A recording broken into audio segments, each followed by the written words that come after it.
Virginia and ACC football in 1986 with Jefferson Pilot Teleproductions. I'll be calling the play-by-play, and it is my pleasure to welcome in my broadcast partner, Jack Corrigan. And Jack, you look at the ACC in 1986, Clemson, Maryland, Georgia Tech, some good teams, some top 20 ball clubs. How do you look at the conference? Well, I think as we start the year, you have to consider Maryland the pre-conference favorite, but there is a lot of balance in the ACC this year, and we could really go to the end of the season before we find out who's going to win it all. Already, it's been a good start for the ACC. Just this past Monday night, Maryland in action at the University of Pittsburgh, and the Terrapins came away a winner. After a scoreless first half, Maryland finally put some points on the board late in the third quarter. Quarterback Dan Henning hit wide receiver Vernon Joins down the sidelines for a 24-yard gain to the pit one.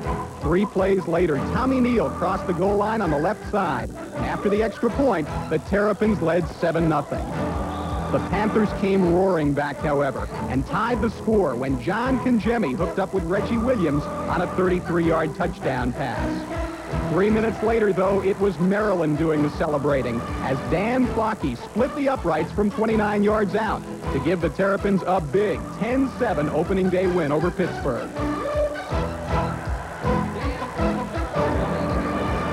With the exception of Georgia Tech and Clemson, all the other ACC schools will be in action today. Here are the games we're going to keep an eye on. The Citadel at Chapel Hill against the Tar Heels. Vanderbilt and Alabama in an SEC battle. Houston and Arizona, Rutgers and Boston College, a couple of non-conference affairs. Duke opens its season in Chicago this afternoon against Northwestern. Tonight in Raleigh, East Carolina will tangle with the NC State Wolfpack. And the game tonight in Raleigh will mark the ACC coaching debut of Dick Sheridan, who brings a winning percentage of better than .750 in his collegiate coaching career to NC State. He also brings a new option offense for his all-ACC quarterback Eric Kramer to master. We talked with Dick earlier this week and asked him about that new offense and what it'll take for the Wolfpack to contend for the conference crown.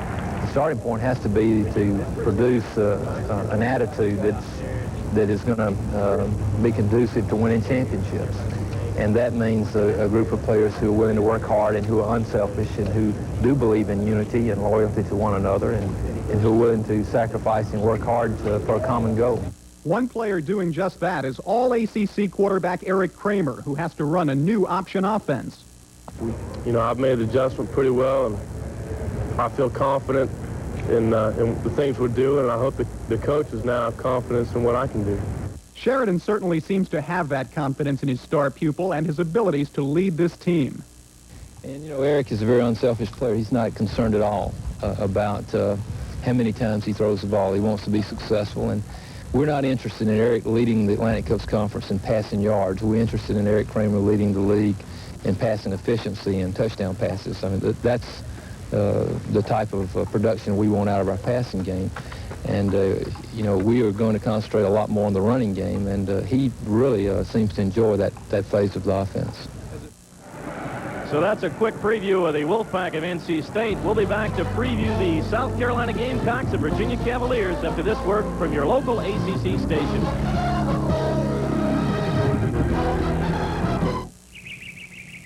September 8th through the 14th, over 50 of the greatest names in golf are coming to the United Virginia Bank Senior PGA Tournament at Hermitage Country Club. Monies raised from this year's tournament go to the Richmond area Rotary Clubs for the benefit of the Virginia Special Olympics. Purchase your tickets at the gate and be among the thousands of Richmonders who cheer for Chi-Chi.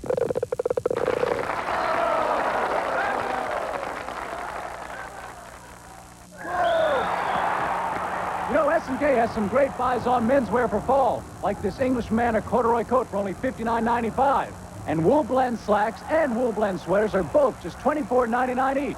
Plus, S&K has knit ties and your all-time favorite Oxford cloth dress shirts. Hey, dummy, sit down!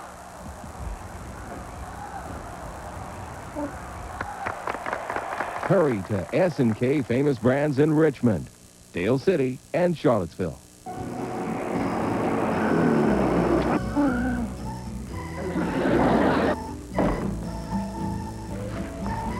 Did you ever see anything like that? It's almost obscene. What are you doing in my bed? The first one was too hard. There are mushrooms growing on the back of my tongue. Oh! Ooh, yeah. Let me operate. Please let me operate. Incoming job. MASH, weeknights at 7 on Channel 12. Eddie, are you sleeping again? No. I'm watching Magnum again. Magnum's turning up everywhere because now he's on every day, every weekday. Monday, Tuesday, Wednesday, Thursday, and Friday. Girls, we need that fitting room. What's going on in there?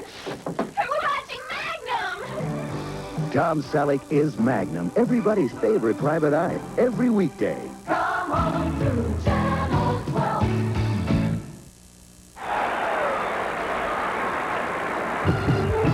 Welcome back to Scott Stadium and the pregame show. South Carolina and Virginia to do battle in just a few minutes here.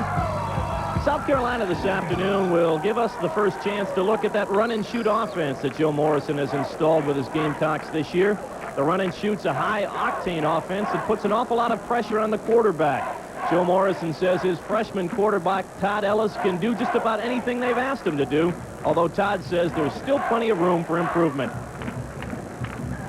Well, we kind of like to think that he does everything well. Number one, we think that he reads pre-snap read. He reads the defenses very well. I think he does a good job of reading them once everything gets underway because those defensive secondaries and the fronts can change on him very, very quickly. And we think he does a good job of that. He does a good job of getting back, throwing the ball off balance. And he can throw the ball well when he does get set up. But he throws it well on the run. We were disappointed, if anything, with our performance in the first game, that we actually did know how to execute a little bit better than we played, and we hope that we'll show that this weekend.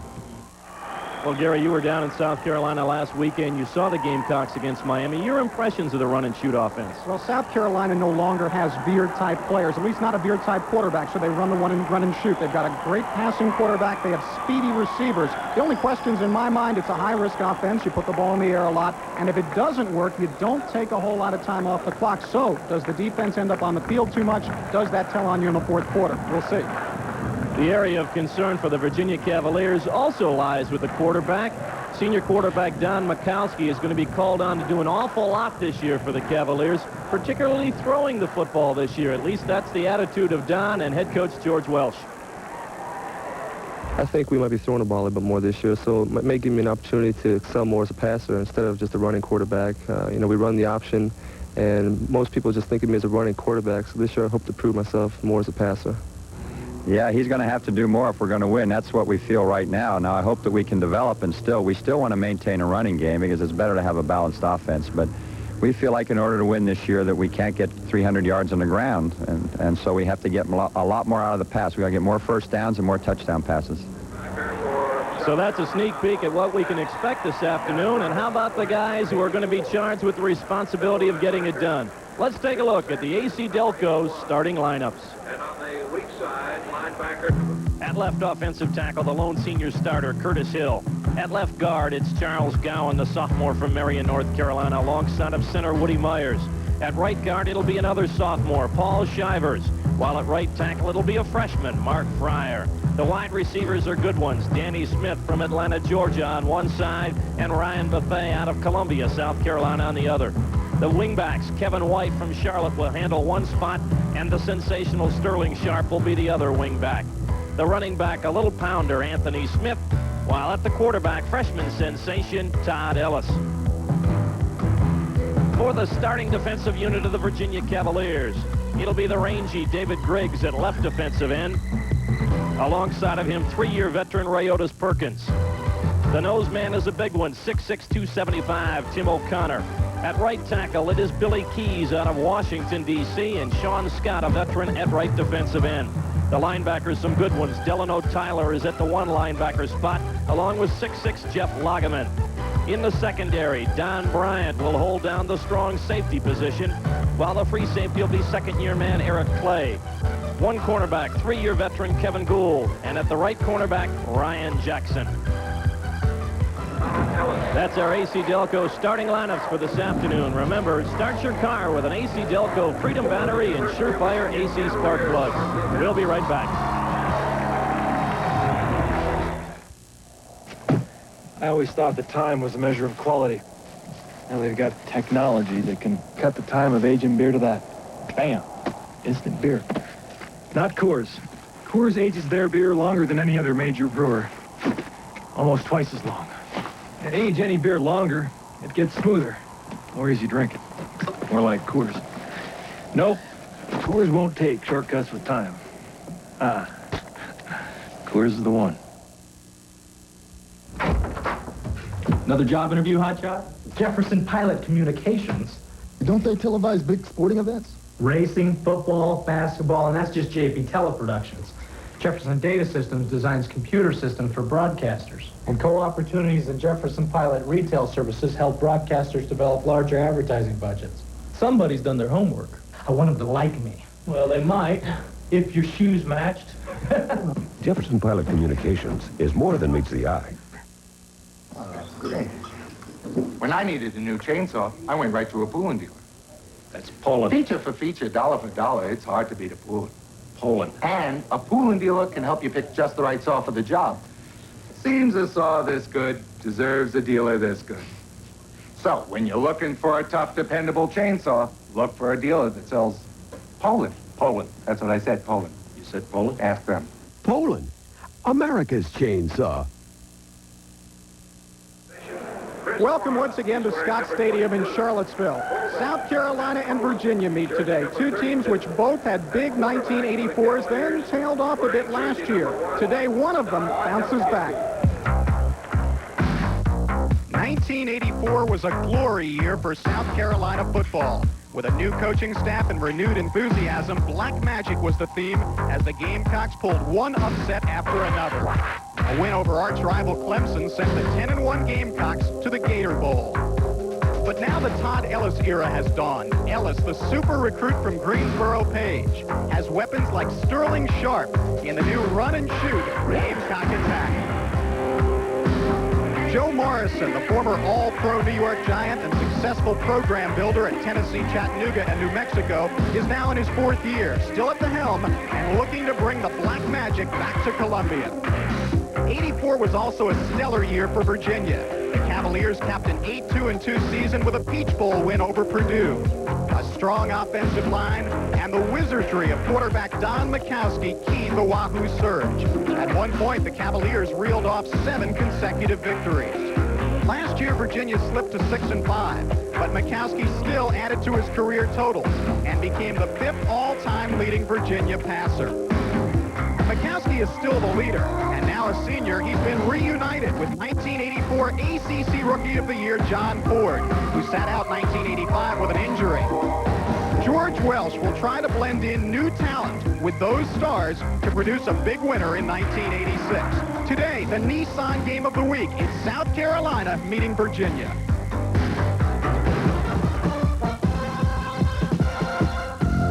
Jefferson Pilot Teleproductions presents exclusive live coverage of Atlantic Coast Conference football. Today, live from Scott Stadium in Charlottesville, Virginia, it's the Gamecocks of South Carolina versus the Virginia Cavaliers. Brought to you by the Jefferson Pilot Companies, helping to put a brighter face on the future.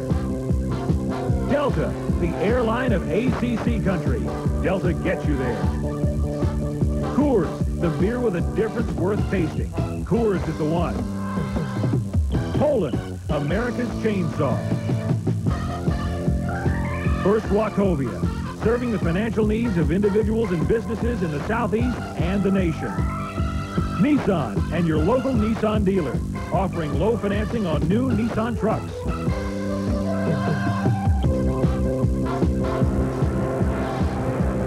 It rained here yesterday. In fact, they tell us it's been raining in Charlottesville all week, but you would never know it today. Sunny skies, 76 degrees. As you see, the humidity's not going to be a problem, and nor will the wind be a problem for these football teams. South Carolina, having lost last week, 34-14 to Miami of Florida, and Virginia starting its season today. Hi again, everybody. Gary Sparber, along with Jack Corrigan. And Jack, you do a ball game, you want to see some fireworks. Well, George Welsh told us yesterday, with his young offensive line, he has to throw the football to be successful. South Carolina runs out of the run and shoot. We know they're going to throw the football. We should have some fun today.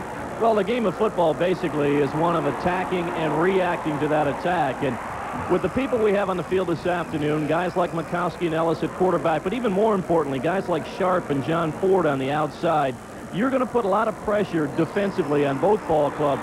How the defenses react to the high-powered offenses tonight, that's going to be the key to the ball game. And I have got to believe that the offensive line of Virginia, not only a key today, but to the Cavaliers' entire season. Well, you have coaches tell you that, well, I got a green line, I'm going to have problems. They're young, but there's some good people on that line. They'll be interesting to watch today. Now, of course, there's going to be a lot of action taking place on the field. We'll try to keep track of most of it up here, but we've also made arrangements down on the field. Our Ben Hamlin is with us today. Let's go down to the field and check in with Ben right now. Well, thank you, Gary. It's great to be here. A great afternoon for football, and I'm especially anxious to see Chris Warren, the tailback, who was the former defensive back starter today. They are comparing him to Eric Dickerson. If the young line can open some holes, he should be a lot of fun to watch. Gary? Hey, if he's Eric Dickerson, they are not going to need to open any holes. Well, we have got South Carolina and Virginia. The Gamecocks taking the field. The kickoff coming up. We'll be back with football, ACC style, after this.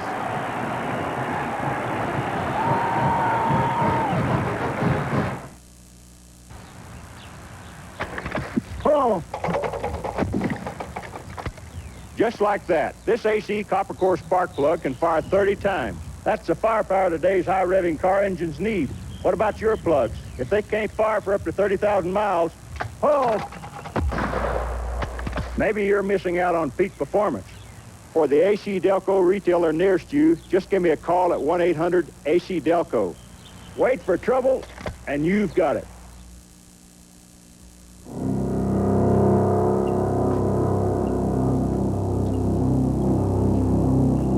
We're watching the end of an era.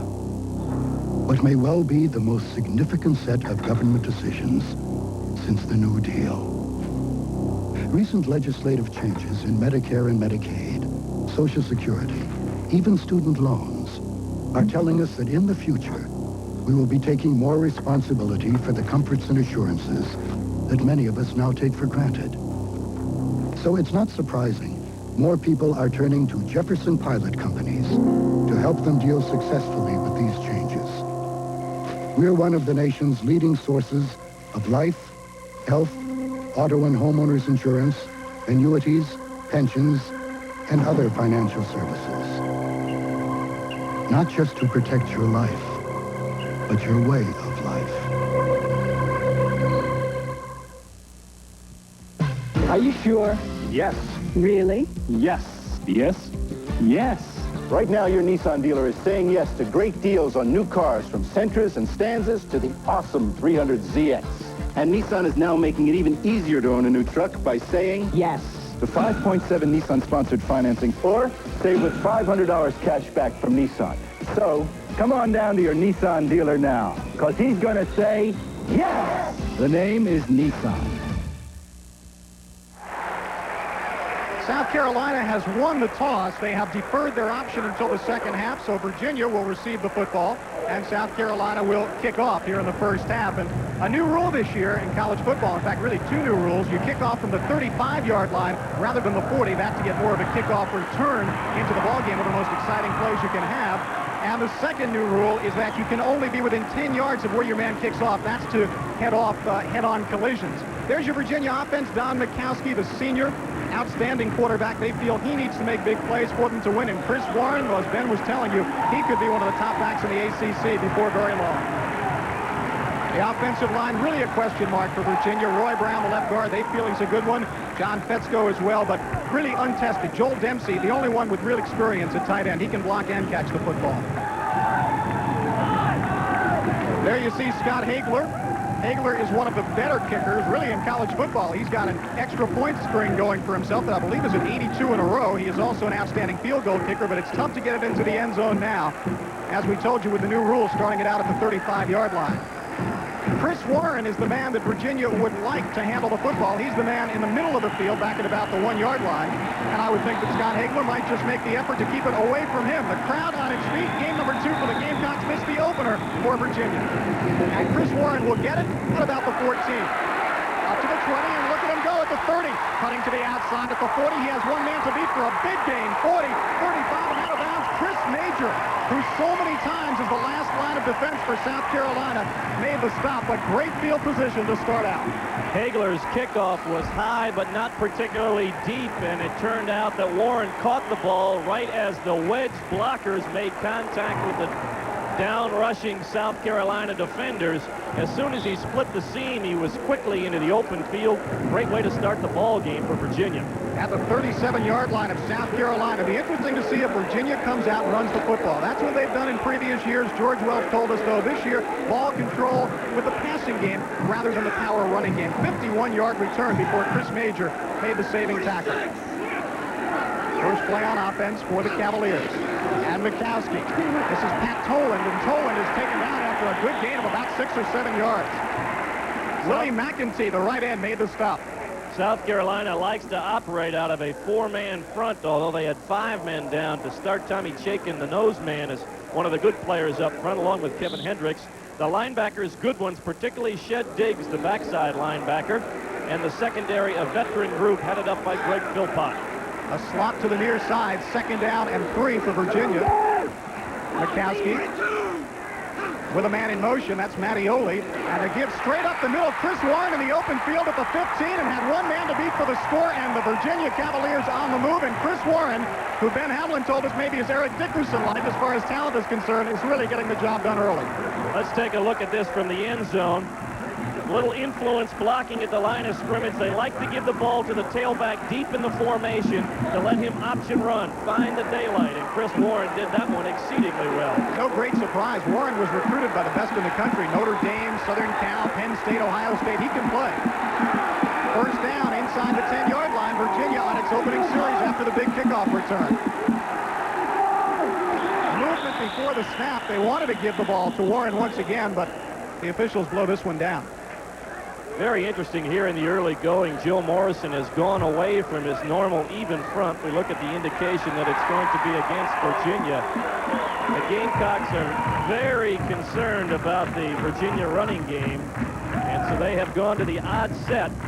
Watch the left guard. Actually, he moved because the defense moved, but of course, in college football, the defensive man can move back. First down. Illegal procedure to call. Boy, what a great start for the Virginia offensive line to be moving the ball like this on the ground. I'm sure George Welch extremely pleased with that. But now they come up with a first down and long yardage, 14 to go for the score. Mikowski on the option turns it up and gets to the 10-yard line. And South Carolina's defensive coaches, Jack, I have to believe, are more worried about what Don Mikowski can do and the variety of things he can do than anything else. Without question. The situation right here now for Virginia, they were moving the ball well. They come up with a procedure penalty on first down. That changes what you want to do. It dulls the momentum to a certain degree. They get some of the yardage back on first down. This is a very big play in the series, 2nd and long. The very dangerous John Ford split to the near side, but they haven't thrown the ball yet. Mikowski on 2nd down and goal. Chris Warren to the 5 and then wrestled down by the linebacker Kenneth Robinson. A flag is down. That was thrown by the umpire, and his prime responsibility is watching the offensive line. We could have a holding call go against the Cavaliers. And that appeared to be the initial indication. There it is. Well, Virginia is a young team. We've talked at length already early in the broadcast about their offensive line, and this is something they have to worry about. Mistakes early. See if we can pick up the hold. You'll see the umpire throw the flag into the middle of the pile. It could be right there. John Fetzko, the right guard. It's hard to tell in the mass of all those bodies, but you could see the umpire throw the flag. He spotted the holding without question. You could also see the Gamecock defense trying to swarm to the ball. They call them the fire ants, and they love them in Columbia. They want 11 people near the ball if possible. Here's the call. Holding on the offense. 2nd down. Well, this has become a really long yardage situation. 2nd down and goal from the 19-yard line. Well, the breakdowns inside the scoring zone, as coaches like to call it, really can kill a ball club. Keith Mattioli to the near side, and to the far side, John Ford. This is 2nd down. Mikowski will throw. And he completes it over the middle to his tight end, Joel Dempsey, down to about the 12-yard line. And it will be third down and goal from there. Zip Zanders, the middle linebacker for South Carolina, covering up. Take a look at this from the end zone angle again. Good protection for Don Mikowski. Dempsey just runs a little turnout route from his tight end spot, finding the seam between the linebackers and picks up half the yardage, but they still need 10 to get into the end zone. The one thing Virginia feels must improve this year is Don Mikowski's accuracy on his passes, 47% last year. Big play on third down. Mikowski to throw, and he has got John Ford, but a good play by Chris Major, who has made so many saving tackles in his career, a 3-year starter for the Gamecocks, and he brings him down at the 4-yard line. An awful lot of pressure put on Mikowski. He hung tough against the South Carolina rush and made a good throw. Unfortunately, not enough to get it into the end zone, and it looks like George Welsh is going to settle for 3. There was a lot of talk this week about who would kick for Virginia. We believe it's going to be Jeff Gaffney, or have they got Mauricio Manga on the field? It is Manga on the field. Manga is on the field. We'll tell you a story about that. Scott Sequels will hold, and this will be just like an extra point, really, except it's not in the middle of the field. It's from the left hash mark. 20-yard attempt. And that is good. So Virginia, after the long kickoff return by Chris Warren, and then a nice run from scrimmage by Warren, they get sent back a bit on a couple of penalties, but they get the 3 points on the 20-yard field goal. Virginia draws first blood. It is 3-0. The Cavaliers on top of the Gamecocks. South Carolina's run and shoot will get the ball when we come back.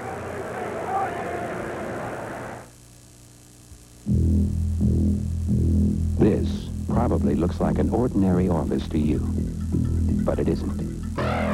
We're Interstate Securities, and we bring Wall Street with all its knowledge, experience, and resources to your street with all its charm, warmth, and security. And it's all as easy as doing business with your neighbor. Interstate Securities. We bring Wall Street to your street. Now's the time to vacation in Europe with Delta.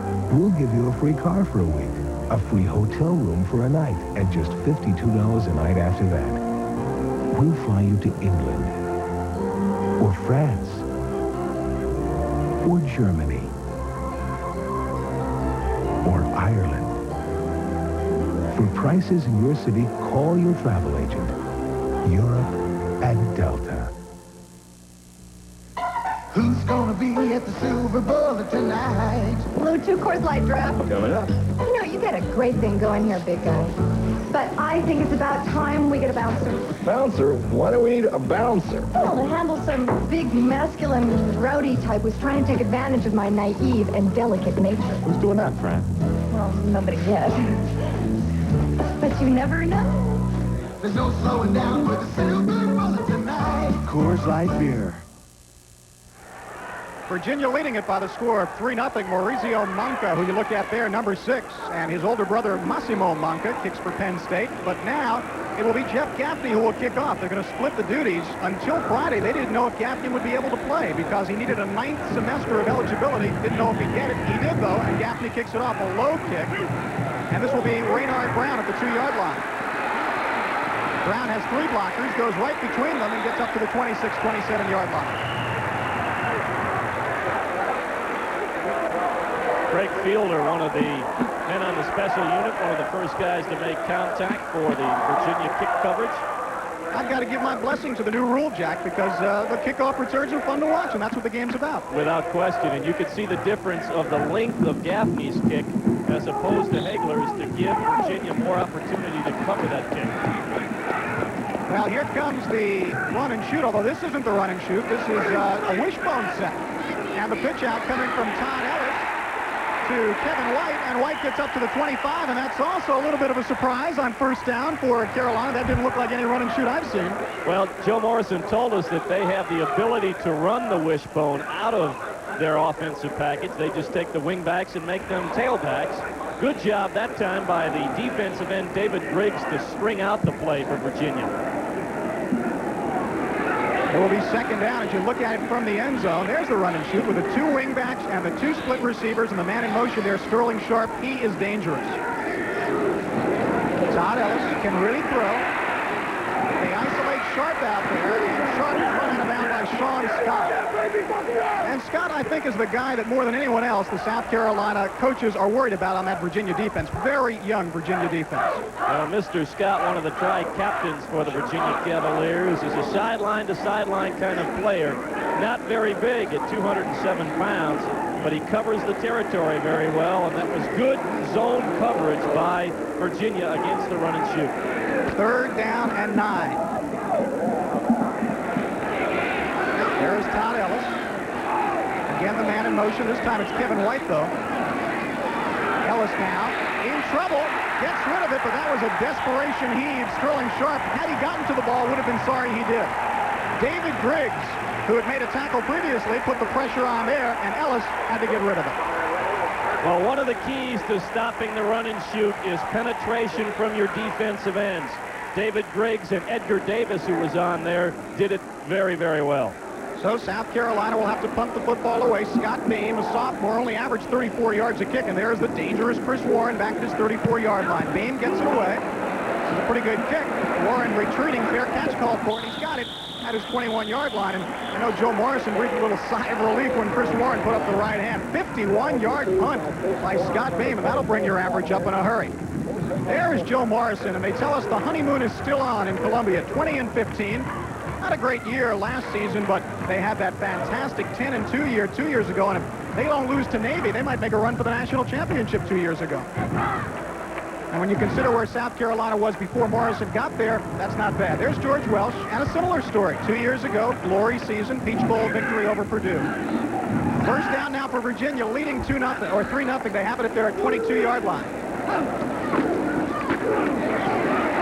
First down, pretty good yardage, about 6 or 7 yards for the tailback Warren. That was Kevin Morgan, the young man out of Dinwiddie, Virginia, who was checked into the ball game at tailback, and he did get good yardage on the play, Gary. One of the things that Virginia likes to do is run away from their strength. They had twins to the right side. They ran the ball back to the short side of the field. Second down, short yardage from the 29-yard line. Derwin Gregg is the fullback. The ball is kept by McCaskey. The pitch out to Morgan across the 30-yard line, and down he is at the 32. And that was Kenneth Robinson, the linebacker, who brought him down there. Very close to the first down. Watch the option with Don Mikowski. He's been running it for a number of years and does it well. The crucial thing for the quarterback is to read that defensive end and pitch at the last possible moment. When Kenneth Robinson made the contact on Mikowski, he neatly pitched it off to Morgan. First down for Virginia. Derwin Greggs, who is in at fullback, they feel is very far advanced for being a freshman. They tell him how to run a play. He runs the play that way. That's the reason he's in there, even as a true freshman. McCaskey stumbled a bit as he dropped back. And he fires it in and out of the hands of John Ford, and that ball should have been caught. Now, the safest pattern in football is to run the curl route. If it's executed properly, it's virtually unstoppable unless the guy can't hang on to the ball. And I tell you what, John Ford's not going to drop too many of those. No, he's not. Of course, this is his first game back since that Peach Bowl we talked about 2 seasons ago, and he is a very nice guy to have on the outside of your offense. He gives them that vertical game that makes the rest of their offense so much more effective. They are thin at wide receiver. They're missing Quanah Bullock, who was expected to be a very important player. We'll talk more about that, but he's got a knee injury. McCaskey to throw. Protection is good. Throws it on the near side, and that one is dropped as well. Derwin Greggs, the fullback, coming out of the backfield, could not hold on. That one a little bit more difficult, but he had it on his fingertips. Once again, the Virginia offensive philosophy. They put the formation to the wide side of the field. They run the action that way, slip somebody to the weak side. This time it's throwing the ball instead of running the football. Would have been a tough catch, but Greggs was there. Well, we told you that George Welsh wants to play ball control offense, but if they drop the ball, you can't control it. 3rd and 10, just ahead of the 32. Protection is good. McCaskey steps up and hits his man, John Ford. Up at the 45-yard line. A nice throw by McCaskey, and Ford had no problem pulling that one in. Virginia spread out its defense this time. Spread out South Carolina. Chris Major working man-to-man against John Ford. And all he does is drive the man off and break it to the sidelines. I've got to believe, Jack, a pretty nice show by the Virginia offensive line, young as it is here early. They're giving Mikowski good protection. All right, we've got formation to the left. Let's see if the Cavaliers go back to the right again. Mikowski on first down from the Virginia 45. The Cavaliers lead 3-0. Mattioli was in motion. This is Kevin Morgan across midfield. Morgan driving Gamecock tacklers back behind their own 45-yard line. His forward progress took about 3 or 4 of that fire ant defense back into their own territory. This may be a young offensive line, but it's big. 6'3 and a half, 258 the average across the front. They gave the hole for Morgan, and then look at the power of Kevin Morgan. Greg Philpott and Zip Zanders, the guys who were there to make first contact for Carolina, but I think they would have rather been the third or fourth guy to make contact with Morgan. Keith Mattioli is split wide to the near side, the bottom of your screen. That was John Ford at the top. Now to give to Morgan once again, and Morgan breaking through, and they are now beginning to shred that Gamecock defense just a bit inside the 40 to the 37. I'm very impressed with the offensive package that George Welsh has put together here for the first week of the season. That time, they put the 2 wide receivers up on the line of scrimmage and took Joel Dempsey, the tight end, and made him the motion man. And he was there to provide some blocking help at the point of attack. That is 24 yards on 3 carries for Morgan. Second down after a good first down game. After the play action, Mikowski has to let it go a little bit early, and it is knocked away and incomplete. A flag is down. Good coverage on the play. Mikowski was pressured. That was Robert Robinson, the cornerback, covering, and he did his job. Well, it was out on the wide side of the field, and they say that South Carolina lined up off sides on the play, so a break for Virginia. And that will give Virginia a first down. Mattioli did a nice job of reacting to that ball that was short and to his outside. And there were at least a few officials up in the stands here in Charlottesville that thought there was some extra contact downfield. Here's the call. Offsides on the defense, first down. John Ford is an outstanding receiver. Mattioli can catch the ball, but the Gamecocks took on Miami of Florida last week, so they know what it's like to face a high-octane passing offense with Vinny Testaverde. We have 7 minutes and 50 seconds left to go. First quarter, it is 3-0 Virginia on top. And we'll take a break and come back after this for your local ACC stations.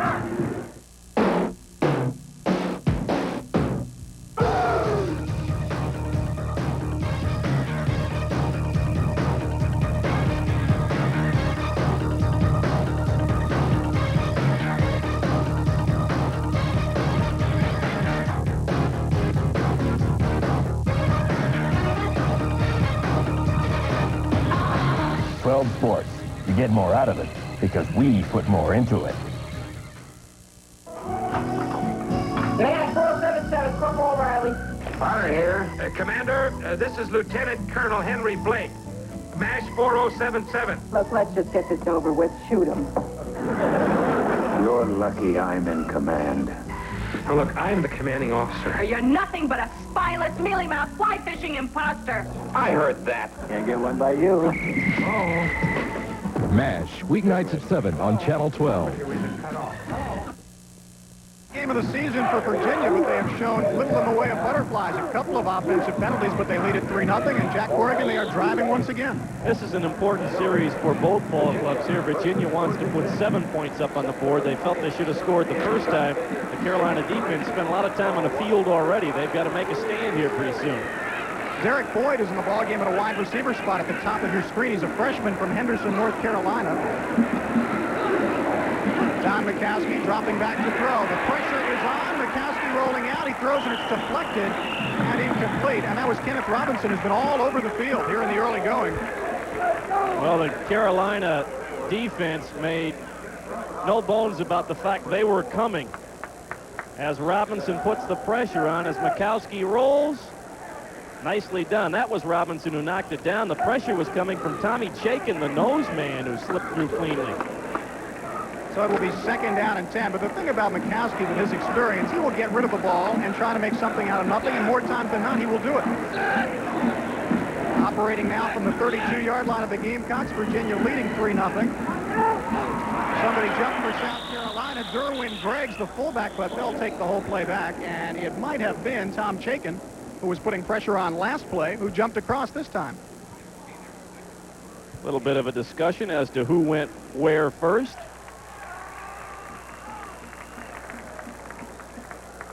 We'll see if they were drawn off, but I didn't see movement on the Virginia offensive line, and apparently the official didn't either. Disregard flag, defense in the neutral zone, offense stood up, no foul, replay the down. Fair enough. Well, when we were kids, we used to call those two. Do-overs. Too close to call. In New York, it was a do-over. A do-over. In Cleveland, right. it was a two. It was a two. It means the same thing. But they get paid to have explanations just like the one we just heard.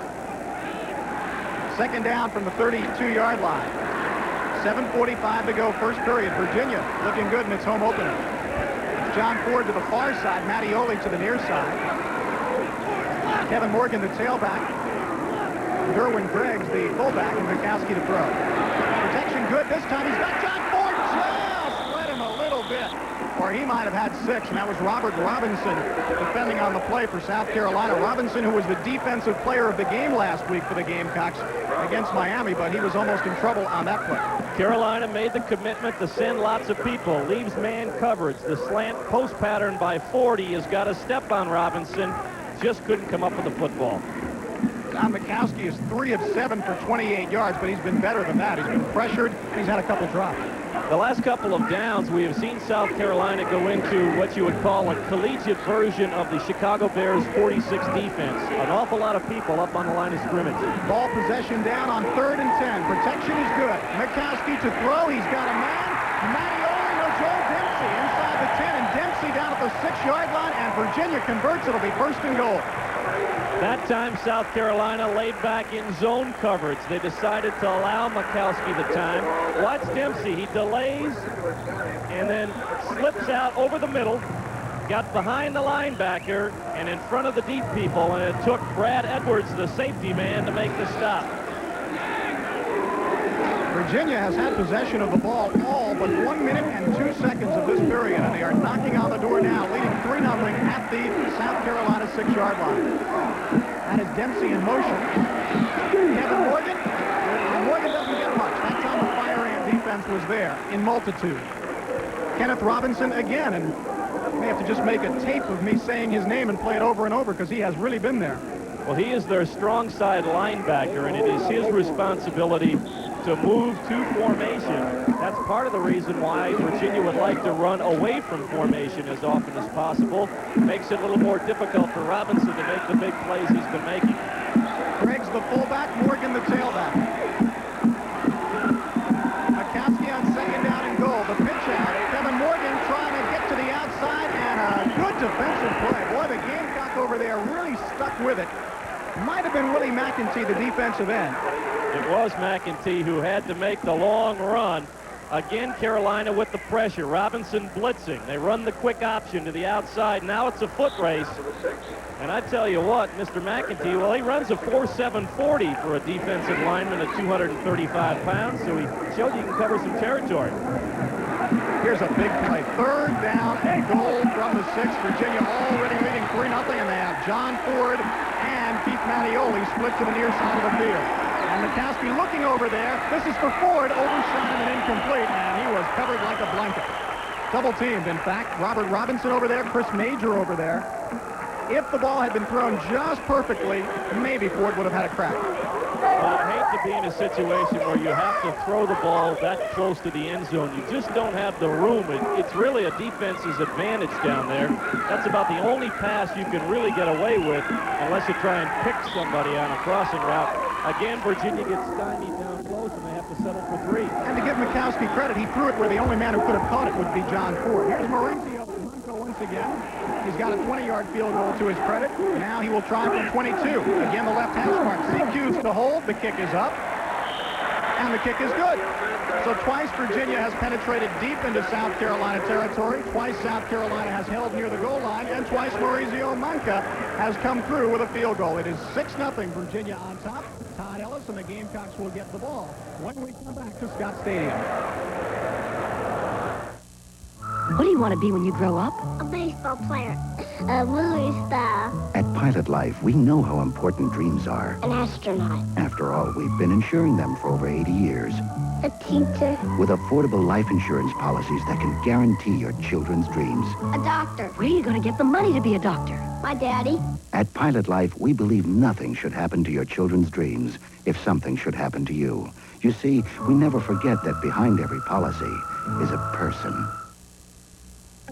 What's the best-selling line of imports in America? Who is the first to introduce 1987 models? Which of these hot newcomers comes in 12 models and carries the smallest price tag of all? And what car has come to define luxury to more drivers than any other luxury import? Where can you go to find the one that's right for you? They're available now at your nearby Nissan dealer. The announcers for this game are approved and selected by Jefferson Pilot Teleproductions. Any rebroadcast or retransmission of this telecast without the approved written consent of Jefferson Pilot Teleproductions is strictly prohibited. For South Carolina, Gary, even though they have allowed 2 scores, they have to feel pretty good here in the first period in that they're still down less than a touchdown and a conversion from regaining the lead. So even though they have seen Virginia dominate the first period, they have not really lost that much on the scoreboard if they can start to get their offense in gear. Once again, Jeff Gaffney will kick off. We started to tell you earlier, Gaffney was ineligible until yesterday, and they had already told Mauricio Manca that he would be the kicker. So what they've done is compromise. They wanted to kick Gaffney, but they promised Manca, so they let Gaffney kick off, and Manca kicks the field goals. And Gaffney kicks off here. And Raynard Brown takes it in the end zone, and Gaffney really did the job on that one because the new rule is supposed to provide runbacks, but not that time. A little breeze behind his back, but the All-American soccer player nailed that one. Let's take a look at the run-and-shoot formation so you get an idea. Basically, it's a double wing formation. You have wide receivers to either side, wingbacks to either side. What they like to do is take one of the wingbacks and run him in motion so that you end up having 3 receivers to one side of the field. Puts an awful lot of pressure on the defense that way. And here are the Gamecocks in that run-and-shoot. They've been in the wishbone one play in this game, and then the run and shoot the rest of the way. Here's the option by Todd Ellis, and the pitch out to Anthony Smith, who gets across the 25-yard line, and then is tripped up. Rayotis Perkins in on the play, as well as Dennis Fields. Well, you can see the domination of Virginia thus far when you look at the total yards in the first period. UVA with 117 yards of offense, South Carolina with just 6. We talked about how young Virginia is on the offensive line. They are just as young at the linebacker spot. Raynard Brown, this time the man in motion on 2nd down and 6. Anthony Smith doesn't get much, up to about the 27-yard line. It'll be 3rd down and about 4. Defensively to this point, Gary, Virginia operating much like Miami did last week against the Gamecocks, not running a lot of people around in the secondary, trying to give a basic 3 deep coverage, having a safety man and 2 deep cornerbacks, and then taking their 4th defensive man and having him run with the guy who goes in motion. A ball possession down on 3rd down and 3. Raynard Brown in motion. Ellis to throw, stumbled just a bit, and now throws high and overshoots Ryan Buffet. It would have been tough to get it in there. I don't know how much the stumble had to do with it. Perhaps Todd Ellis could not read as quickly as he wanted to because he stumbled coming away from the line. For whatever reason, the ball possession down is not converted. And once again, as you alluded to in our opener, South Carolina with the run and shoot, if it's unsuccessful, does not run much time off the clock. 3 and out, they again put an awful lot of pressure on their defense. Absolutely. Chris Warren back to receive the punt at his 29-yard line. Bame got off a beauty last time. This one, well, this is another pretty good one. Warren this time will fumble the football at his 24, and the Gamecocks may have it. A Gamecock got a hand on it. The Zebras will have to tell us, though. They are doing their best to unpile the wreckage. That was a 48-yard kick. Gamecocks say they have it. No official word. Gamecocks apparently have the football. I didn't see the official. Yes, there it is. Gamecocks have the football. Let's watch the miscue. Chris Warren, the young punt returner for Virginia, lets this ball catch him up high in the shoulder pads. You've got to get your hands on the ball first when you're fielding a punt. Banged off the shoulder pads, and Scott Windsor was the guy who came down quickly. We're going to give him credit for recovering the fumble. We will see now what the Gamecocks can do with outstanding field position for the first time in the ballgame. They have not moved on offense, but now they are knocking on the door. Be very interesting to see here what Joe Morrison calls on first down. The first 2 times South Carolina has had a first down, they've operated out of the wishbone. This time they're in the run and shoot. Brown in motion. And they might have lost the football right there. Sterling Sharp didn't get much. I thought perhaps they had lost the football, but instead, what they lost was yardage, a couple of yards, back to the 24. Billy Keys and Jeff Lagerman, excuse me. They used to call this the old scissors play in football a number of years ago. The wingback countering to the backside. But boy, Virginia with just great penetration from Billy Keys really disrupted the whole attempt there by South Carolina. Second down and 10. Again, Raynard Brown. Ellis to throw now. Pressure is on, and Ellis almost has it picked off. And did he have it picked off? No. Kevin Cook, the young freshman defensive back, nearly had the interception. I got to smile a little bit here, Gary. The past couple of years in Cleveland, I've helped coach a high school football team with one of my classmates in high school. This young man played on that team, Kevin Cook, a freshman out of Cleveland, Ohio, and he, according to George Welsh, is going to be a good one. And you were the one who taught him how to catch the ball, is that it? Well, no, I told him how to catch it. I guess he didn't quite get all that I taught him. Could have put some circus music on that juggling act. Right? Great effort, though. It was. Third down. Brown in motion. Ellis in the run and shoot. Has a man open and complete down at the 6-yard line, and that quiets the crowd here at Virginia very quickly. Raynard Brown, a wingback coming out of the backfield, makes the completion. And number 27, Dennis Fields, making the tackle for Virginia. This is a timing pattern. The receiver runs a certain count, stops, pulls up, and turns, and when Brown pulled up, Fields slipped and fell, and that was all South Carolina needed to get the big first down, and boy, that dropped interception attempt looms larger now. For the second time in the game, South Carolina in the wishbone. They came out on their first play of the first period this way. They go to the right halfback. It's Sterling Sharp, but he's got a touchdown. Now a flag is down. We'll see if this nullifies it or not. But Sterling Sharp into the end zone for 6 South Carolina points to tie the game. Now we'll see. Where they threw the flag, we may have an illegal block or a holding call because there was no touchdown signaled, and usually that tells you face mask against Virginia. That should be 6 points. That's what the Gamecocks are signaling, and I think the official will signal it. Dead ball foul, 5-yard penalty for face mask against Virginia. It will be administered on the kickoff. I think he means touchdown. Touchdown, South Carolina. We are tied at 6, and Scott Hagler will come on and look to add the extra point. So the fumble by Chris Warren, and let's face it, Chris Warren giveth and he taketh away in this quarter. He made the great kickoff return, setting up a field goal, then fumbled a punt, and that set up this South Carolina touchdown run by Sterling Sharp. So Hagler will come on. He's hit 82 in a row. One of the top kickers in the nation. In fact, he will simply be up for All-American this year, 5'9", 160-pound senior. Rodney Price will hold. This is for the lead.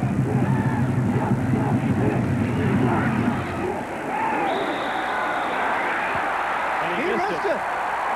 After 82 consecutive extra points, boy, that one is going to sting for 2 reasons. Number 1, he lost the streak. Number 2, they don't get the lead. Take a look at the touchdown run again. They operate out of the wishbone. Sterling Sharp showing you that he can do it from a running back spot as well as the wingback position. Boy, he picked his way nicely on that touchdown run. So the Gamecocks have tied it on the run by Sterling Sharp. It's 6-6, and we're coming back after these words.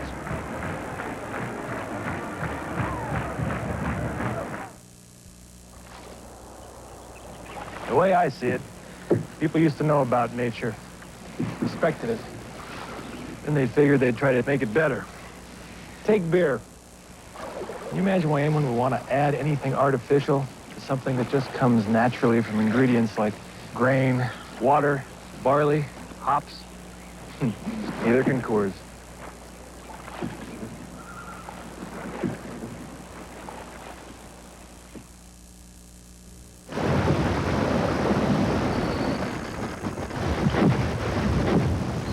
Wachovia has the loan to put wind in your sails.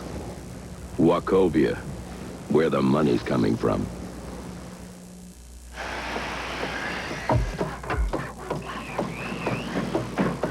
Wachovia has the loan to give your home a little elbow room. Wachovia, where the money's coming from. Take one more look at the touchdown run of Sterling Sharp, and let's see if we can pick up the face mask penalty, which gives South Carolina an extra 5 yards in the kick. There it is right there. No question about it. Ray Savage, the linebacker, reached out and grabbed the face mask. It's a 6-6 ball game. And that penalty is the reason that Hagler will kick off from the 40-yard line rather than the 35, the 5-yard assessment. We're tied at 6, 3 minutes and 46 seconds to go. That is Chris Warren, who's had a great run back to start the ball game and also has fumbled a punt. This is a line drive and a touchback as well. So Virginia, which had ball control drives and put a couple of field goals on the board after the fumbled punt, now find themselves in a 6-6 time with not very good field position back at their 20. Well, they go back to basically a brand new ball game. All the action in the first period, and we still have 3:46 to play here in the opening quarter. I won't say it's been for naught, but at least as far as the scoreboard is concerned, it's like a 0-0 situation here. Both ball clubs could go back to page 1, so to speak. Although Virginia knows it can move the football, and that's something the Cavaliers did not know coming into the game. The I backfield. Kevin Ferguson, reserve tight end, in motion.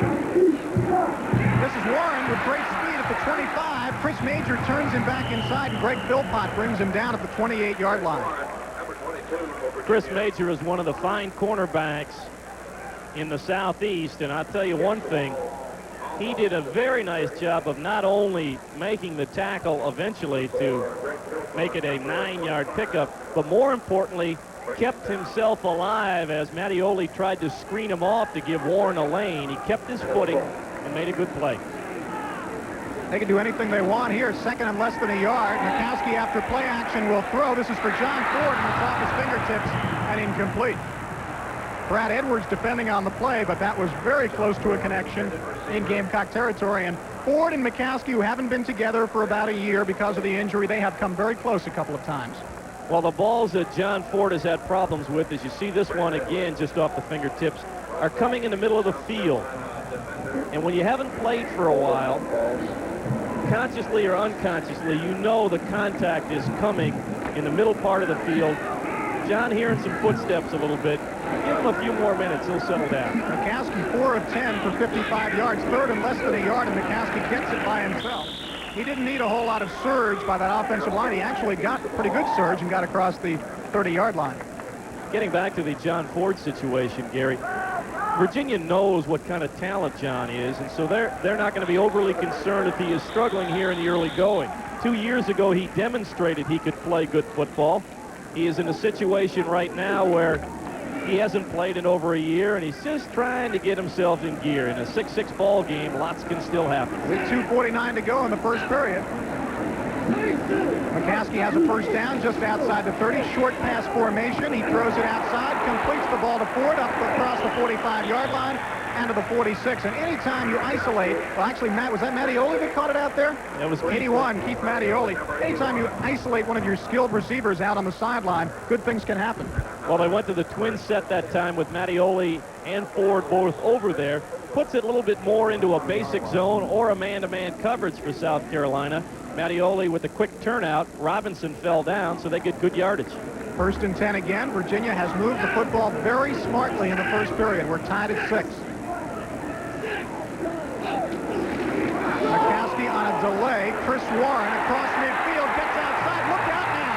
40-yard line. He may be gone. Chris Warren at the 10 of 5. Goodbye. He's excited. That's how you make up for a fumble. I mean to tell you, he accelerated once he cleared the linebackers.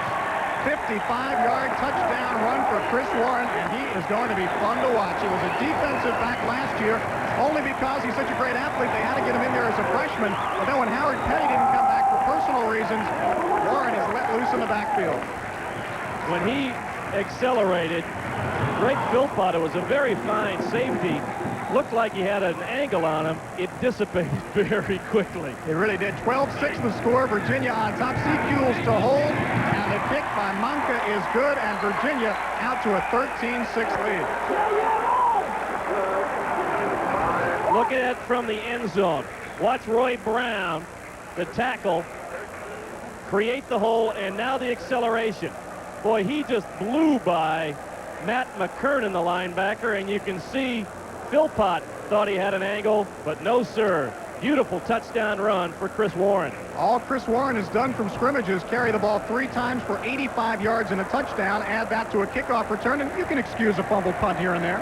The guy who also threw a very fine block was Mike Battle. Boy, they just are doing a good job of the option blocking. Once again, away from formation, create the seam, and let the talented running back do the job. Offensive line coach Tom O'Brien at this early juncture has got to be thrilled on the Virginia side. Well, Ben Hamlin talked about thoughts of Eric Dickerson on the Virginia bench. Certainly must be that situation. He has demonstrated Dickerson-like abilities. And give Virginia credit for recruiting him. Notre Dame, Southern Cal, Penn State, Ohio State. Virginia beat them all out and got themselves a thoroughbred. There are the deep backs for South Carolina, Raynard Brown and Sterling Sharp. Jeff Gaffney, the soccer player for the last 4 years, kicks off a high kick. Raynard Brown again at the 2. To the 10. Cuts to the near side, in trouble, and down he goes. Don Bryant, I believe. Yep. What a weapon John Gaffney's going to be for Virginia in terms of kick coverage. Darrell Hammond also in on the stop. 80-yard scoring drive in 5 plays. That's the way to come back from having the other ball club tie up the game. The touchdown, a 55-yard run by sophomore Chris Warren. You know, I realize this is the first game of the season, but the folks who voted on Offensive Player of the Year in the ACC who are watching this game might be thinking about Chris Warren right now. And I realize it's very early. First down, 19-yard line. Todd Ellis never got a chance to run the option. The Virginia defense just collapsed on him. 98, David Griggs, the sophomore out of Pennsauken, New Jersey. Griggs is a converted tight end. He split a little bit of time between offense and defense last year. Look at the penetration. Also, Billy Keys is there. In fact, it was Keys, actually, who made the initial hit. Griggs made the proper play, though. He forced Ellis to turn it inside, and that's where Keys was waiting for him. Loss of about 2. Second down and 12. Raynard Brown was the man in motion. This is Harold Green, who got a couple of yards. He didn't get much there. Again, good work by the Virginia defense. And as they unpiled Jeff Lageman, who had the older brother, Scott Lageman, who just graduated. And they say that Jeff is ahead of his time because of knowledge of the game through his brother. Harold Green, the guy who carried the ball, only got a couple there, but he is a thoroughbred himself. That was a how do you do in the interior of the line. I mean to tell you, Lageman stepped up and filled the hole that time. Green got back to the original line of scrimmage, close to the 19-yard line. It is 3rd down and 10 for Todd Ellis in the run and shoot. Ellis with a short screen and trying to make the move, and now making the move out. A fumbled football up at the 25-yard line. Who's got it? I think Virginia got there last. Let's see. Flag came in late. The ball was bouncing around. That flag may go against South Carolina because Mike Patine had a shot at the ball, and it looked like somebody hung on to him. Prevented him from going after the football. Harold Green was the ball carrier, made a nice cut toward the middle of the field, then lost the football. I thought Virginia got there last, but then the official indication seemed as if it was 4th down, which would have meant that South Carolina held on. Well, Harold Green made the wrong choice in terms of where he was going. It was a holding call against South Carolina. Now, whether they'll decline this. Sure, because it's not a dead ball situation. They don't want to give South Carolina another play. Watch it again. On the offense, during a loose ball, decline, 4th down. Watch as Green gets stripped of the ball right here. Now, the ball comes loose, and right there, yes, Patine right there being held as he was trying to go after the football, and that's why we had the flag. We'll get to see Chris Warren again as Boehm will kick for the 3rd time for South Carolina. Fair catch called for this time. Up at the 47-yard line, Warren has it. And Virginia will have very good field position with 38 seconds left to go in the first period. Let's go down to the field to our sideline announcer, Ben Hamlin. Well, Gary, on the last offensive series for Virginia, the defense got together. The coaches made some adjustments. It seems to have worked. Virginia has the ball again, and plus these guys have been sitting on the sideline with cold towels and cold drinks. So all in all, I think that will help Virginia later in the game. Thank you, Ben. Cavaliers looking good. They are on offense now up at their 47-yard line. Tim Finkelstein in the game at wide receiver. Mikowski to throw, and he's trying to hit Finkelstein and throws it over his head and incomplete. And that time Mikowski just overshot his receiver. Either he overshot the receiver or Finkelstein, who was a walk-on here in the Virginia program, might have cut his pattern short because, by the way, Don put the velocity on that ball. I think maybe Finkelstein ran the wrong pattern, not quite deep enough. 2nd down and 10. Except for the punt fumble earlier by Warren, Virginia has played outstanding football. McCaskey has a good pocket to work with here. Flares around through the hands of the intended receiver, and that play would not have gotten much under any circumstances. Kenneth Robinson and Derwin Griggs all covered up. Once again, nice work on the left side of the Virginia offensive line to pick up the blitz of South Carolina. Mikowski has had plenty of time to throw the ball this afternoon. Unfortunately, that time for Virginia, there really was nobody open of any value. That was Chet Diggs blitzing from the backside, and he was stuffed. 3rd down and 10. Mikowski now 5 of 13 for 70 yards.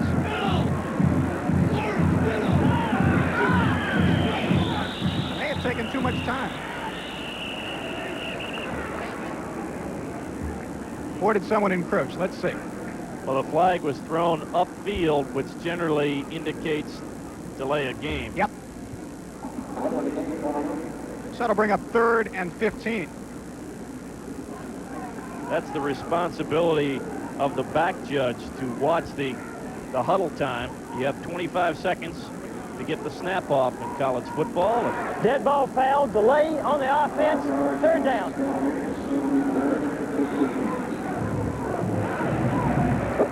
So with a 3rd and 15, Virginia will operate from their own 42-yard line. They lead in the ballgame 13-6. The clock is stopped right now with 27 seconds left to go. See what kind of pressure defensively Carolina will put on Mikowski. Mikowski has time, steps up, may run, will run. Midfield and down to the 47-yard line. He did not get the 1st down. Nice run, but about 3 yards shy. With 3rd and long yardage, Joe Morrison has his defensive unit drop back, and they had 8 men in coverage. Watch the linebackers dropping back. Robinson, McKernan, and others.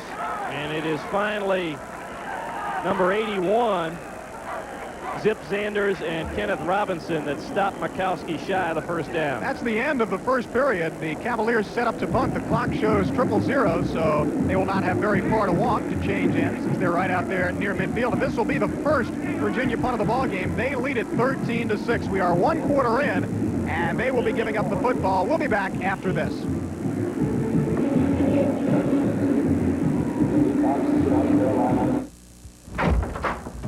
Another job interview, hotshot? Jefferson Pilot Communications. Don't they televise big sporting events? Racing, football, basketball, and that's just JP Teleproductions.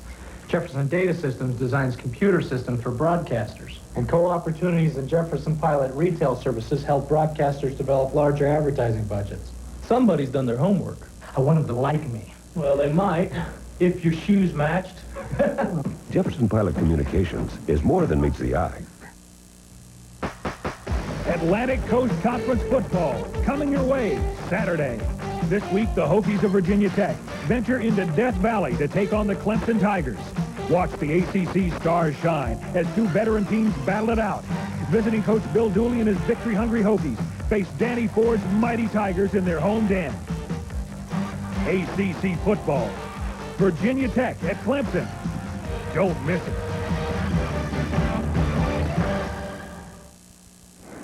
13-6 the score. This the Nissan game of the week. Virginia on top by a touchdown over South Carolina. Total yardage, Virginia 208 yards, South Carolina 29. Gamecocks have to be happy to be within a touchdown right here. Joel Dempsey punting for the first time in the game will hit it from about his 40. Sterling Sharp back to receive at his 10-yard line. Sharp is dangerous. Very, very poor kick. We'll see how it bounces. Takes a little bit of a Virginia bounce and then a lateral bounce out of bounds at the 36, and good field position. It appeared to me, Gary, now I didn't get an opportunity to see that much of Virginia practicing, but it seemed that Dempsey was very close. He was no more than 12 yards from the center on the snap there. South Carolina put some good pressure on him, and he had to hurry the kick. Just a 12-yard punt, and that sets up the Gamecocks in their run and shoot at the 35-yard line. Todd Ellis has not gotten a chance to show us how good a passer he is very much today so far, but we'll see it before the day is over. That was Sterling Sharp in motion. Ellis still with the football. Pitch out. Sterling Sharp gets through the hole, and good yardage for Sterling Sharp as he crosses midfield. Well-executed option play that time for the Gamecocks, and the tackle finally made for Virginia's number 25, Mike Patine. Good job as well by Kevin White, who provided the block for Sterling Sharp. Watch it. This is the wingback option out of the run and shoot. Initially, the run and shoot was more of a running formation. That was the block at the bottom of your screen a moment ago. Nicely done on Sean Scott that really sprung Sharp loose. Kevin White in motion. That was an 18-yard run for Sharp. Harold Green this time has a hole and has a nice cutback to the 35 and down to the 24-yard line. Harold Green, we talked about him earlier. He is out of Stratford, South Carolina. Sean Scott finally ran him down, but he scored 4 touchdowns in the Shrine Bowl, the annual All-Star game between North Carolina and South Carolina, and here he is. The quick inside handoff. Green almost bobbles his handoff, puts a great move on Sean Scott here, and it's only the tenacity of Scott that kept it from being a bigger play as he recovered to make the tackle. Here come the Gamecocks, now operating inside the 25-yard line of Virginia, down a touchdown, just underway second period. Ellis fumbles the snap and covers up. Now, we had all sorts of movement along the line of scrimmage, but I don't see any flags out there, so we're just going to have a second down and a loss of some yardage for South Carolina, although they are discussing the situation right now. Robert Wood, our referee this afternoon. Since Sean Scott made that tackle, and since I've been worrying about forgetting to say this for the entire game, let me say that Sean Scott's parents are celebrating their 28th wedding anniversary. So congratulations to Ruth Ann and Frank Scott. Second down. Harold Green bursts up the middle, 10-yard line. We may have a tie ball game. 13-12 right now. The extra point to come. South Carolina fooled the Virginia offense that time. They normally run the long motion and allow the defense to adjust. This time, when they got into the quick motion, they snapped the ball. Green stepped into the secondary, moved around Dennis Fields, the cornerback, and the next thing you know, he was in the end zone. 26 yards. And here's the extra point attempt by Hagler, who will try to start a new streak. He had hit 82 in a row before missing one earlier in this game. Well, he's got it going again, but as a senior, I don't know that he'll get it up there again unless the Gamecocks really run and shoot. 26-yard touchdown run. The Gamecocks have tied it up at 13, and here it is. Boy, Harold Green just stepped right around Kevin Cook and Dennis Fields. You're talking about a guy with some good size. Green, 205-pound freshman. 13-11 to go first half at Scott Stadium. Virginia 13, South Carolina 13, and we'll be back. Who's gonna be at the Silver Bullet tonight? Give me the news. I can take it. You won, Lou. You won. You won? Hey, they won! First flight for the team! The Bullets first win! Everything.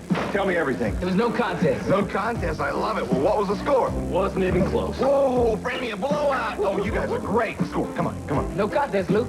The other team never showed up. There's no slowing down with the Silver Bullet tonight. Coors Light beer.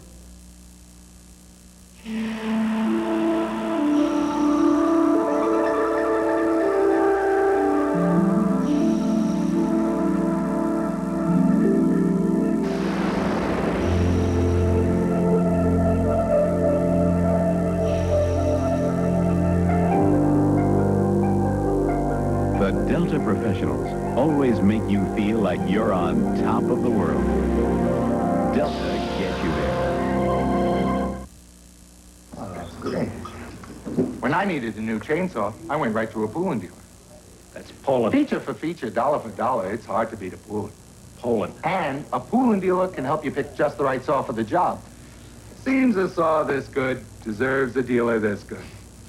So, when you're looking for a tough, dependable chainsaw, look for a dealer that sells Poland. Poland. That's what I said, Poland. You said Poland? Ask them. Poland, America's chainsaw. We are tied at 13 as you look at Harold Green, who scored the touchdown.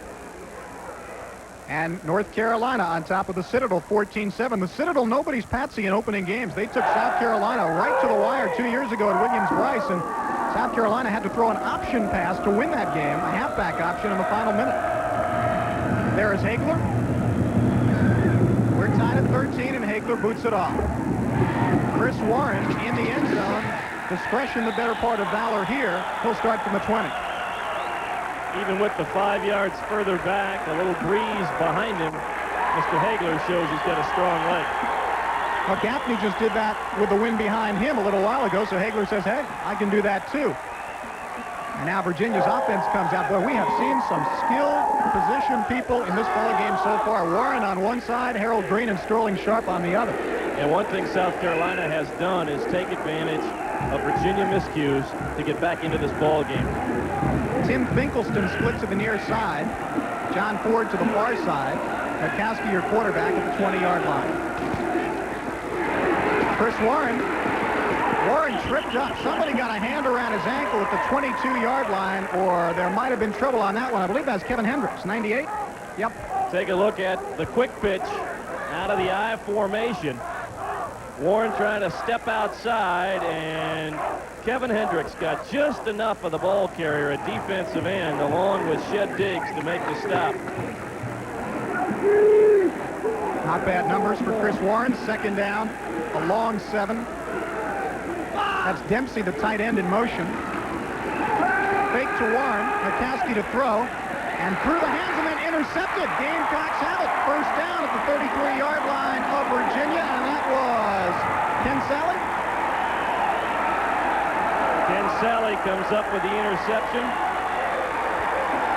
Tim Finkelstein was wide open. Murkowski put the ball right into his hands. He couldn't hang on to it, and Carolina with another big break in the ball game. You know, not to pick on Finkelstein, but Quanah Bullock, who would be in the ball game at that spot, banged up a knee earlier this week. He is out, and that may have hurt them.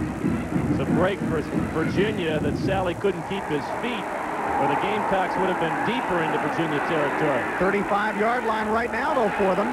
Tied at 13. Sterling Sharp, the man in motion. Option from Ellis to Harold Green. 30-yard line. Good blocking. Cuts back. Fumbles the football. Who's got it? I think Virginia got it back. Dennis Fields came up with the football for Virginia. Well, we're seeing great running and a little bit of shoddily ball handling. Well, when you get young players, you have the tendency to make early mistakes. Watch the great cut here by Green to get around Cook, but he is stripped of the football by David Griggs. No, that was Mike Pascucci that came up with the initial hit. In any event, Virginia gets the ball back. At their 21-yard line and a tie, 13-13. And the give right up the middle. Pat Toland, I believe, for his first carry. Let's wait until they unpile. It was Jeff Lageman who made the hit on Green that produced the fumble. Pat Toland is a guy they're very high on. They call him a bull in a china closet. Hasn't refined all his ability, but a great deal of natural ability. Very powerful and strong. And he got good yardage there out to the 27-yard line. Murkowski now on second down.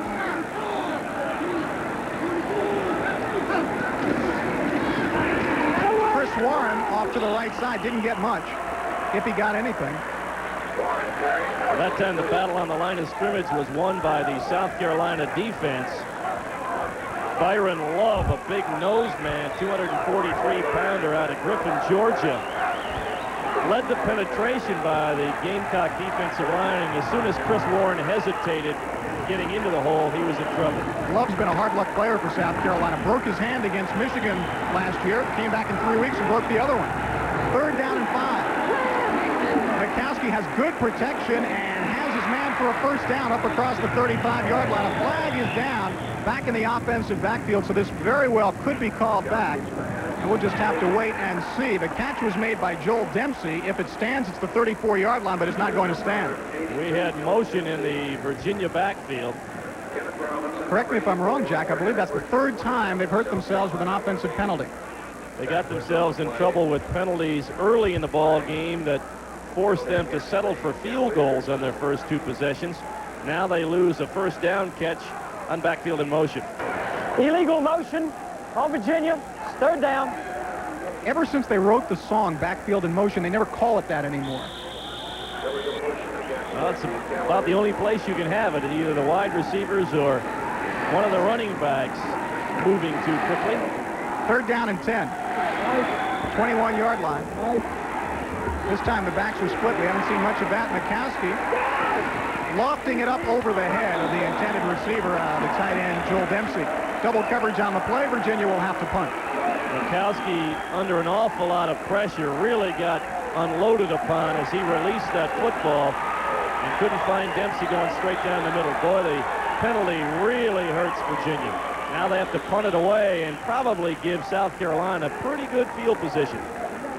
Joel Dempsey should hit this around his 10-yard line. You see that he needs a pretty good punt here to get that average up. Sterling Sharp waiting at his 35. We are tied at 13, and it has been a fun ball game so far. Another short one. This won't even get to midfield. Takes a lateral bounce out of bounds, and South Carolina has really taken advantage of the punting game. Two bad punts by Virginia and a punt return that was fumbled by Virginia. Just a 14-yard punt there. So the Gamecocks will set their run and shoot up in good shape, and we'll be coming back after this word from your local ACC stations. Billy D. Williams talks about a perfect evening. In my experience, there are three parts to a perfect evening. Part one is the lady. Part two is the cult. Now remember that. The cult is essential. And part three is a little luck. Well, I've got the cult. And I've got my lady. So, wish me luck. Hello, this is Billy D. The dynamite taste of Colt 45. It works every time. How much of an instant cash rebate can you get on a new Toyota pickup truck in September? Now through October 2nd, buy any new Toyota pickup truck from any Toyota dealer in Central Virginia and get $600 instant cash. Or, better yet, buy any new 1986 Toyota pickup truck in stock from me, John Poppel, and get an instant $1,600 cash rebate. Now, which would you rather have? $600? Are you kidding? Or $1,600 instant cash? Somehow I thought you'd say that.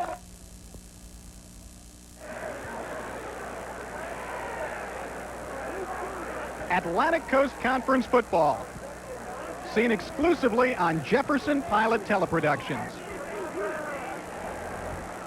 Trying to keep the air circulating on the sidelines. It's a warm afternoon, and of course, anytime you're on the artificial turf, it reflects that heat and makes it just that much warmer. South Carolina setting up shop in the run and shoot at the 35-yard line of Virginia after the second poor punt by the Cavaliers. The man in motion this time is Harden Brown, number 11. The option play. And the pitch to Green. Harold Green trying to turn the corner. Does turn the corner. And gets to the 30-yard line. It looked for a moment as if Kevin Gould, the leader of that secondary, was going to be able to halt the motion of Green. But Green stuck with it and got around the corner. He's been impressive thus far. Very interesting play calling by Joe Morrison to this point. 10 first down plays for South Carolina. 10 running plays. It may be the run and shoot. We're seeing much more of the run than the shooting by Todd Ellis. Vic McConnell, number 83, is a wide receiver. You can't see him. He'd be off the top of your screen, but his first appearance in the ball game for the Gamecocks. Ellis on the roll. And Ellis goes down and almost lost the football.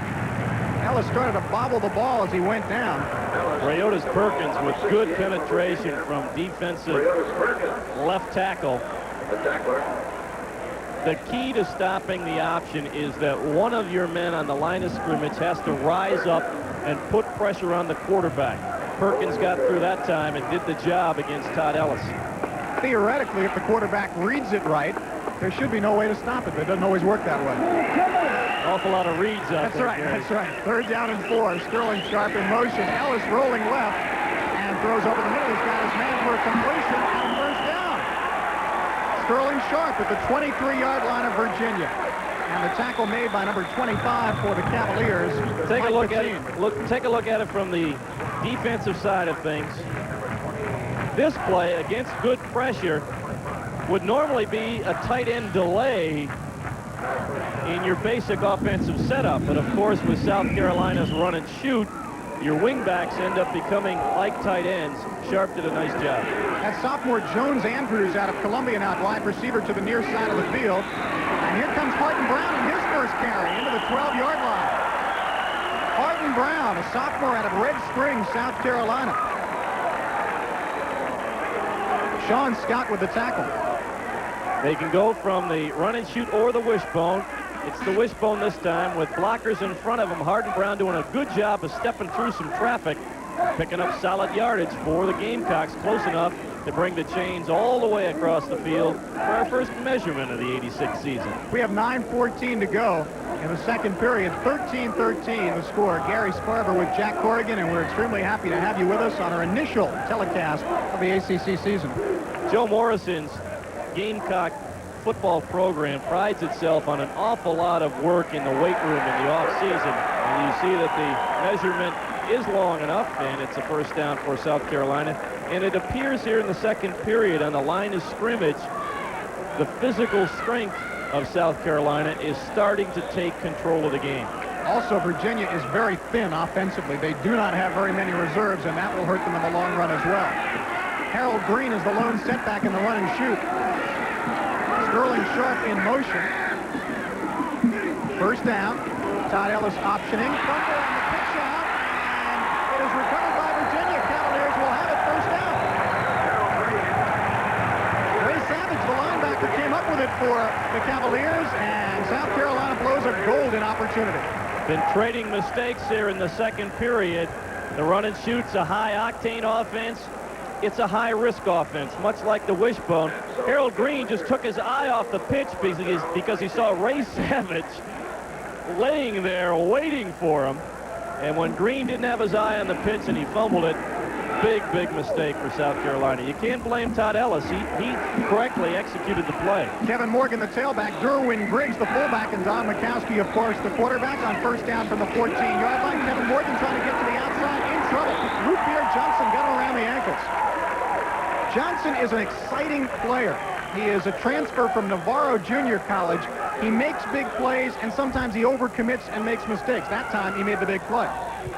Johnson stepping up to make the play indeed. And as I mentioned when South Carolina had the ball, Gary, the Gamecocks are starting to win the battle on the line of scrimmage.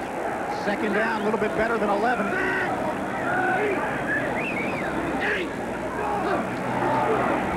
Mikowski keeps the football.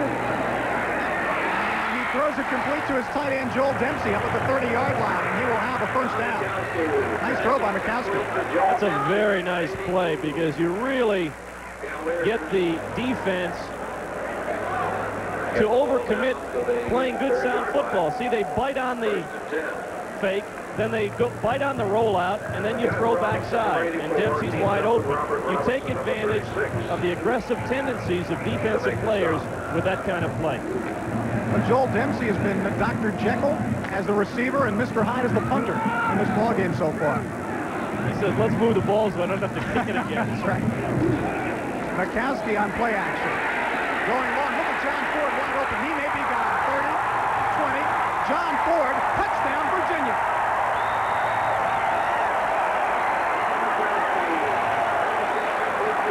Robert Robinson got caught in what he thought was too deep coverage. He had man coverage on that side. He let Ford go because he thought there was a safety man out there. You put John Ford in the open field, you can look up at the scoreboard because the numbers are going to change. 70-yard touchdown pass from Don Mikowski to John Ford. They were proud of Robert Robinson last week because he'd only gotten beat once the entire game by Vinny Testaverde in that great Miami passing game, but he got beat by John Ford there. Maurizio Manca to kick the extra point. CQ's to hold. And that one got inside the right upright. It is 20-13. Virginia on top by 7. We have not been lacking for excitement in this one. 7:40 to go, first half. Virginia 20, South Carolina 13, and we'll be back with more ACC football after this. Did you see this story about Social Security? I'm not worried. And that Medicare business, that doesn't worry you? Nope. The cost of living doesn't worry you either, I'll bet. Let me ask you something. How come I'm worried and you're not? I have a Jefferson Standard agent. Let him worry. Jefferson Standard. Our business is your future. I used to do my own worry. Now, I'm too busy. When you buy a Nissan 300ZX, you buy a legend, a tradition of many Z cars, each meticulously made to the tolerance of an expensive watch. You buy a racing heritage unmatched by any car in its class. But most of all, when you buy the awesome 300ZX, you buy Nissan, America's #1 selling import car. The name is Nissan. Let's look at the go-ahead touchdown for the Cavaliers from the end zone. It's a streak pattern up the left sidelines, and either the cornerback Robert Robinson missed the coverage, thinking there was a safety man back there, or Ken Sally, the free safety, did not rotate over to the sidelines. Whatever the problem was, Virginia took advantage of it and put 7 points up on the board. John Ford's numbers there, and Don Mikowski's numbers looking better now also. He's 7 for 17 for 156 yards passing. Jeff Gaffney will kick off this time against whatever wind there is, and it's not nearly as good a kickoff. In fact, it may go out of bounds. It does. Raynard Brown watches it do so, and he'll kick it off now from the 30-yard line. You can't afford penalties now on the kickoffs with the new rule. From the 30-yard line, you could really get a dangerous return. Kevin hit that one a little more like the soccer ball that he banged around for 4 years for Virginia. You can say anything you like about this ball game. We've had a lot of mistakes. We've had a lot of exciting plays. It has been fun. It's a very typical opening ball game, and in many respects, you still have to view South Carolina as working the bugs out because they've got the new offense this year as well as a number of new players. So you're going to get an awful lot of action going back and forth, and we have 33 points up on the board already with half of the second period yet to be played. Virginia with that 20-13 lead. And this is a big ball game for South Carolina, and it sounds like a trite expression, but in the next 3 weeks after Western Carolina, they've got Georgia and they've got Nebraska. So they would like to win here. Gaffney's kick is much better this time. Raynard Brown at the 7. There's a hole right up the middle, 30, 35, and finally ridden down out across the 40-yard line by Kevin Cook. You could see that seam developing as the ball was coming down towards Raynard Brown. Let's look at it again. They tried to kick to one side. They want to shorten the field, force South Carolina into 1/3 of the field. Unfortunately, they didn't do a very good job of kick coverage from hash mark to sideline, and Raynard Brown with a good return for the Gamecocks. There's Raynard. To the near side of the field, Ryan Buffet. Danny Smith to the far side. That's Kevin White in motion. He's from Charlotte, North Carolina. Anthony Smith, the lone setback. Ellis rolling out in a world of trouble, and this is almost picked off. And oh, did they miss an opportunity? Sean Scott had nothing but artificial turf and a very worried Anthony Smith between him and the goal line. That is the first time on first down this afternoon that South Carolina has thrown the football. Virginia guessed right. Great pressure by Craig Zimmer forces Ellis to make a bad pass, and Sean Scott had a convoy of blockers. He just forgot one thing, to catch the football. It's a big thing, though. 44-yard line. Second down and 10, just a mere incompletion, and Todd Ellis will take that in that situation. Again, Kevin White in motion. Ellis straight back. Good protection on the screen this time to the near side. Anthony Smith inside Virginia territory at the 46-yard line. Number 42, Jim Sanford, brought him down. He's a redshirt freshman from Elmira, New York. Not as much of a screen as it's just a clear-out pattern. They dump the ball off. There's one blocker out in front of them. Boy, very close to a clip on Ryan Jackson. You're being kind. Ryan Buffet out with the block from behind. Ryan Jackson jumped up and started looking for an official after the play and said, hey, that guy clipped me. They didn't see it, or he didn't do it. first down. Right into the line goes Anthony Smith to about the 42. Delano Tyler, the linebacker, sophomore out of Newport News, and he is basically a run stuffer, and that's what he did there.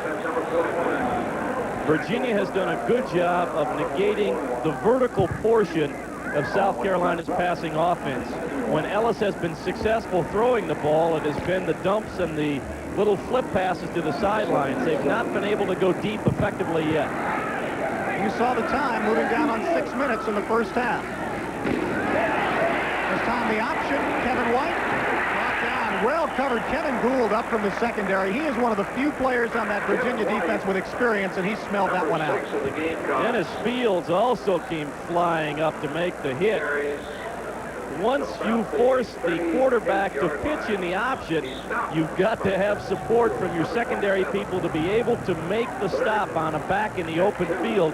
Dennis Fields with a good effort there. It's 20-13, Virginia, South Carolina with a ball possession down, 3rd and 2 from the 38-yard line of the Cavaliers. Martin Brown in motion this time. Ellis with the pitch. Anthony Smith brought down. Jim Sanford, the linebacker, freshman redshirt, made the play. I'll tell you who made the play. He won't get credit for any tackle whatsoever. Sean Scott took on the blocker on the outside, forced the ball back to the inside. Sanford and Rayotis Perkins were there with a 1-2 knockout. Big play for the Cavaliers. I'm really impressed with Sean Scott. He's not very big, but he just does all the things so well fundamentally. He's in the right place at the right time on most plays. That's a smart football player. Beam to kick again. And this one may make the end zone. It does. Pretty close, but it cut the corner of the end zone, and it will be a touchback. And Virginia will have it at their 20 with 4 minutes and 53 seconds to go in the first half, and Virginia leading it by the score of 20-13.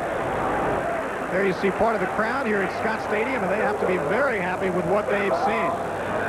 So Virginia on top by 7, and the Cavaliers will have the football as we wind down the first half, and we'll be back with more ACC football after this.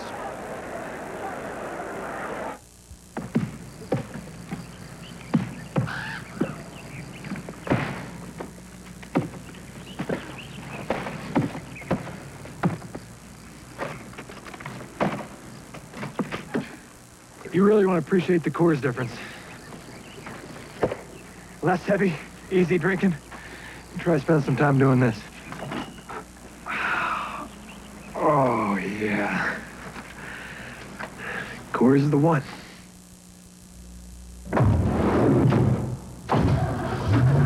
Wachovia has the loan to keep your business on the move. Wachovia, where the money's coming from.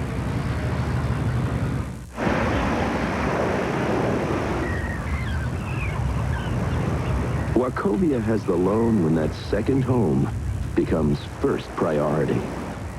Wachovia, where the money's coming from. At the conclusion of today's game, we'll be selecting a Poland Most Valuable Player from each team. In addition to recognizing our 2 MVPs, Poland will donate a $500 scholarship to the General Scholarship Fund of both South Carolina and Virginia as part of the Poland Most Valuable Player Award Scholarship Program. And how come when they put that on the screen, I got to read something? You got to keep your mind on the game, that's why. 4 minutes and 53 seconds to go. First half, Virginia on top by 7, 20-13. Virginia wants to maintain some control of the clock right now. They'd be happy to go into the locker room with a 7-point lead. They don't want to give South Carolina another opportunity.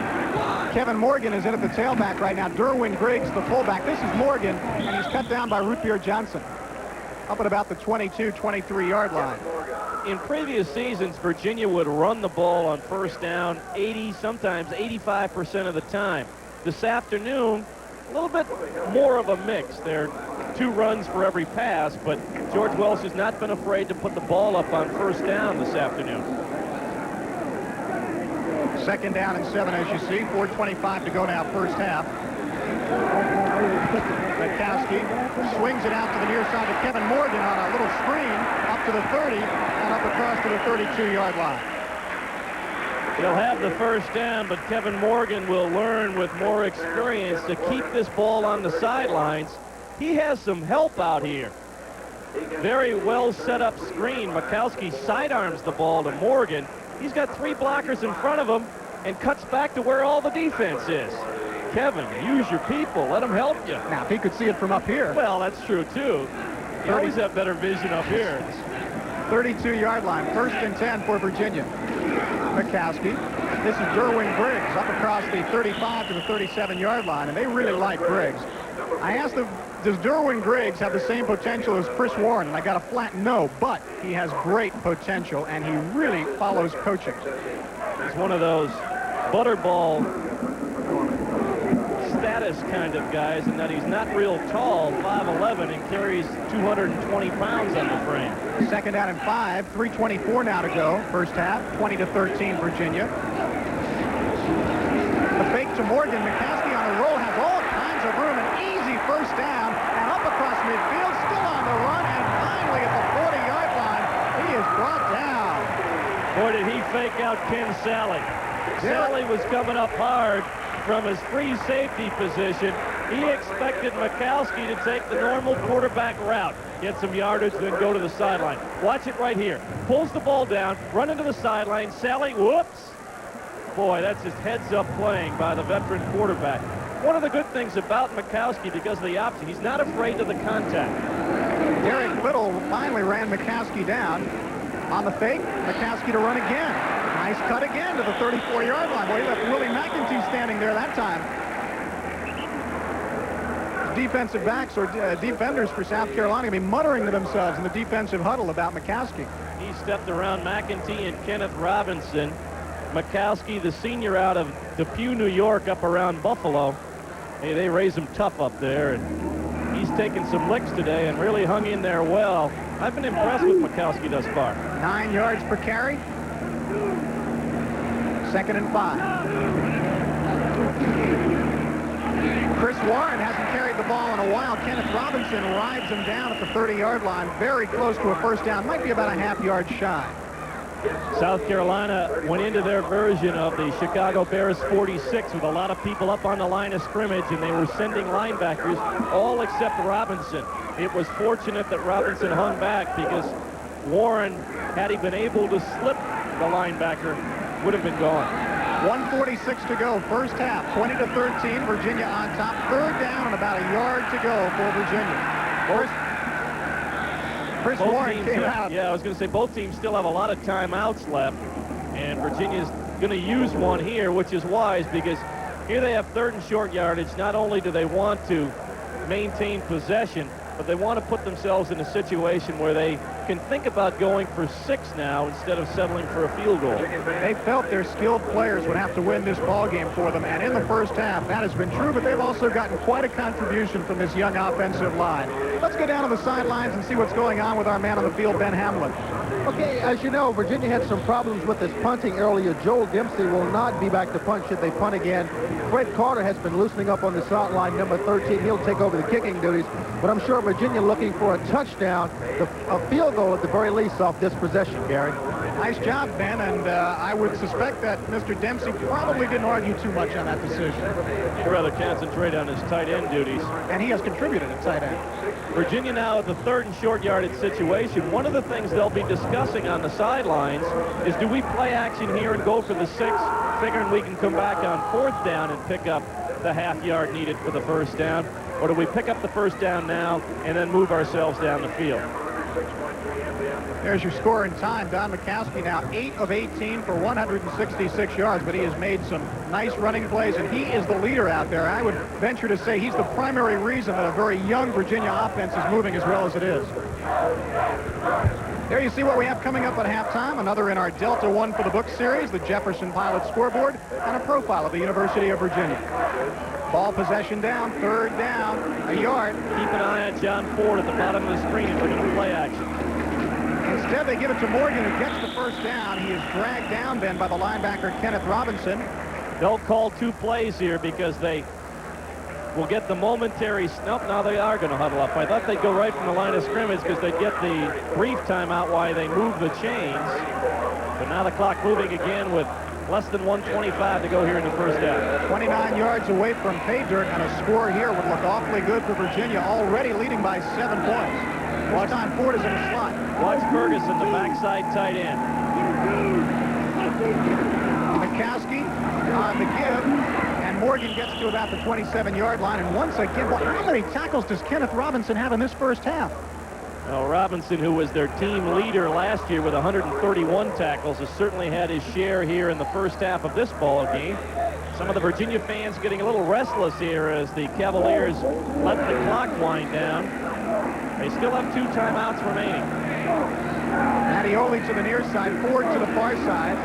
McCaskey swings it out to Morgan. Gets a nice block to the 20. He may be gone. Morgan accelerates for a touchdown. And Virginia goes on top, 26-13. South Carolina blitzed. Virginia called the screen. Just a great play call. They're mixing it up pretty good offensively. I tell you what, George Wells, he's a sly fox. When we talked to him yesterday, you would have thought he was coaching the Little Sisters of the Poor. I mean, he said, we'll be lucky if we show up tomorrow. They're showing up here this afternoon, I tell you what. Now Seacules will hold. Monco will kick. Looking to extend it to 14 points with only 33 seconds left to go in the half. And he does. Monca has been perfect, and Virginia has a 14-point lead. Let's look at the touchdown. South Carolina has committed to the blitz. They're sending everybody but one linebacker. Virginia counters with the screen, and when the block was made by Paul Sirosinski, it was touchdown time for Kevin Morgan. When you throw a screen pass, you know you're going to get popped. Watch what happens to Mikowski. Hello. But fortunately, Don kept his feet this time so he could see the touchdown. Quarterbacks will tell you they don't see half the touchdowns they throw because they're flat on their back. 27-13, Virginia on top, just half a minute to go. Not very much time for South Carolina to work with. And I've got to be honest, coming into the game, I honestly thought Virginia would have a hard time moving the football and putting points on the board, at least early, but they got 27 points in the first half. Well, when you start a season, I don't care how inexperienced the rest of your offensive people are, when you have an experienced, talented quarterback, you're going to do all right. And Don Mikowski has guided that offense in the first half, I'm sure beyond the expectations of most of the people in this stadium, but probably not Don Mikowski. He's a very confident young man. And you know he's got the confidence of those young linemen. Gaffney to kick off. Has not done as well from this side of the field as from the other side. A very short kick, and at the 25-yard line, that is where the Gamecocks will take it. And I think it would be fair to say that Paul Shivers wanted no part of the run back. Well, that was a deliberate move on the part of Virginia. They did not want to run back. And really, Gary, I think that might have been a deliberate move on Shivers' part. They'd rather have him fall down so the clock would stop than to have him run up for maybe 5 or 10 more yards, but run 6 or 7 precious more seconds off the clock. Excellent point, Jack. Danny Smith to the far side, Ryan Bethea to the near side. Let's see what South Carolina will do with only half a minute to work with them, down by 14 points. They will run and shoot. That's what they'll do. Ellis trying to hit Sterling sharp, and trouble right there. Ray Savage, the linebacker, in position for the possible interception. Well, that's 3 times now. Kevin Cook, Sean Scott, and Ray Savage have had a chance to pick off a Todd Ellis pass. Once it cost them for a touchdown. See what happens here, but in terms of the vertical pass offense, the deep throws upfield, South Carolina has not been successful. Ellis 5 of 10 for 37 yards. Now 27 seconds left to go. Again, Ellis to throw. In trouble, screen. He overshot Anthony Smith. It'll be 3rd down at least. That stops the clock. Virginia in a basic prevent defense in this situation. Well, you know, you tell a lot of football fans, well, they're in a prevent defense, and they cringe because prevent defenses many times don't do what they are named to do. They prevent victories sometimes. But I wouldn't be surprised right now to have Virginia put a little more pressure on defensively because they might have enough time to get a playoff if they can stop the first down. Anthony Smith, as the Gamecocks on 3rd and 10 decide to be a bit conservative. And you can't really blame them too much because they are down 14 points right now, and another score of any type would be disastrous for them. David Griggs on the stop for Virginia, and timeout called for by the Cavaliers now, who figure 13 seconds, maybe we can do something with that. Well, with people like Chris Warren back to receive the punt, you never know what those people can do.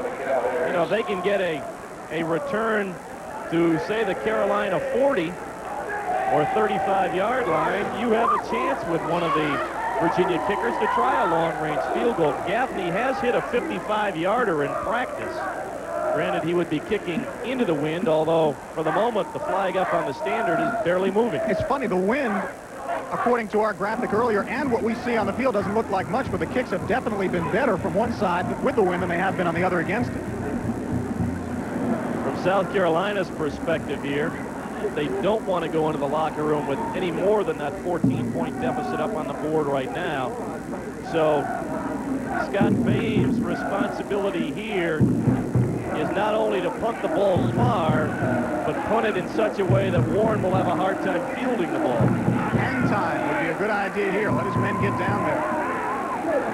10 men on the line of scrimmage. Here comes Virginia. Fame gets it off. Does have pretty good hang time. Warren will try it at the 30. Not fair catch. And that is where the Cavaliers will have it with 6 seconds left to go. And we'll see if Don Mikowski wants to try a Hail Mary. A 41-yard punt there by Boehm. Well, this is a definite no-lose situation for Virginia. You can get your quick people out there, spread out the field, let Mikowski air it out. Somebody falls down, you get a pass interference call. Who knows? You have a chance here. Really, the Gamecocks have not stopped Virginia in this first half. When Virginia has been stymied, they've stymied themselves. Both Carolina scores have come as the result of mistakes on the part of Virginia. John Ford lines up deep in the offensive formation. Just as a safety man, the Cavaliers decide they're just going to run out the clock, and that's our first half. And an outstanding offensive first half, and the home crowd here at Scott Stadium. Well-deserved standing ovation for the Virginia Cavaliers, who leave the field leading 27-13, and I've got to believe feeling very good about things. Outstanding 30 minutes of football for the Cavaliers.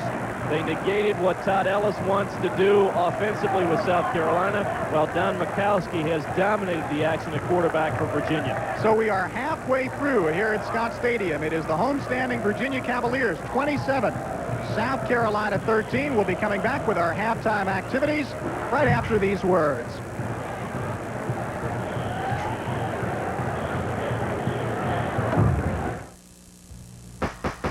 Atlantic Coast Conference football coming your way Saturday.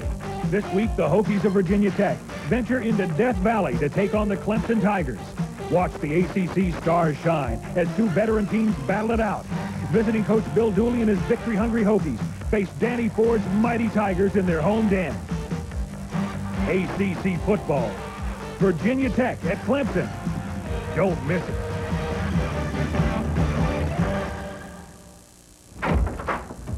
Another job interview, hotshot?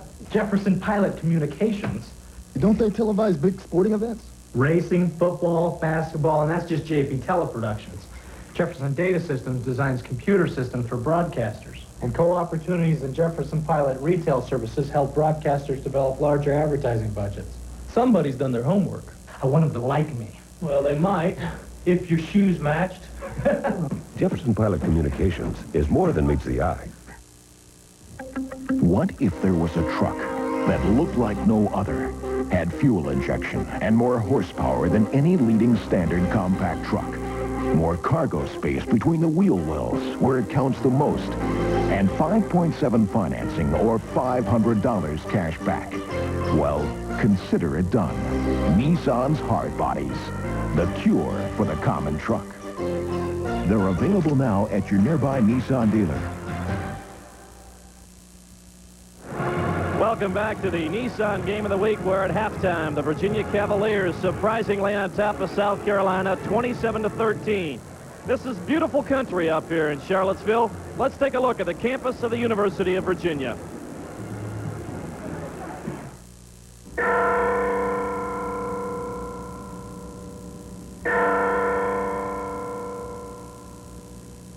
When Thomas Jefferson designed the University of Virginia, he embodied the commitment to excellence in every detail. His creation is a constant reminder of that commitment. the commitment to excellence that continues.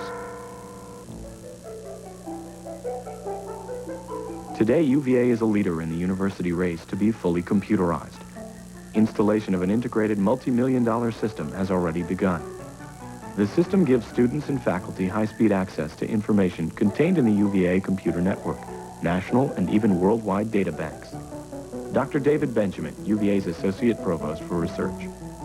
Full computerization will benefit the university in a number of ways. First, it will increase the productivity of our faculty, our students, and our staff. And second, it will integrate analyses and graphics into our classrooms. Third, faculty will be able to work on joint papers and research with colleagues not only in other UVA departments, but at other institutions. The net result is a completely new learning environment in which the computer provides intellectual leverage for students and faculty. Commitment to excellence, a University of Virginia tradition that continues.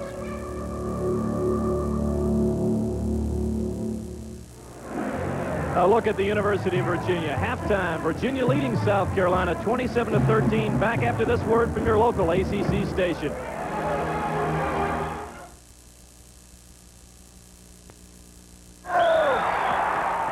You know, S&K has some great buys on menswear for fall, like this English Manor corduroy coat for only $59.95. And wool blend slacks and wool blend sweaters are both just $24.99 each. Plus, S&K has knit ties and your all-time favorite Oxford cloth dress shirts. Hey, dummy, sit down!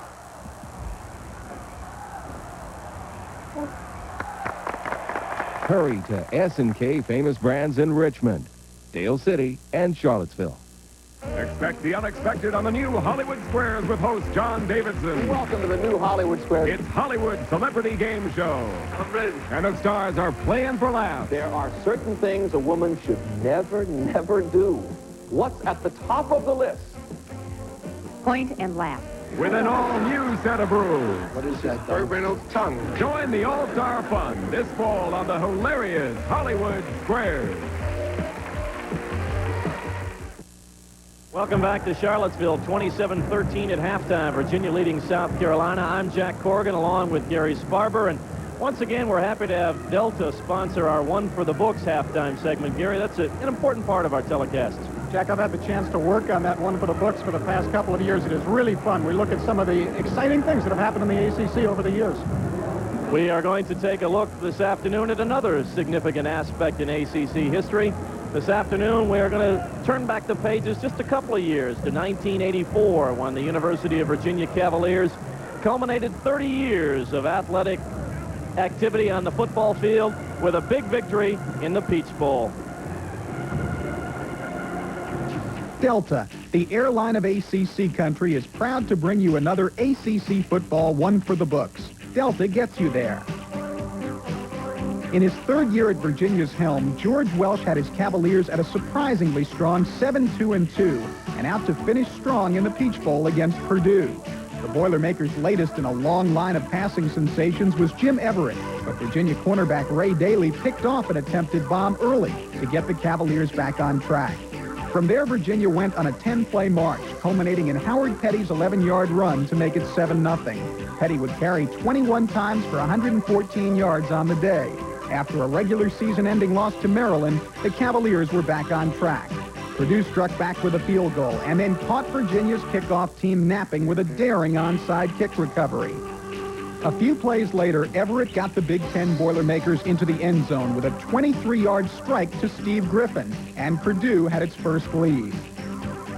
From here, the teams rode a seesaw.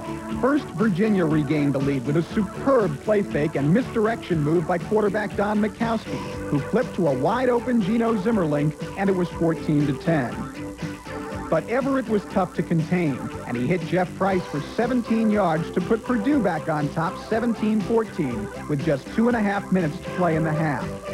Virginia went for the lead at halftime, but instead, Mikowski's attempted pass to Zimmerlink was underthrown and picked off by Purdue's Kennedy Wilson, and all of a sudden, the Boilermakers were threatening to take command at intermission. Jim Everett would finish the first half with 158 yards gained through the air, and when he hit Marty Scott for 12 yards to make it 24-14 at the midway point, George Welsh knew it would be a tough second half climb. After an exchange of punts to start the second half, Mikowski connected with freshman John Ford for 30 yards to the Purdue 20. And 4 plays later, Mikowski snuck it over to pull within 3.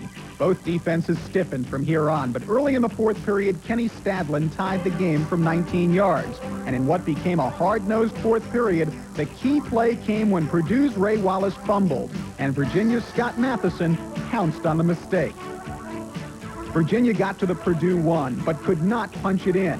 So Welsh went back to Kenny Stadlin, and Stadlin hit again, this time from 22 yards out, and Virginia was up by 3. The Cavalier defense held, with Ray Daly's second interception capping the effort, and Virginia topped off its best season in 32 years with a come-from-behind Peach Bowl victory over Purdue, and certainly one for the books. This has been another ACC One for the Books, brought to you by Delta. Delta gets you there. With the South Carolina Gamecock Marching Band entertaining for the crowd here at Scott Stadium in Charlottesville, we'll be back with more halftime activities right after this word from our sponsors.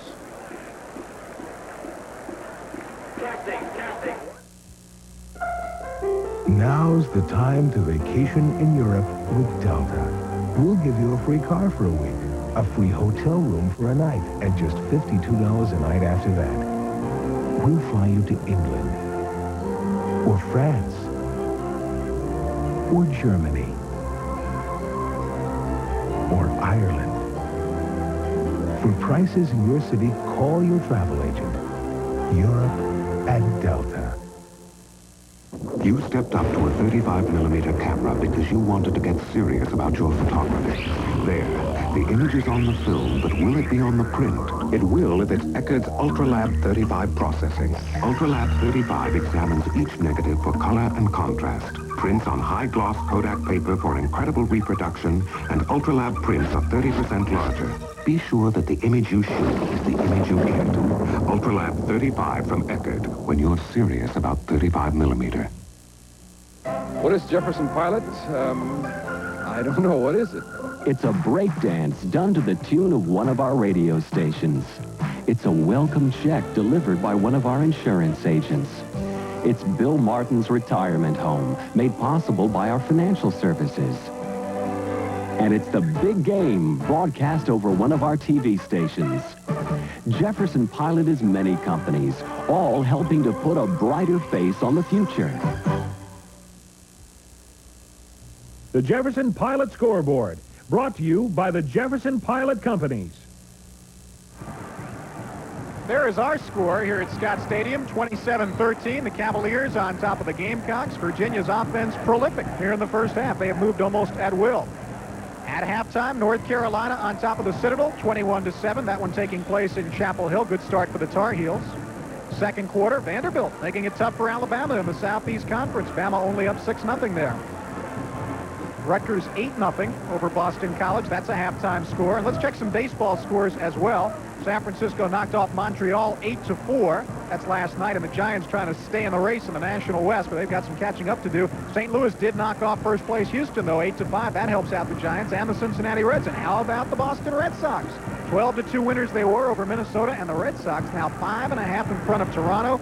The Blue Jays lost to Chicago on a score of 5-0. The Red Sox may just hold on. Let's check in with Jack Corrigan, who has a very special guest with him. Thank you, Gary. It's my pleasure to introduce the Vice President of Marketing and Sales for Poland, Jim Serene. And Jim, Poland has gotten itself involved in ACC football by being the sponsor each week for our MVP awards. And we're going to talk about that for a minute, but I know as you and I were talking here before Gary sent it over to us, we were remarking on what a great first half of football we've seen. We're really pleased, Jack. This is a great way for us to kick off the season, to be associated with the ACC and this kind of a ball game. We're really enjoying ourselves. Heck of a game. As I mentioned, Poland this year is going to be the sponsor of our MVP awards, where each week we are going to select a player from each school to honor them and present scholarship money to their respective university. And Jim, what was the thinking behind Poland? Why did you people want to get involved in such an endeavor? Jack, this year Poland has adopted a theme of America's chainsaw, because we are a chainsaw manufactured here in the United States and in the South. And what better way to get America's Chainsaw kicked off than with the fine universities, the ACC, and the fine student bodies. And secondly, our growth and penetration has been great in this part of the country. And Poland, in some small way, wants to repay the wonderful people that have supported us over the years. And we can't think of a better way than to supporting the college athletes through the ACC. So we're real pleased to be associated, Jack. Really pleased. And I would imagine, Jim, if we keep getting football games like we've had this afternoon, it's going to make it that much nicer. It can only help all of us, Jack. It can only help all of us. We're tickled to be here. Well, Jim, we want to thank you for stopping by and visiting with us, and we look forward to the association with Poland all season long on our ACC telecast. Back to you, Gary. All right, thank you very much, Jack. And down on the field, our Ben Hamlin also has another special guest. No, not one of those that you're seeing on the screen right now, but Rudy Martzke, who very many of you, I'm sure, read in USA Today. Ben? Thank you very much, Gary. And Rudy has graciously decided to spend a little time with us. And Rudy, first of all, I guess I have to ask you, are you surprised at the halftime score here? I am somewhat surprised, Ben. You know, Virginia is only about a 4-point favorite, and people weren't expecting that much from Virginia this year, but their offense has been tremendous. I was just in New York this past week and had a poll among some of the network analysts, and they come up with George Welch as one of the 3 or 4 best coaches in the country, so I think Virginia people ought to be proud of that. What do you look for when you critique a football game as the TV sports writer for the USA Today? I look for how the announcing team works well together, how much the play-by-play man sets up the analyst, and how much the production team works together so that if the announcers are talking about a certain player on the field, there is the picture of him. And then also in the second half, if there's a blowout, does the production able to keep the game interesting and keep the viewers tuned in? Hey, quickly, if we can, one final question. This is the 3rd year of college football since deregulation. Is it better now for the fan, or was it better then? It's much better now for the fan. He gets to see, let's say, 3 or 4 games at this time of day, a couple of games late in the afternoon, another couple of games at night. It's better for the networks because they don't lose the tons of money that they were losing before. It's better for, let's say, syndicators such as Jefferson Pilot because now they can get into the business. The only losers are the schools who don't get the money that they used to get. Thank you very much, Rudy Martzke. We'll be looking forward to some of your columns in the USA Today. That's it from on the field. Back upstairs to you, Gary. All right, nice job, Ben. Thank you very much. 27-13 is the score here at Scott Stadium, Virginia, on top of South Carolina. We're coming back after these words from your local ACC stations. This is my lava machine. This is my lava machine. New lava liquid. In 30 years of working with my hands, I've never used a hand cleaner like it. Power of pumice in a liquid. Feel it, powering away dirt, grease, just about anything. Powering hands clean. I'm Roger Gustin. Friend, when I talk power, I know what I'm talking about. Lava, new liquid and traditional bar. Powers hands clean. And you, Margaret, take Howard for your lawful wedded husband. I can't right now. I'm watching Magnum. Magnum's turning up everywhere because now he's on every day, every weekday. Monday, Tuesday, Wednesday, Thursday, and Friday. We got a one pepperoni with anchovies. What are you doing? I'm watching Magnum. Tom Selleck is Magnum, everybody's favorite private eye, every weekday. Come on to Channel 12. You know, S&K has some great buys on menswear for fall, like this English Manor corduroy coat for only $59.95. And wool blend slacks and wool blend sweaters are both just $24.99 each. Plus, S&K has knit ties and your all-time favorite Oxford cloth dress shirts. Hey, dummy, sit down!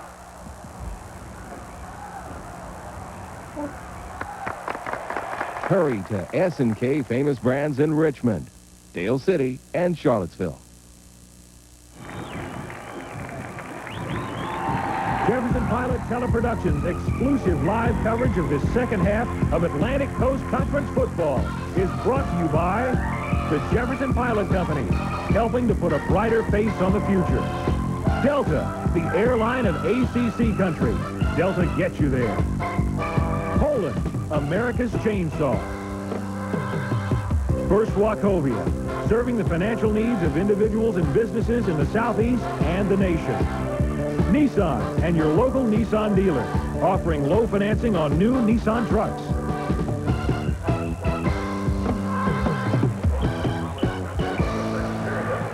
At the the conclusion of today's game, we will be selecting a Poland most valuable player from each team. In addition to recognizing our 2 MVPs, Poland will donate a $500 scholarship to the general scholarship fund of both South Carolina and Virginia as part of the Poland Most Valuable Player Award Scholarship Program.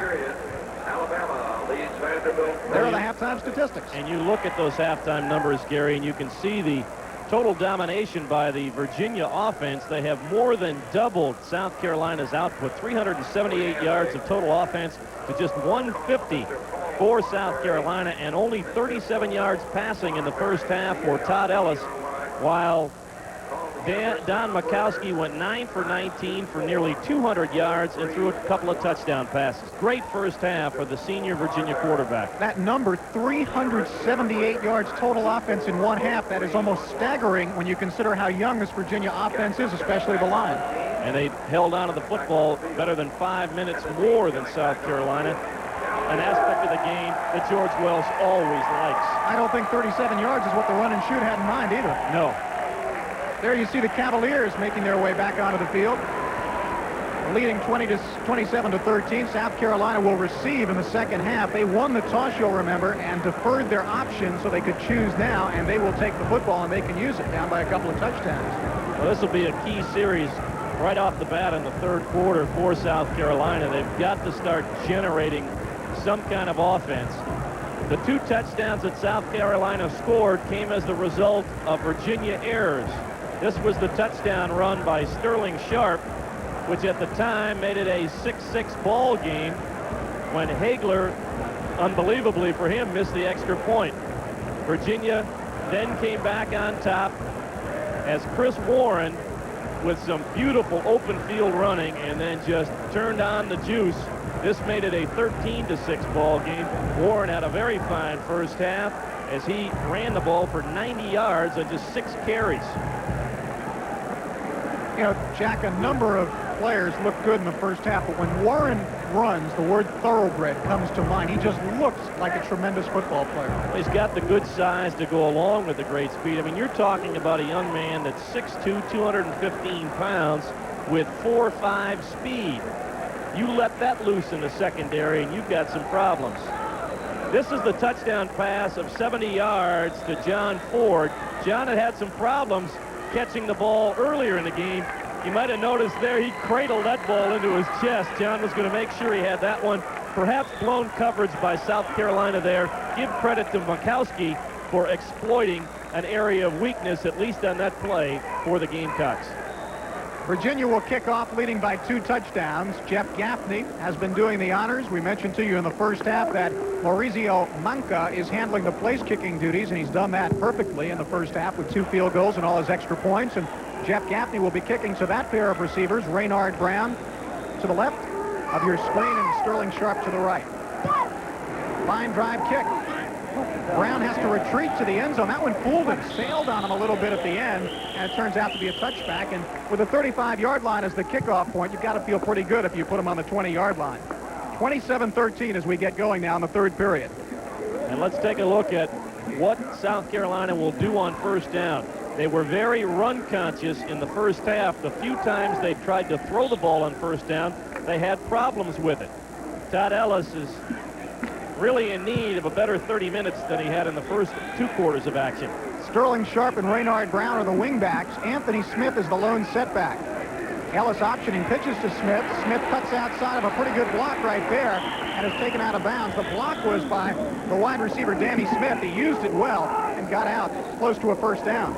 Well, Danny Smith is a converted tight end, so you're talking about a wide receiver with 215 pounds on his frame. And they get Anthony Smith out into the flat.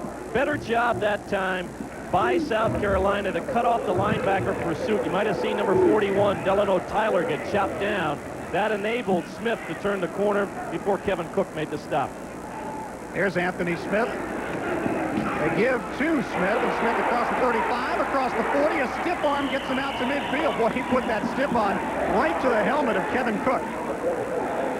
Well, South Carolina taking a page out of the Virginia playbook as they take it to the short side. Good close down block by the left tackle for South Carolina, Curtis Hill. That enabled Smith to get it out into the secondary. South Carolina on the move. They did not have very many sustained drives. They had some big plays in the first half, but they're moving now very early in the third period. They come out in the wishbone about the third or fourth time they've shown this formation in the game. They pitch it to Raynard Brown with Anthony Smith leading the way. A crunching block by Smith, and Brown cut inside of it for about 4 yards. It almost appears right here, Gary, that Joe Morrison has decided, let's get real simple, let's run the football, let's take the pressure off of our young quarterback, let's pound a little bit because we've got some size. Raynard Brown gets it upfield. Sean Scott, one of the people to trip him up, along with Kevin Gould. 2nd down and 6. Sharp is the wing back to the far side. Raynard Brown to the near side. Todd Ellis from Greensboro Page calling the signals. Anthony Smith right up the middle. Good, powerful run across the first down marker. That's what you like to see a big back do for you. And he finally went down in the hands of number 61, Billy Keys, a sophomore out of Washington, D.C. Nice run. That was an audible at the line of scrimmage by Ellis. He saw the Virginia defense spread out. See the hole in the middle of the field? Virginia was sideline conscious that time. Ellis read the defense, checked off to the play up the middle. Smith gets the yardage. Billy Keys was there, but not before he had picked up another first down. Danny Smith to the bottom of your screen. Ryan Buffet to the top, the pitch out. Anthony Smith, the workhorse on this drive, and Sean Scott just pulled him down at the 40. Ray Savage there as well. Ray Savage scraping from his linebacker position. Watch the action off the ball. Griggs pushed it upfield, and Savage was there along with Riotas Perkins. That time, Virginia guessed right defensively and stopped South Carolina. No gain on the play. 2nd down and 10. Don't you love a linebacker with a last name of Savage? How appropriate. And he's got speed also. Todd Ellis. Again, Anthony Smith. Not much that time. Right into the heart of that Virginia defense, and a good job by number 91 for Virginia, Judd Rupp, sophomore out of Worthington, Ohio, a 241-pounder. So now the conservative play calling of South Carolina has put them into a little bit of a bind. It's 3rd and long yardage. Now you've got to come up with something different. I think we got to expect Ellis to put his first pass up here in the second half. But let's look for a little dump pass or maybe even a screen, although they line up 3 receivers to his left. First time we've seen that. Now Sharp goes in motion to balance out the formation. Ellis rolling, had to stop his roll, throws, and a nice catch by Ryan Buffet. Buffet breaks loose. He may score to the 5 and to the 3-yard line. Ryan Buffet. He's a sophomore out of Columbia, South Carolina, and he's another skilled position player in this ballgame with tremendous natural talent and potential, and he sets the Gamecocks up with a 1st and goal. Ellis rolls to his left, comes back to the right, throws a BB to Ryan Buffet, who made a great catch, and then he made a good move as Kevin Cook overran the play, and Buffet very nearly put it in the end zone. Big play for the Gamecocks. 1st down and goal. They're in the wishbone once again. This is Raynard Brown cutting inside for a touchdown, South Carolina, and the Gamecocks are right back in the ballgame. 27-19 with the extra point to come. Very impressive 80-yard drive in just over 3 minutes. You said it very early in the drive, Jack. They just went to bread and butter football. Well, we talked early in the ball game, Gary. You have got a very strong physical football team in South Carolina. If you take advantage of that size and strength and bang away at people, sometimes you get too cute for your own good. And Joe Morrison said, hey, let's go basic. It paid off. Scott Hagler had his 82 extra point streak in a row broken earlier in this game. He hits that one, though, and the Gamecocks are within 7 points. Scott Hagler, number 16. This is just power football out of the wishbone. Look at South Carolina blow Virginia off the line of scrimmage. Sean Scott was the first man to make contact, and he was 3.5 yards downfield. At the very least, South Carolina gave the Wahoos something to think about on that drive. 27-13 Virginia, and we'll be back after these words.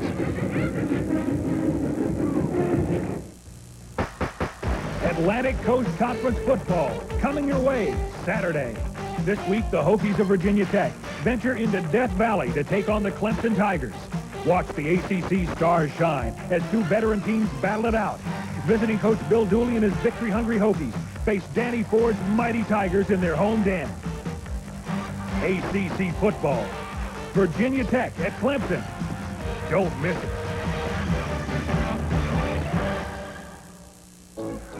To make chili as good as my ma's, you need Italian tomatoes, Mexican beans, and my ma in the kitchen. How's it going, Ma?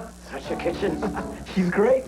Knows just how hot I like it, and the tall cold one I like with it. Natural light.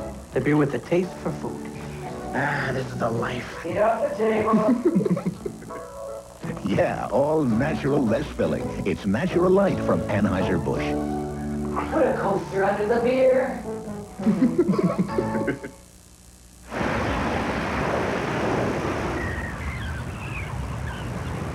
Wachovia has the loan when that second home becomes first priority.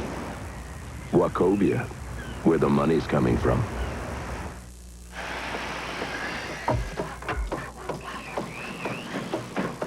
Wachovia has the loan to give your home a little elbow room. Wachovia, where the money's coming from. Early in the third quarter, Virginia leading South Carolina by just 7 points now after an 80-yard drive by the Gamecocks. It took 8 plays in just over 3 minutes. Scott Hagler will kick off from the 35-yard line. Again, that new rule in college football this year. We don't want to belabor it, but that's why they're on the 35. Chris Warren is the man Virginia would like to have handle the ball. There he is. Line drive kick. This is Keith Mattioli fumbling it around, and Warren picks it up at the 9. Up to the, no, this is Finkelstein at the 20, and Finkelstein up to the 27-yard line. I tell you what, it was a break for Virginia that Mattioli did not handle that kickoff because he had a knee down, and had he corralled that kickoff, Virginia would have been deep in their own territory. In the first half, Virginia did a pretty good job of mixing up their play calling on first down, although by the end of the first half, it was still 3 runs to every pass on their first down play. But they've been mixing it up pretty well. Chris Warren is the tailback. Pat Toland is the fullback. 2 wide receivers, as you see, to the far side. Warren does not have a whole lot of room and really does well to get back to the line of scrimmage. Kenneth Robinson, excuse me, Jack. Virginia needs to reassert themselves on the line of scrimmage here on this drive. They dominated the line in the first half. South Carolina comes out on their first possession and says, we're ready to play some football. Are you? 2nd down and 9. That's Ford in motion. McCaskey with the pitch to Warren. Trying to see if he has any room. He was slowed up by Chris Major and gets out of bounds after a gain of only a yard. Good penetration by Major that time. Major makes the play because Virginia was winning the battle in the trenches, but Major forced Warren to spread wide to the sideline, and by that point, South Carolina's pursuit was able to help out and stop Warren after a minimal gain.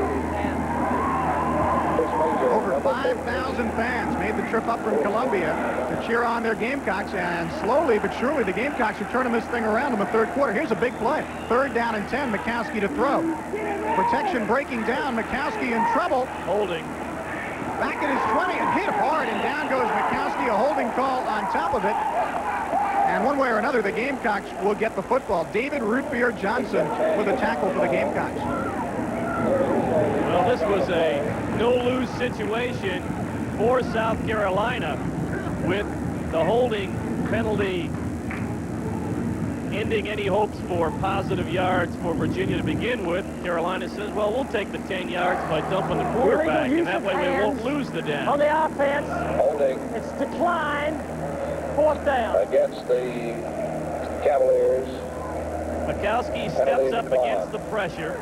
He is flushed out of the pocket by the nose man, Tommy Chaikin. Shed digs the linebacker, forces him back inside, where David Johnson says, how do you do? Well, Dempsey will punt once again. He has really had his problems. 2 kicks for 11.5 yards. 10 men on the line of scrimmage. Carolina is coming. And they got there. I don't know if they blocked it. It's a poor kick again out to about the 35 and takes a nice bounce for South Carolina. They did get a piece of the ball, and it dies at the 45-yard line. But at that point, you don't really blame on Dempsey. The pressure was really there. Well, had they not gotten a piece of the ball, you would have had roughing the kicker because Dempsey really got waffled. But South Carolina taking advantage again of the Virginia kicking game. 27-20 Virginia on top. We'll be back after this word from your local ACC stations.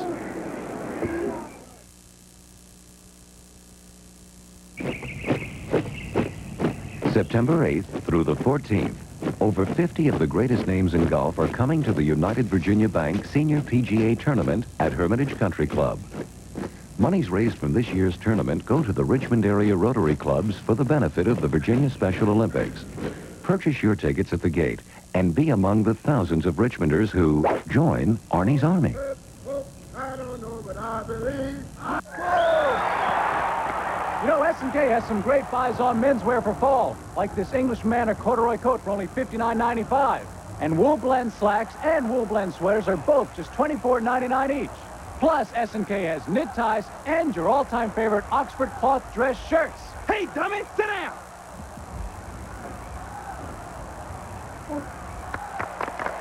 Hurry to S&K Famous Brands in Richmond, Dale City, and Charlottesville. South Carolina again giving problems to the Virginia kicking game. A lot of pressure coming on and flying through to get a piece of that football of Joel Dempsey's kick. Was number 28 for South Carolina, who we don't have in the program. Isn't that the way it is? We almost saw his name. Well, he turns around. I couldn't get it. Starts with a G. That's about all we can tell. First down from the 44-yard line of Virginia. Gamecocks have really turned things around in a hurry. Here's Anthony Smith, and Smith to the 40-yard line. Now, Harold Green really looked good in the first half, but Smith giving them the power.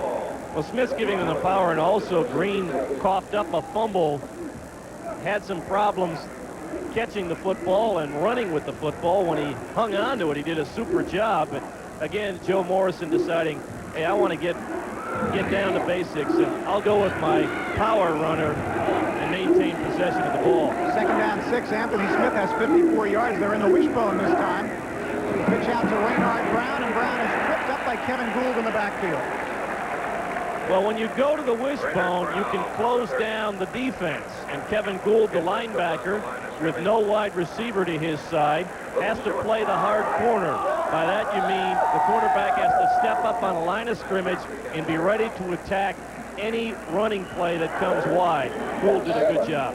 Here is a big play for the Virginia defense. They've been abused a little bit here in this third period. 9.5 to go. 27-20 Virginia. And the Gamecocks on a ball possession down. Now on the run and shoot. Ellis to throw. Unloads and almost intercepted. They wanted to run a screen on the near sideline with Sterling Sharp. Two things happened well for Virginia that time. Edgar Davis put pressure on Todd Ellis. And then on the near sideline, Sterling Sharp was well covered. Sean Scott, had he been a step closer to the quarterback, might have had a shot at the interception. So Boehm to kick again. And this one has some pretty good hang time on it. They will let it drop, and it hits out of bounds at the 1. I think they'll, let's see where they mark it. Upfield a bit. It hit at the 1 inbounds, and they'll say across the sideline at the 7-yard line. Not a bad kick for Mr. Boehm. Boehm averaged only 34 yards a kick last week, but he got off to a poor start in the first half and came on, and he has really done the job today. Well, right now, in terms of special teamwork, South Carolina's starting to take control. That's like a great sandwich. I mean, he hit that ball on the 1-yard line and backed it up to about the 6. I'd take that for my golf game. Run it right by the flag. I can never do that. Scott Boehm did it quite well, and Virginia's in a hole. I'm only not commenting because I don't have a golf game. 7-yard line. First down and 10 for the Cavaliers. McCaskey, the quarterback, has gone all the way. And McGive straight up the middle for Chris Warren, I believe. Wait until they unfile. No, Pat Tolan carried the football. Pat Tolan, number 32 carries. Take a look at the scoreboard again here this afternoon. North Carolina's Tar Heels opening the season at home, and Citadel, as you mentioned, Gary, can give people problems in opening ball games. The Heels on top by a couple of touchdowns. That's in the third period. They got a little bit better than 2 yards, so it's second and a long 7.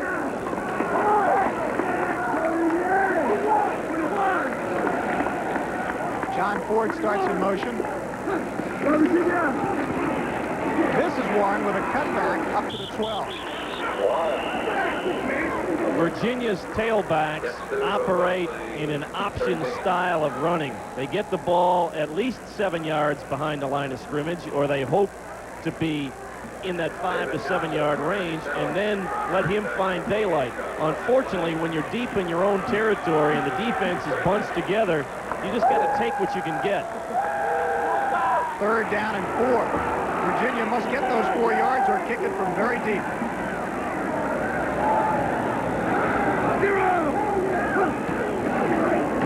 Fake to Warren, Mikowski on the roll. In trouble. Mikowski eludes the pressure and goes out of bounds at the 11-yard line. He lost a couple, and Virginia will kick it from the shadow of their goalpost. Mikowski wanted to roll to his right and throw back to Kevin Ferguson, his tight end over the middle. The South Carolina pressure, led by David Johnson, just did not allow him to do that. Now, Virginia's punting game has not been what you would call spectacular so far, and a lot of pressure on Joel Dempsey here, kicking from his end zone with South Carolina within a touchdown and having the momentum. He's backed up a few more yards, Gary. He's been kicking from about 12. He's 14 right now. Sterling Sharp waiting on the kick. This is a better kick, and the crowd really lets Dempsey have the Bronx cheer. Sterling Sharp to midfield. Sharp with a nice move to the 46, and really only half a Bronx cheer. I think part of that was a very emphatic thank you to Mr. Dempsey for coming through. Well, I had been remarking to the people down in the truck during our last break that Dempsey was having problems. They backed him up. He got a better job this time. It is 27-20. Virginia over South Carolina. We'll be back. Are you sure? Yes. Really? Yes.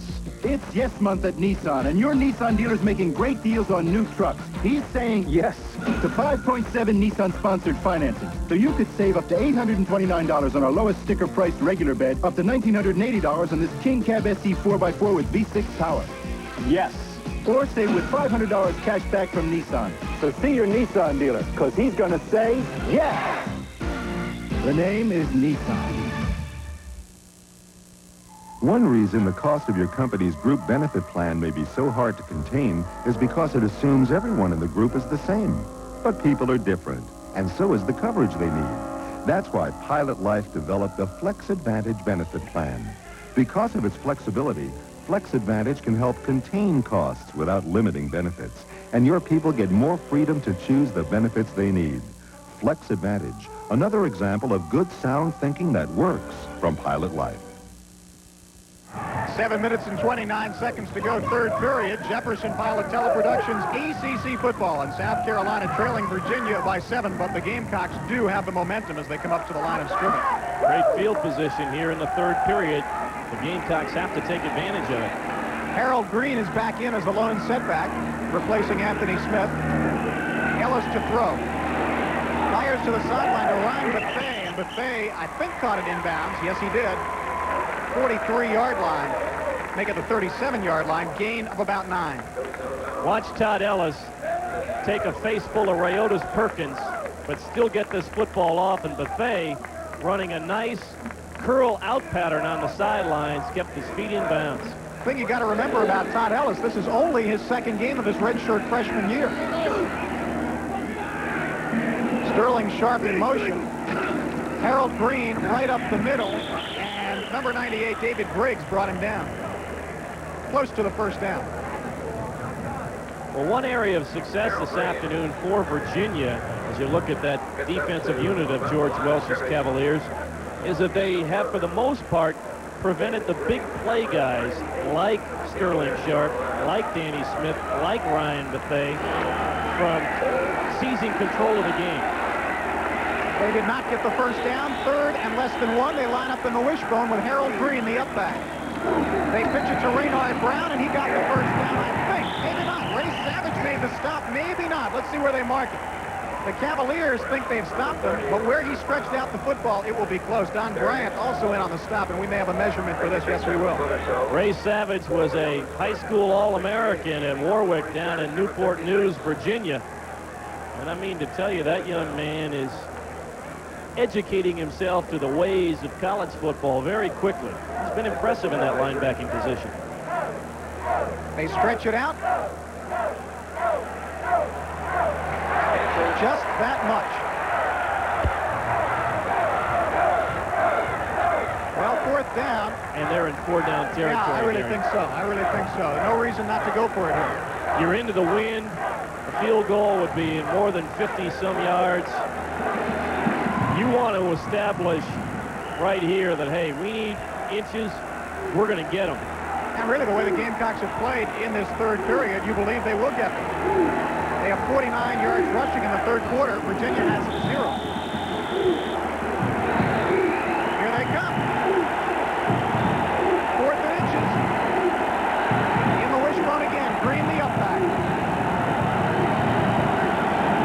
Quarterback sneak. Ellis bobbled it, but I think he got the first down. Bit of a scary situation as the ball popped up for a moment, but I believe Ellis did get the first down on the offensive surge. Yep, he did. Well, Ellis did a good job here of stepping around. Let's go down to the sidelines of Ben Hamlin. Okay, Gary, the Gamecocks a lot happier at the start of the second half, scoring that touchdown to move within 7 of Virginia. They're driving 1st and 10 on the 35, so good news. Back upstairs, guys. Thank you, Ben. 35-yard line of Virginia. The Gamecocks have it as Sharp comes in motion. Ellis retreats. He has Sharp all alone at the 37 and Sharp to the 32 before he's taken out of bounds. A minimal gain of 3 yards on the play, but Keys was barreling in on Ellis, who didn't have a lot of time to make a decision. Let's take an isolated look at Sterling Sharp. He comes in motion. This is basically a safety valve play. You hope the defense drops off, creates some space for Sterling Sharp, and you let him do his athletic thing. But I tell you what, Kevin Gould, pretty fair cornerback there. One of the tri-captains for Virginia, made a nice play. One of the reasons cornerback is such a difficult position. You're isolated on their best players. 2nd and 7. Harold Green right up the middle to the 28-yard line of the Cavaliers. He'll be 3 yards shy of a first down, and it will be a ball possession 3rd down. Jeff Lagerman on the tackle. This is almost the reverse, Gary, of the first quarter, in which South Carolina barely had possession of the football at all, and Virginia moved up and down the field and scored a couple of field goals. Now the situation has changed. Joe Morrison's club is dominating the action, but at this point have just scored the 7 points here in period 3. 3rd down, less than 4. The option, Ellis with a lot of room, 20-yard line outside of the 10-yard line, and final drag down at about the 7 by Mike Patine. We have not seen Todd Ellis run the football that much this afternoon. He has been content to pitch it in the option. This time, Virginia closed down on the fake. Just a good play fake. Puts Ellis into the secondary. He steps around Cook. And finally, Mike Patine runs him down, but it's 1st and goal for the Gamecocks. Not bad poise for a guy playing the 2nd game of his freshman year. 23-yard gain for Todd Ellis. 1st and goal again on the option. This time the pitch out. Raynard Brown in a heap of trouble. He was triple teamed. Mike Patine was there. Sean Scott with the initial hit, and Jeff Lagerman there to clean up. That almost looked like a Canadian football play. Raynard Brown went into motion very late on the play, and then ends up being the option man. Todd Ellis says, hey, I see all these orange jerseys. Good luck to you, Raynard. It looked like Raynard was saying, maybe I can throw the ball. Wait a minute, that's not what we have planned on this play. I'm sure in his mind, when he saw that pitch coming, he was saying, thanks a lot, guy. You didn't help me here. 2nd down and goal from outside the 10-yard line now. That's Sterling Sharp in motion. Ellis optioning, pitch out. Harold Green, nice cut back, and Green with a nice job to get down to the 3-yard line. Wayotis Perkins covers up with Mike Patine, but that was a nice cutback. Sometimes you can have the defense you want to stop the offensive plays selected, but you just can't stop great athletic ability.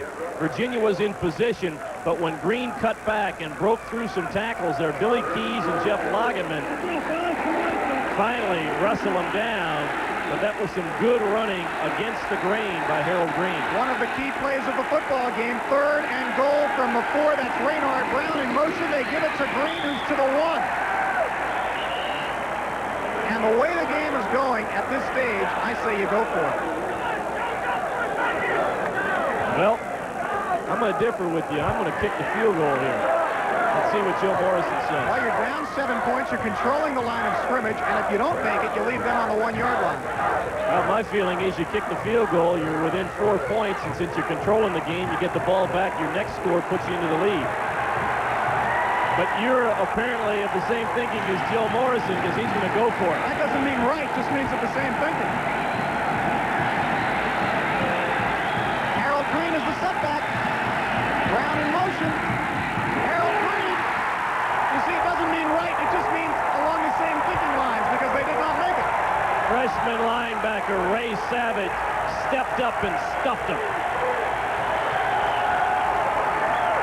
Not all bad, because they leave Virginia inside the 1-yard line, but still a lot for the Wahoo fans to cheer about. Third quarter, I'm of the feeling you take the points anytime. But let's see how it works out. That's right. Now the South Carolina defense has got to dig in and pick up their offensive teammates. It is Virginia 27, South Carolina 20. We'll be back after these words from your local ACC stations. This is my lava machine. And this is my lava machine. New lava liquid. In 30 years of working with my hands, I've never used a hand cleaner like it. Power of pumice in a liquid. Feel it. Powering away dirt, grease, just about anything. Powering hands clean. I'm Roger Gustin. Friend, when I talk power, I know what I'm talking about.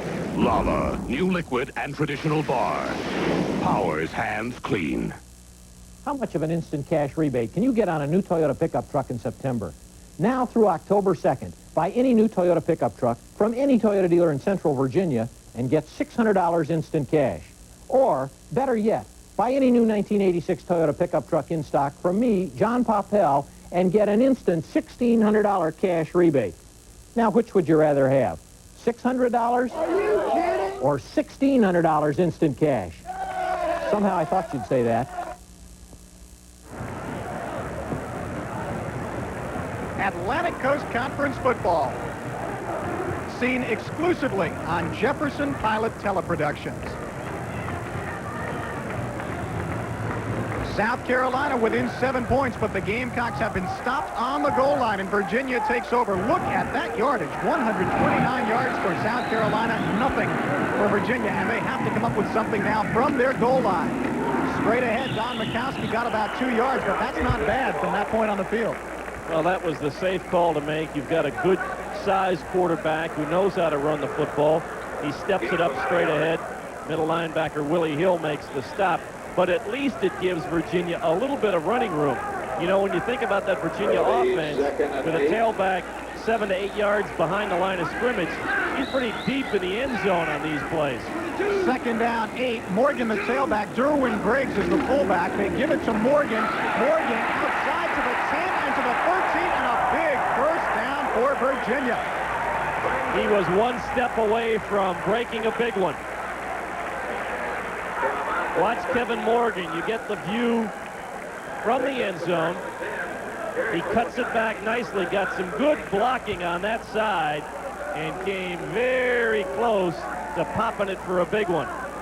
We are winding down the third period. Just a minute 50 to go. It's been all South Carolina, but still the Gamecocks trail by 7, and Mikowski is back to throw. He backs down forward up at the 26-yard line. 1st and 10, and for the first time in the second half, the Cavaliers are on the move. And very importantly for John Ford, he catches a ball in the middle of the field.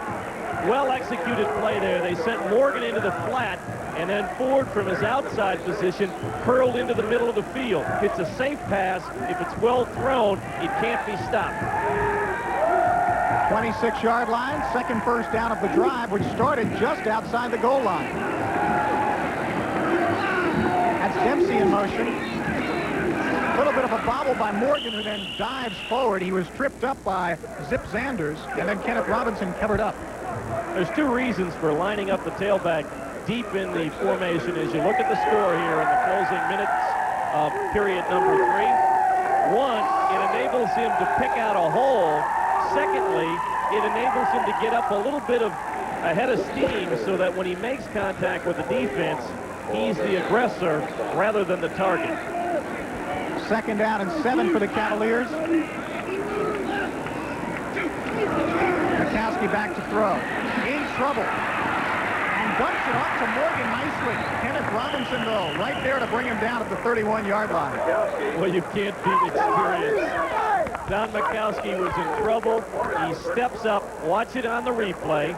Morgan there blocking, and then his responsibility is to step out into the flat.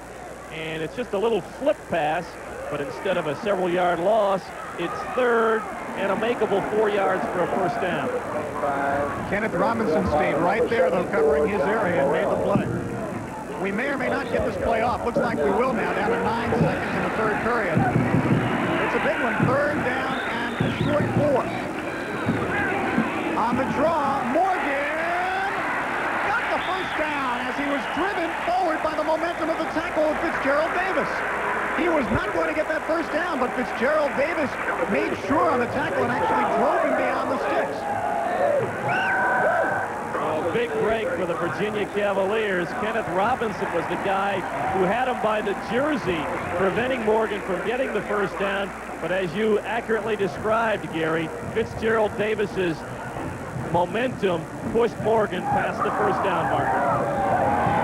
Well, that's the end of the 3rd period with the score. Virginia 27, South Carolina 20. We've got a good one, and we'll be right back.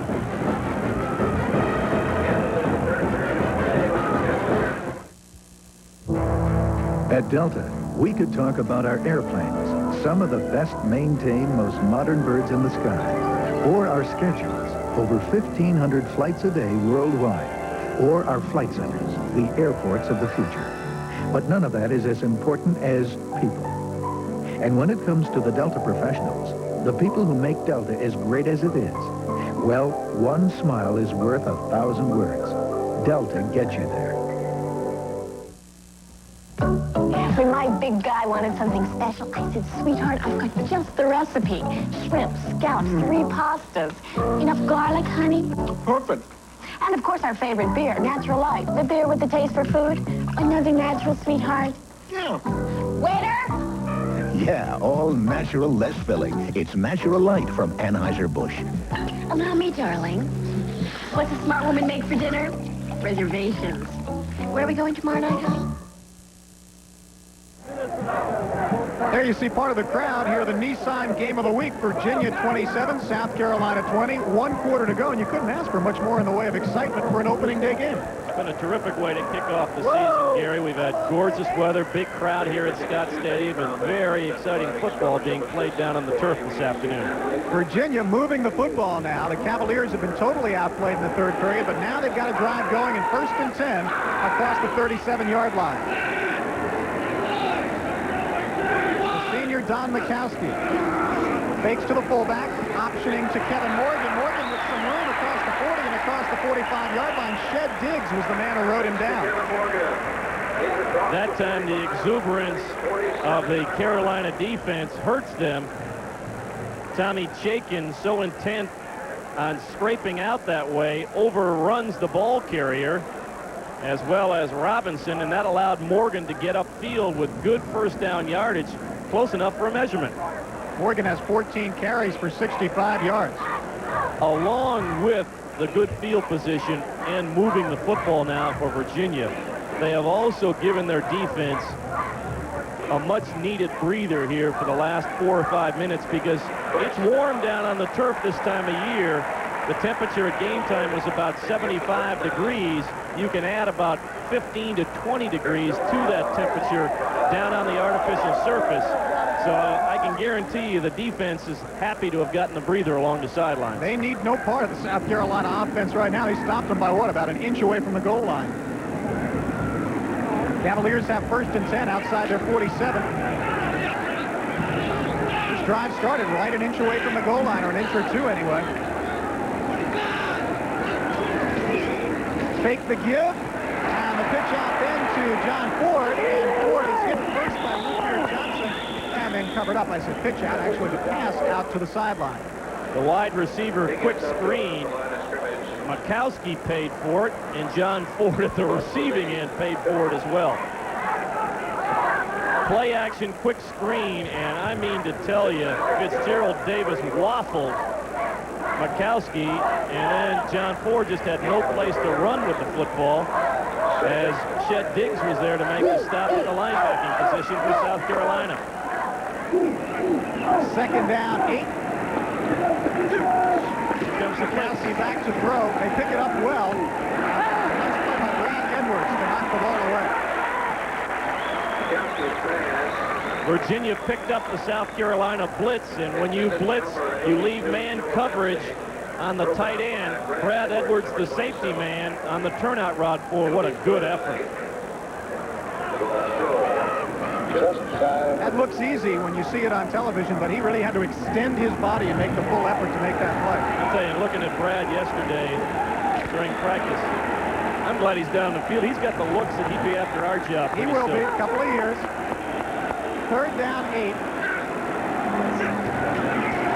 They fake the give, and Mikowski eludes the pressure again. Now he will run, and he will get the first down, I think. This is where they spot it. Very, very close to the first down. Greg Philpott, the All-South Independent defensive back last year, really nailed Mikowski right at the first down marker. David Rootbeer Johnson putting the pressure on. Mikowski stepped around it, turned it upfield, and I don't think he made it because where they spotted the ball was just before that orange marker that they laid down where the first down yardage is approximately. And as they re-stretch the chain, he's about 3/4 of the length of the football short. Now, wait a minute. What kind of eyes are those? The 3/4 of the length of the football, huh? Well, as I looked at it, it was a little shorter than a full football. All right. Hey, when you spend all those years as a receiver, you learn to know exactly how big that football is. Don Mikowski, 12 of 23 for 211 yards and 2 touchdowns through the air. He's run the ball 10 times for 43 yards. And are they going to go for it on 4th down at this part of the field? That surprises me. What do you think about this, Mr. Corrigan? I'd go for this because you've been moving the ball on the ground. I would punt it. 4th down, they're in close. Quarterback sneak, and I think his leap got him the first down.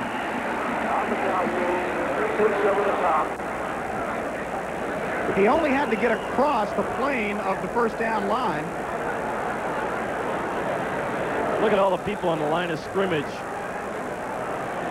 South Carolina had 10 men on the line of scrimmage, and Mikowski at 6'2", 200 pounds, and a good high jumper. That young man high jumped 6'9" at Fort Union Prep School.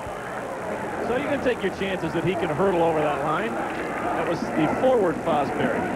Impressive statistic, Mr. Corrigan. Yeah, you pull him out of nowhere sometimes. 27-20, 13:04 to go. First down at the 42-yard line.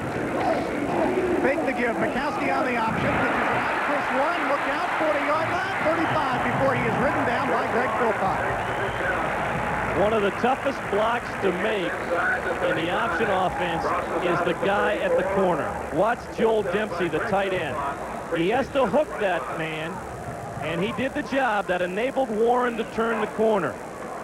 He hooked Willie McGinty, and that was what South Carolina did not want to have happen. Greg Philpott finally made the stop of Virginia with a 2nd and short.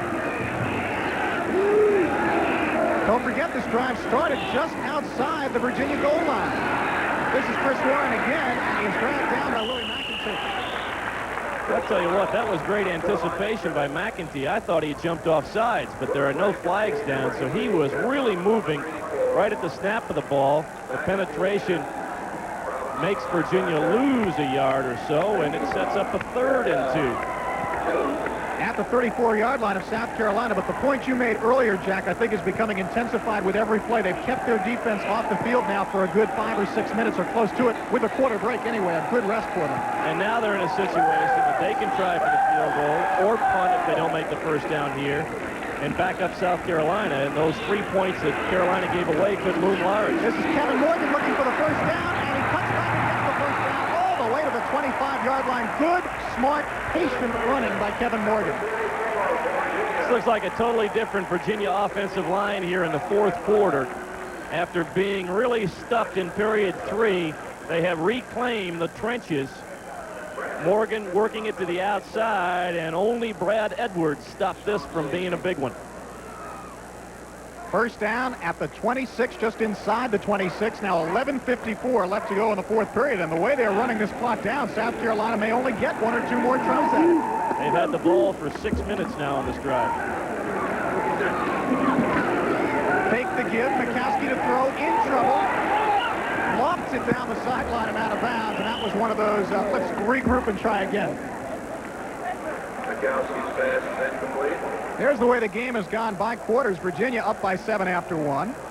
Up by 14 after 2. South Carolina totally controlled the third period and really looked like they were taking over the game until this drive. Well, when Virginia stopped South Carolina at the goal line, the offense for the Cavaliers knew they had to come out and regain control of the game. Not only have they done that by running off more than 6 minutes of the clock, but also because they are moving into scoring zone. You saw Virginia very good when they lead at halftime. Here's Morgan once again to the 20-yard line. He'll come up about 3-4 yards shy of a first down and bring up another ball possession down. But now Virginia getting into pretty good field goal range and only 11+ minutes to go and leading by 7 points. 3 points would look pretty nice on the scoreboard. Young Kevin Morgan did a lot of this ground gaining on his own because that play as it was unfolding did not look like it was going to be very successful for the Cavaliers, but he was able to push it ahead to inside the 20. Joe Morrison starting to get concerned on the far side. George Wells knows this is a big play. He wants 7. He doesn't want the 3 either. He wants to keep the drive going. Third down and 3. 38. Mikowski still has the football, and he has written down Brad Edwards up from the secondary with a big defensive play for the Gamecocks. Good guess on the part of the South Carolina defensive unit. They expected Virginia to go to the option. So Edwards stepped up onto the line of scrimmage from his strong safety position, and he stops Mikowski and forces Virginia to try for the 3. Well, Mauricio Manca has hit a 20-yarder and a 22-yarder, those very early. Now, Virginia has used 7 minutes on the clock. They can really put a nail in the South Carolina coffin if this 36-yard field goal attempt is through the uprights. Secules to hold. Here it is. Partially blocked at the line of scrimmage. I think he kicked it low. Good penetration by South Carolina, but I think you're right, Gary. I don't think he got the elevation he wanted on that field goal. So Virginia dominates the clock, but comes away with nothing. 10:09 to go, 27-20 Virginia. Back after this from your local ACC stations. This is a test. This station is conducting a test of the emergency broadcast system. This is only a test.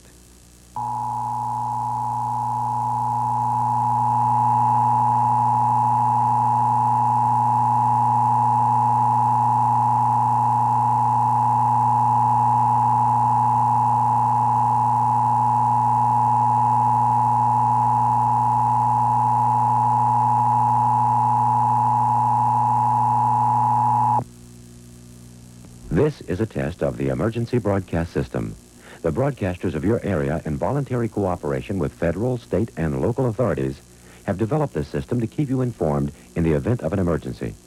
If this had been an actual emergency, the attention signal you just heard would have been followed by official information, news, or instructions. This station serves the Richmond Extended Operational Area.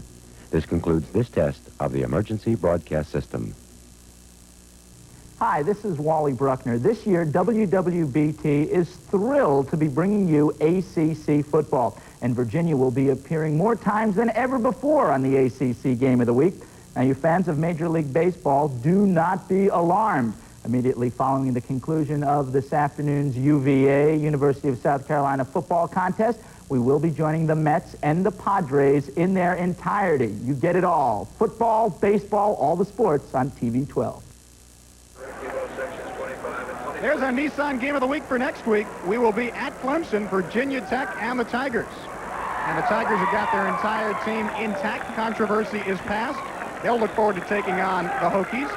Virginia on top by 7 here. 10:09 to go, and a big drive beginning now for South Carolina. 27-20 Virginia. Harold Green is the setback. Ellis to throw. He fires it, and almost picked off.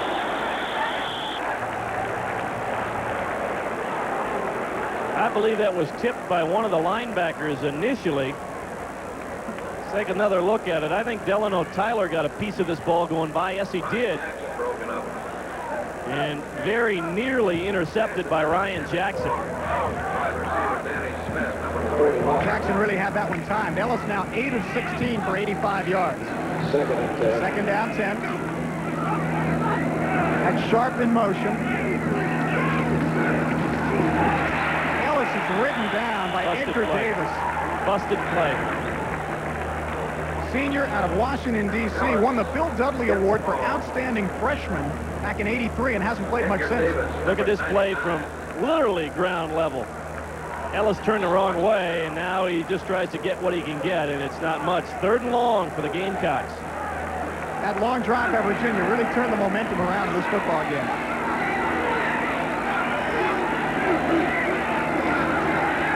Ellis has time. Now he runs out of time, and flag is down as well. David Griggs, defensive left end with the penetration. The converted tight end has really done the job. There was a holding penalty against South Carolina, but I'm sure the Cavaliers will refuse it because it'll be a 4th and long for the Gamecocks. Here's the call. Illegal use of hands on the offense. It's declined. It's 4th down. David Griggs, one of the best recruits in the country when he was a senior at Pensacola, New Jersey. He was rated a top 100 prospect. He just blew his way right through freshman tackle Mark Fryer and dumped Ellis. So once again, Scott Bain will punt from the goal line. He has kicked well today. Almost had that one blocked. Fair catch called for by Warren at his 46-yard line. That's where Virginia will have it with only 8 minutes and 58 seconds to go in the game. And the Wahoos on top, 27-20. 41-yard punt for Scott Bain. We're coming back. A very important possession for Virginia will be coming up when we come back from this break. This probably looks like an ordinary office to you, but it isn't. We're Interstate Securities, and we bring Wall Street with all its knowledge, experience, and resources to your street with all its charm, warmth, and security. And it's all as easy as doing business with your neighbor. Interstate Securities. We bring Wall Street to your street. America has made the Nissan Maxima their #1 choice in luxury cars. Out of that great Maxima tradition comes the first all-new 5-passenger family car from 1987, the Nissan Stanza, with just about everything you'd expect in a luxury car, except a big price. And just in case you're wondering, the Stanza is still under $10,000. See the new Stanza at your nearby Nissan dealer. They're out in front and pulling away. Warm day on the Astro turf here in Scott Stadium. You've got to wonder about the fatigue factor for Virginia. What's it like on the South Carolina sideline, Ben Hamlin? Well, Jack, it seems like the South Carolina Gamecock defensive players are a little bit tired. They spent most of the first half on the field. Got a bit of a breather in the 3rd quarter, but they've been spending a lot of time on the field, and I think it's taken its toll now with evidence about Virginia's drive the last time it had the ball.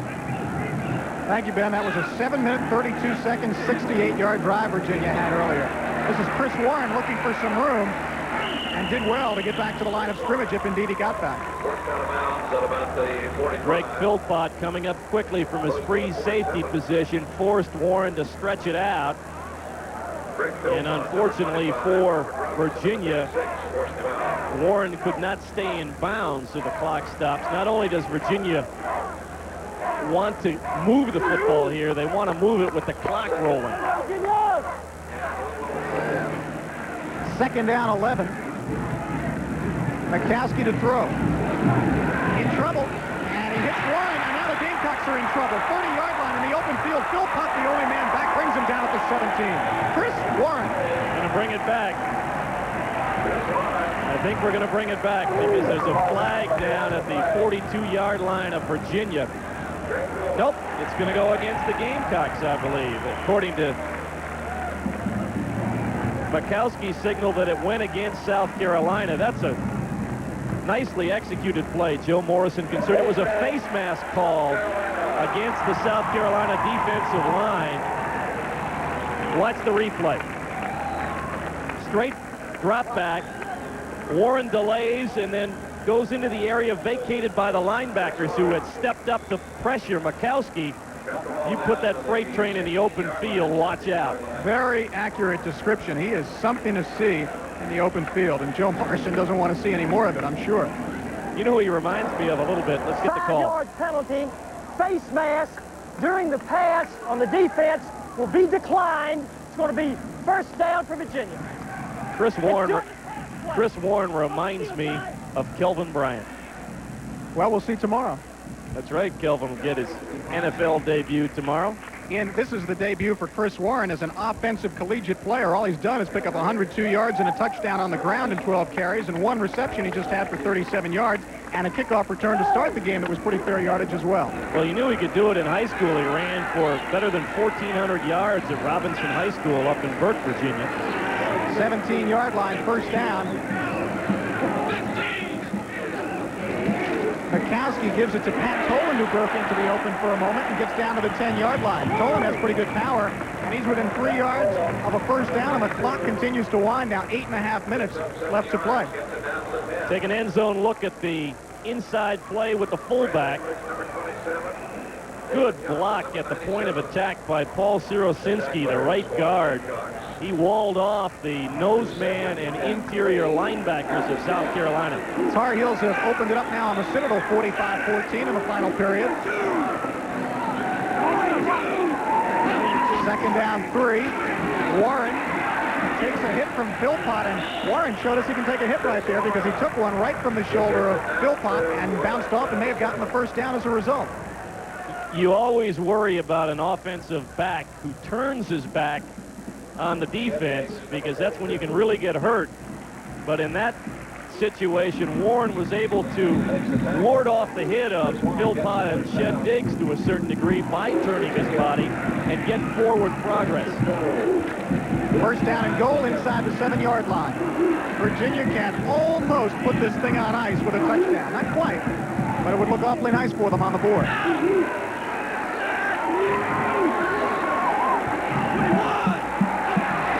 Mikowski optioning.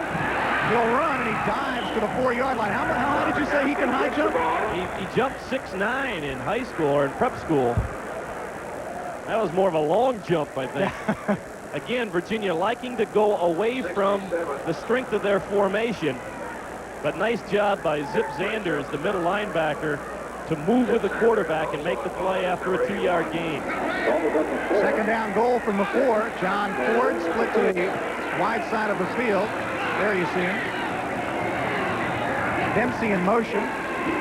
Warren, Shed Diggs hit him first. And then he was ridden down by Fitzgerald Davis at the 5-yard line. You get into great philosophical discussions with coaches about tendencies. Virginia with the tendency to run away from the strength of their formation. Eventually, the defense starts to expect you to do that. Then do you say, hey, try and stop us, we're going to do it anyway, or do you try and go to something different? We'll see what they do on 3rd and goal from the 5. Mikowski fakes to Morgan, gets away from trouble, and then gets what he can to about the 4-yard line, and that's all. Chris Major blitzed from his cornerback position. He was the guy who put pressure on Mikowski. Tough decision here for George Welsh. He's going to kick the field goal. I think a very good move because he is a touchdown up, and this will really put the pressure on South Carolina. How many times today has Mikowski avoided the loss? He's a good athlete. There's no question that he reacts well to pressure. He tries to make something positive out of it happen. I think the most impressive thing, he has not made the crucial mistake. CQs will hold. Monka will kick. They whistle it down. I think the kick was good, but let's see. I think they ran out of time. Virginia, I believe, will be called for delay of game. Dead ball foul, delay of game. Clock ran out before the kick. 5-yard penalty. So Monka will have to do it again. Cavaliers wanted to run as much time off the clock as they could. against the Unfortunately, now you take it from being a routine extra point attempt, although it would be worth 3 points in terms of distance, an extra point attempt, to now being a field goal of a little more distance. He's got it down at about 18 yards. Now he's going to put it down just outside the 50. Oh, yeah, I'm so sorry. about 26-yard field goal. Yeah, I'm looking at the line of scrimmage. The kick by Monka. He got it. Monka is 3 of 4, and Virginia has extended its lead out of reach of a score, 30-20 with 5:28 to go.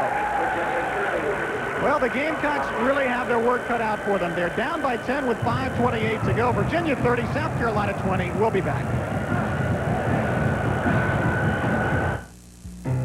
Your Jefferson Standard agent is worried about you. He worries whether your current retirement plan will buy the kind of retirement you want, whether you'll be able to send the kids to school. If you become ill or disabled, will you have the right coverage to see you through recovery?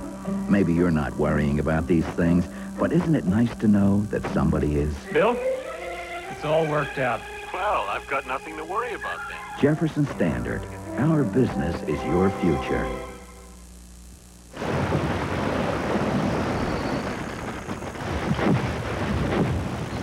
Wachovia has the loan to put wind in your sails. Wachovia, where the money's coming from.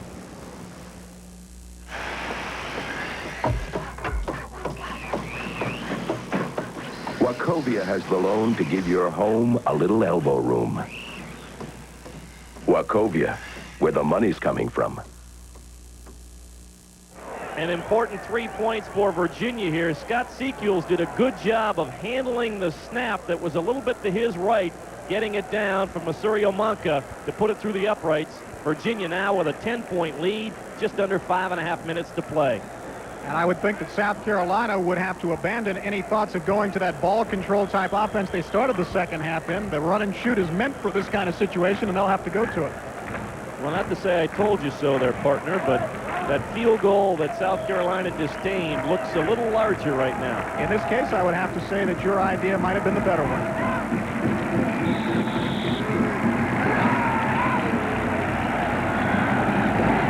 Jeff Gaffney kicks off for Virginia. This one comes to Sterling Sharp, who starts from his 14. Across the 20, breaks one tackle, and then brought down by David Griggs at the 23-yard line. Let's go down to the sidelines and check in with Ben Hamlin.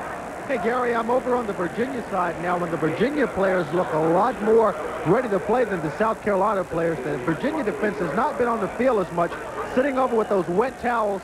All they have to do is really shut down the Gamecocks one more time, and this one's over for sure. Back upstairs to you, Gary. Thank you, Ben. Of course, a 10-point lead will make you feel that much more chipper, won't it, Jack? Without question. At the 23-yard line, 1st and 10. Gamecocks have to get busy. Ellis to throw, pressure, lets it fly. Ryan Buffet catches the pass behind it, eludes one tackle, and then is really smacked from behind at the 40-yard line. Jeff Lageman was heading in the right direction to make that stop. They need to get the ball to Ryan Buffet more frequently. The young man from Columbia, South Carolina, has made some fine catches this afternoon for the Gamecocks. This is another good one over the middle. He took a pretty good lick coming up here from Jeff Lageman. 39-yard line, 1st and 10 for the Gamecocks. Less than 5 minutes left to play. That's Raynard Brown in motion. Ellis on the roll. Overshoots Brown and throws it behind. Ryan Buffet, you take your choice who he was gunning for. Well, Kevin Gould mad at himself in the secondary for Virginia. He was lining up to go after Raynard Brown to put the pop on him. Had he broken to the ball, he might have picked it off. South Carolina did a good job that time of picking up the Virginia pressure from the outside. It does stop the clock with 4:46 to go. 2nd down and 10 for the Gamecocks. Ellis now 9 of 18 for 101 yards. Again, Brown in motion. Protection good. Ellis undershoots Ryan Buffet. At David Griggs in his face. That's a tough throw. You are talking about throwing the ball about 40 yards to get yourself a 12-yard completion. he was all the way on the left hash, throwing to the right sideline. And with Griggs in his face, he just couldn't get good follow-through on that attempt. Here's a big play for the Gamecocks. 3rd down and 10. They are down 10 points. They'd have a tough decision to make. If they don't make it, they'd probably kick it away. So this is a big one. Ellis has a nice pocket to work with, and he completes it to Danny Smith. And Smith, juking around, gets to the 45-yard line. And Smith really helped his quarterback out because that was a nice catch in addition to the throw. Danny Smith, the converted tight end, running from the wide-out spot on the left side. Good pocket protection by South Carolina. Ellis waits, throws. Smith with a good catch on the curl route inside of the linebacker and in front of the safety man. First down at the Virginia 45. Clock moving with 4:13 to play. Virginia 30, South Carolina 20. Ellis on the roll. Raynard Brown with a nice catch. And Ellis is going to win no popularity contest with his receivers if he continues to throw the ball in a position where they've got to stretch up high for it. North Carolina's won their ball game 45-14 over the Citadel. Good start for Dick Crum and company. And another first down here for the Gamecocks. Some nice receptions on this drive. Raynard Brown knows in this kind of pattern, he's probably going to get popped. Eric Clay guaranteed it for him. Yeah. Nice drive for the Gamecocks. Still almost 4 minutes left to play. Ellis to throw again. Given time. And overshoots his man, and it's picked off. Eric Clay with the interception. He was trying to hit Danny Smith. He'd been throwing his passes high. That one was too high. He had Danny Smith open between the linebackers and the defensive secondary. He got it over Delano Tyler, but also got it over the head of Danny Smith. And Eric Clay with a big interception that could clinch it for the Cavaliers. Well, Virginia in good shape now, leading at 30-20 over South Carolina, and we'll be right back.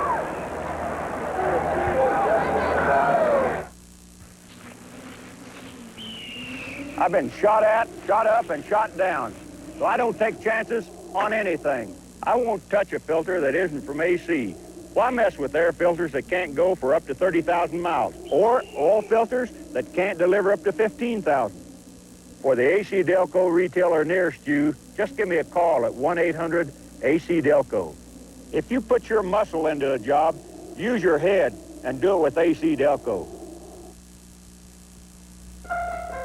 Now's the time to vacation in Europe with Delta. We'll give you a free car for a week, a free hotel room for a night, and just $52 a night after that. We'll fly you to England, or France, or Germany, or Ireland. For prices in your city, call your travel agent. Europe at Delta.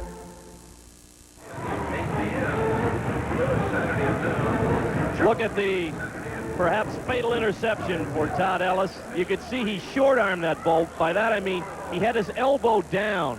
And when you have your elbow down throwing the football, the ball tends to sail. The nose gets up and it sails. It sailed right into the arms of that man on the Virginia bench, Eric Clay, with his first interception of the season. Virginia up by 10, 3:41 to play, and the Cavaliers own the football. Couple of yards there. With 3.5 minutes to play, and second down and 8, and at the very least, Virginia will make South Carolina use some timeouts during this drive. There's Kevin Morgan on the carry. At this point, South Carolina cannot afford to use a timeout. They've got to wait here till third down, probably, to start making use of their timeouts because they need some of them on offense because they're down by 2 scores, not 1. Derwin Griggs, the fullback, Morgan, the tailback. This time, Derwin Griggs does not get a whole lot, but they don't need a whole lot right now because they're using clock. We'd like to take this time to thank, from the University of South Carolina, Assistant Athletic Director Sid Wilson, Sports Information Director Tom Price and their staff, and from the University of Virginia, future Hall of Fame Sports Information Director Rich Murray and his staff. And Rich is going to be a big-time broadcaster someday, from what I understand. The New York Mets. As soon as they're ready, Rich is ready. So Rich told us over dinner last night. 2.5 to go, 30-20. Virginia on top. Mikowski. Aioli up to the 41-yard line. It's a safe play call. You want to maintain possession of the ball, but you're not going to be careless. So you throw the sideline out pattern. Aioli takes it from being a simple first down to a big gainer. And that, I think, was the final nail in the coffin of the Gamecocks. I think you're right. Less than, well, it's 2:03 right now. They stopped the clock for the first down, but we'll be under the 2-minute mark here presently. And barring an unforeseen set of circumstances, Virginia will win its opener, and South Carolina in tough shape. 0-2. They've got Western Carolina next week, but then Georgia and Nebraska, and you make that kind of a schedule for yourself, and you pay the price. And flip it the other way for George Welsh's young Virginia Cavaliers. This is an important victory early in the season. If Virginia can get this kind of offensive production throughout the year, they're definitely going to be a factor in this ACC race. I think they have to be just absolutely thrilled with their performance here today. Don Mikowski, the veteran quarterback, as we told you at the very start of the telecast this afternoon, was going to be the key man for Virginia. He was the veteran, the guy who has been in that quarterback spot for a number of years with the Cavaliers. He had to rise to the occasion this afternoon. He certainly did so. Also want to take some time to thank from Jefferson Pilot Teleproductions our network coordinator, Tony Johnson, and production secretaries Barbara Pravat and Dana Lambert.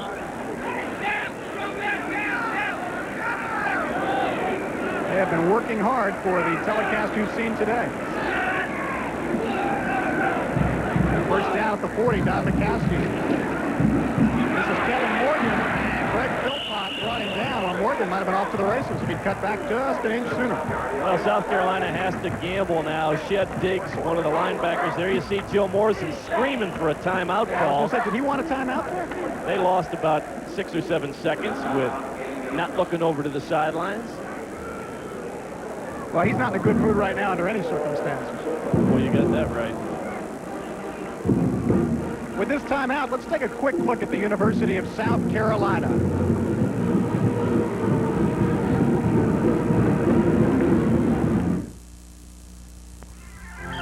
Vision.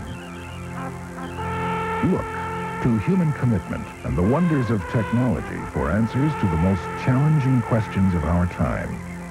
Look to inquisitive minds applying newfound knowledge to improve the quality of our lives. Look to the distinctive character and the vision of a premier research university.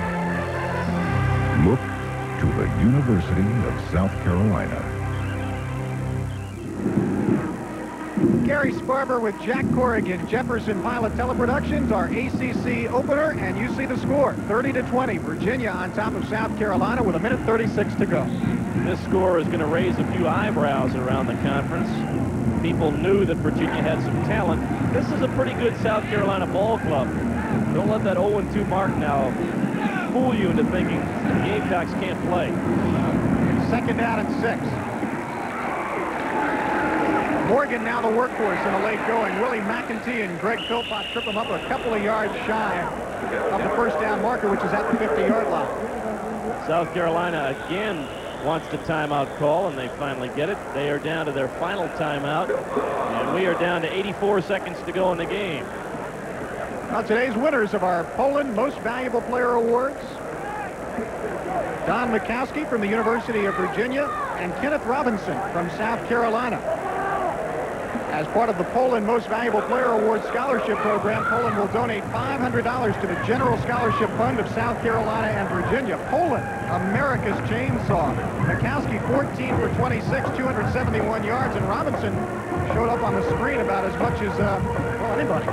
He has to be in double figures tackles without question for South Carolina.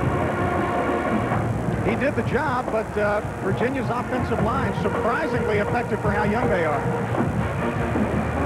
Next week, our Nissan Game of the Week, originating from Clemson, South Carolina. Always some great hospitality there. And Virginia Tech will be visiting another non-conference affair. And the Tigers, definitely an ACC contender. We'll get to see Kenny Flowers and the rest.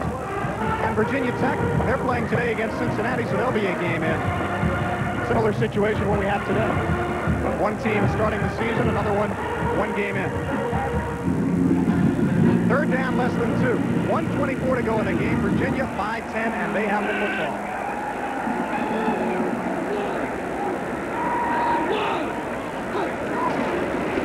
Mikowski, is that a broken play or what? I think it was a broken play. I think he wanted to give it to his fullback on the option there. So the Cavaliers will have to punt as South Carolina uses its final timeout. Keep in mind, Virginia has had problems in their punting game this afternoon. Joel Dempsey hit a couple of short ones that led to 2 of the 3 South Carolina scores. They also had one partially blocked here in the second half. It's 4th and a long yard for the Cavaliers. South Carolina is out of timeouts. George Welsh with the decision to be made here. Do we go for the first down or do we punt it away? I punt it away. Hey, that's the first time we've agreed on one of these, I think, today. But obviously the strategy being with only 1:17 to go, make them go that extra 40 yards. That's going to use some time. Well, you have to take your chances. You got to have enough confidence in your special teams, in this case the punt team, to get this punt away. All you got to do is get it downfield. It doesn't have to go that far. You just don't want to get it blocked. Of course, punting the football has not been the Virginia strength today. No, but again, you're talking about early season.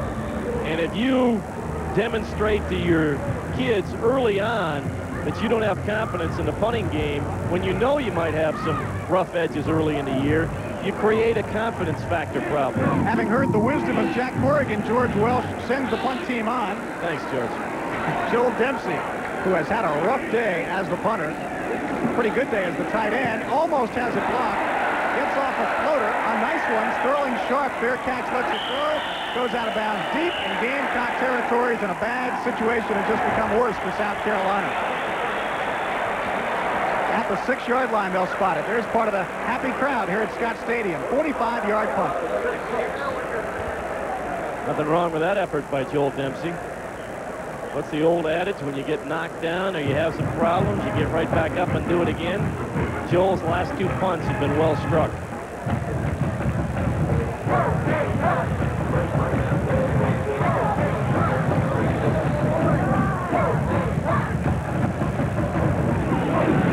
Yard line. Here come the Gamecocks with 1:09 to go. 1 timeout, no timeouts left. Raynard Brown starts one way, goes back in motion the other way. Todd Ellis throws. He has got Raynard Brown at the 25, up to the 30, and ridden down there at the 30-yard line by Eric Clay, I should say.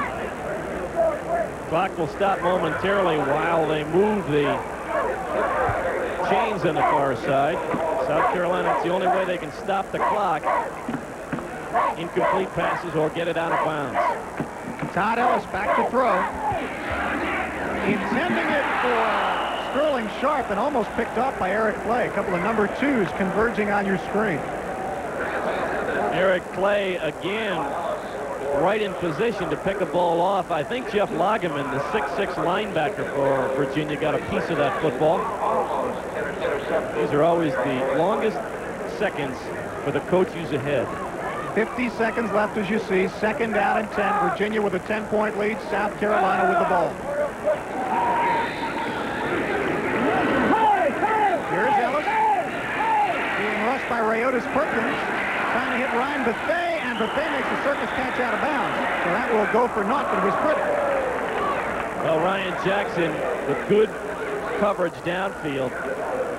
Late in the ball game, when you've got a guy running a fly pattern, the cornerback wants to force that guy into the sideline so that if that ball is not perfectly thrown, more often than not, he's going to catch it out of bounds. Long afternoon, Joe. You know, we're going to be leaving the air in a hurry because we're running late. I just want to say that I've admired these broadcasts for a long time, watching them. I really admire them now, watching how the people at Jefferson Pilot Teleproductions work. Great job by the crew. Here's Todd Ellis throwing downfield, and well, I guess it was for Sterling Sharp. Either way, it's going to be 4th and 10. Virginia has certainly taken Sterling Sharp out of the South Carolina passing game this afternoon. Going in, George Welsh knew that was the big play guy they had to deny for South Carolina. South Carolina next week will take on Western Carolina, and that is a game that they will want to win extremely badly because after that it's Georgia and Nebraska. Virginia goes back to George Welsh's old address, the Naval Academy. Triple wide receivers to the left on that formation. Ellis will go to at least one of them, and it's picked off. Dennis Fields. Fields back across the 40, 45, or 30, 25, and deep into Gamecock territory. Still going, finally written down by Anthony Smith at the 15. So with 23 seconds left to go, I think that is the exclamation point on the Virginia victory. Impressive win this afternoon for a young Cavalier football team that is going to get better, ladies and gentlemen. There's a happy George Welsh. And he's got something to show the Naval Academy because Navy stuck it to him last year. There's a disappointed Joe Morrison.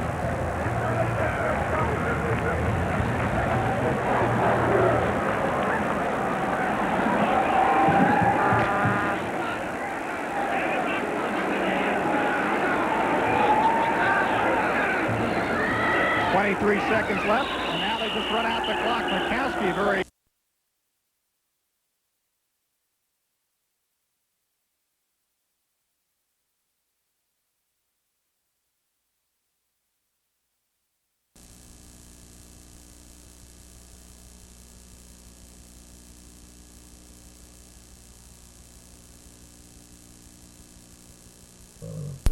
I got the roof.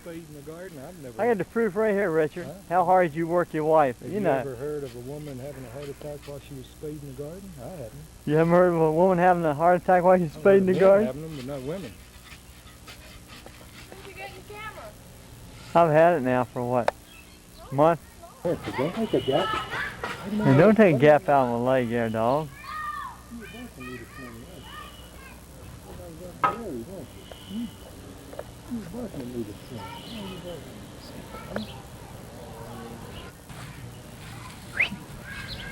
Hi, Pooch. Hi, Pooch. What you doing, Pooch? Huh? What you doing, Pooch? Isn't he pretty? He's a pretty dog. Sick boy. Sick. What's he doing with that thing? Huh?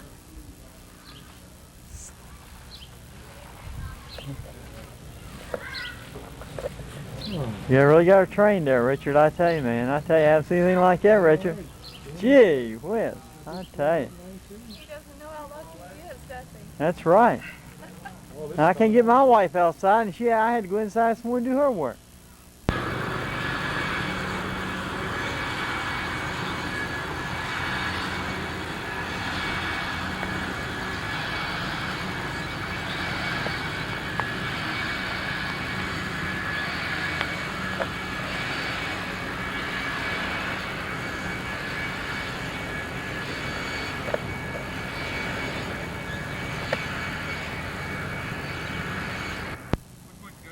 Let's see what UVA scrimmaged today.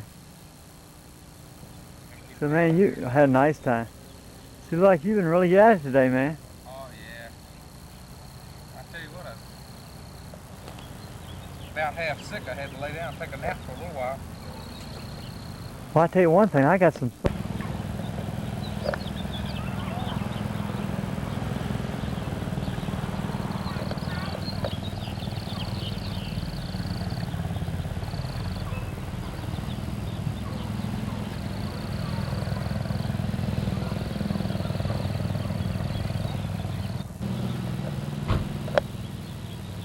Where you been, Leann?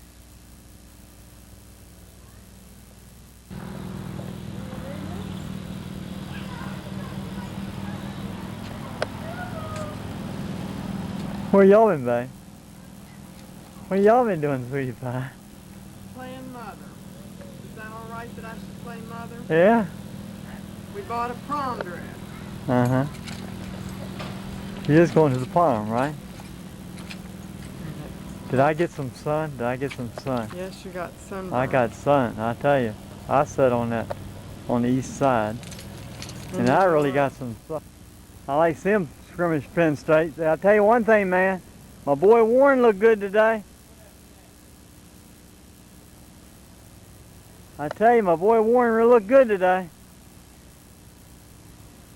You wouldn't believe the depth they got at quarterback now. Sequel really came through, man. He looked good today. And Ford back in there helped a lot too. You what? You gotta put your sunglasses. Take picture of me. Don't drag that dress, Leann. turn around. Let me see you, Boo. Hey, Boo. Come on, Boo. Turn around. I want to look at that pretty dress your mommy got you. Boo!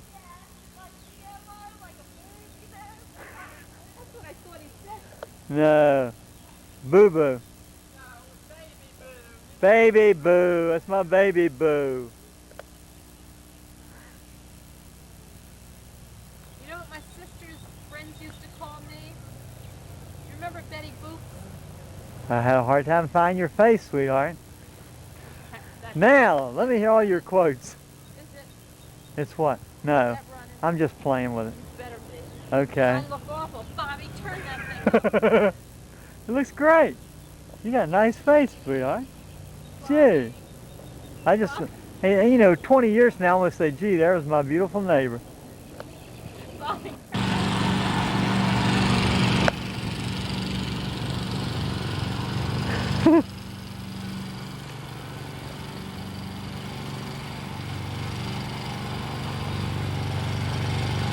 I tell you, this battery's really holding up good in this camera. You're enjoying it, aren't you, Bobby?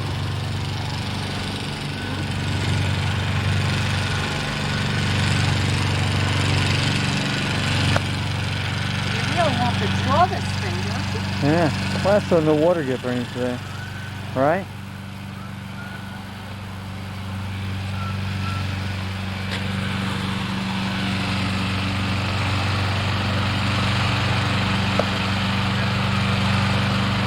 Son of yours really likes to mow, doesn't he? Did you see Stuart's new van? No, they get a new van over the car, right? You got one like Jenny and John.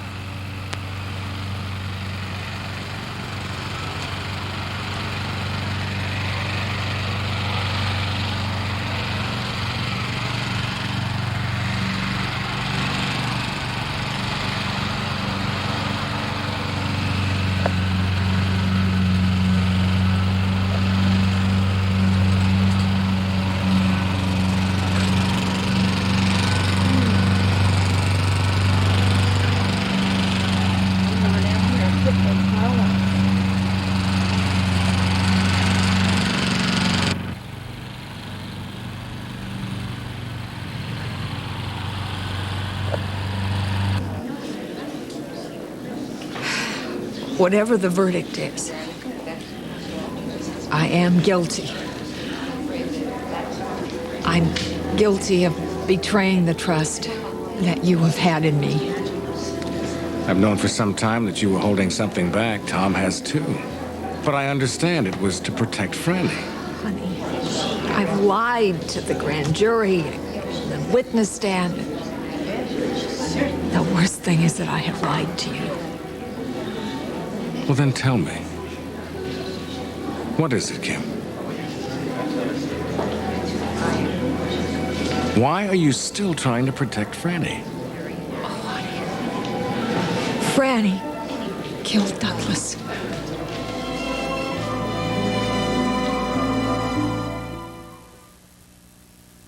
You people who brush with a gel are so stubborn. We've told you, more dentists and hygienists now brush with Tartar Control Crest to fight ugly tartar. Still, you stick with your gel.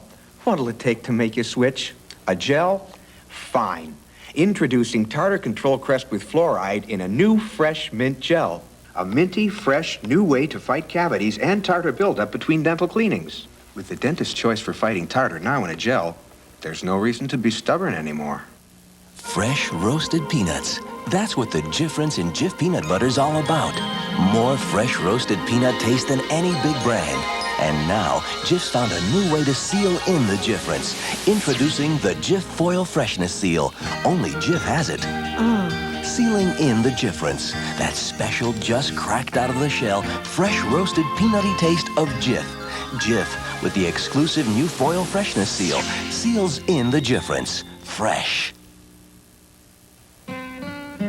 Hi, Hey, what's going on in here? Baking cookies for Daddy's birthday, Mama. Well, honey, you better get out the butter-flavored Crisco. But this recipe says margarine, Mama. Butter-flavored Crisco will make it better, more buttery tasting. Goldeny Rich Butter Flavor Crisco has no salt or cholesterol. Use it whenever your recipe calls for margarine. See, flavors can fade during baking, but Butter Flavor Crisco is made just for cooking. Margarine isn't. So Butter Flavor Crisco gives foods a rich, buttery taste no margarine can match. More buttery taste in every bite. Mmm, these are delicious. I think I'll take another. Hey, girls, I thought them was for your daddy.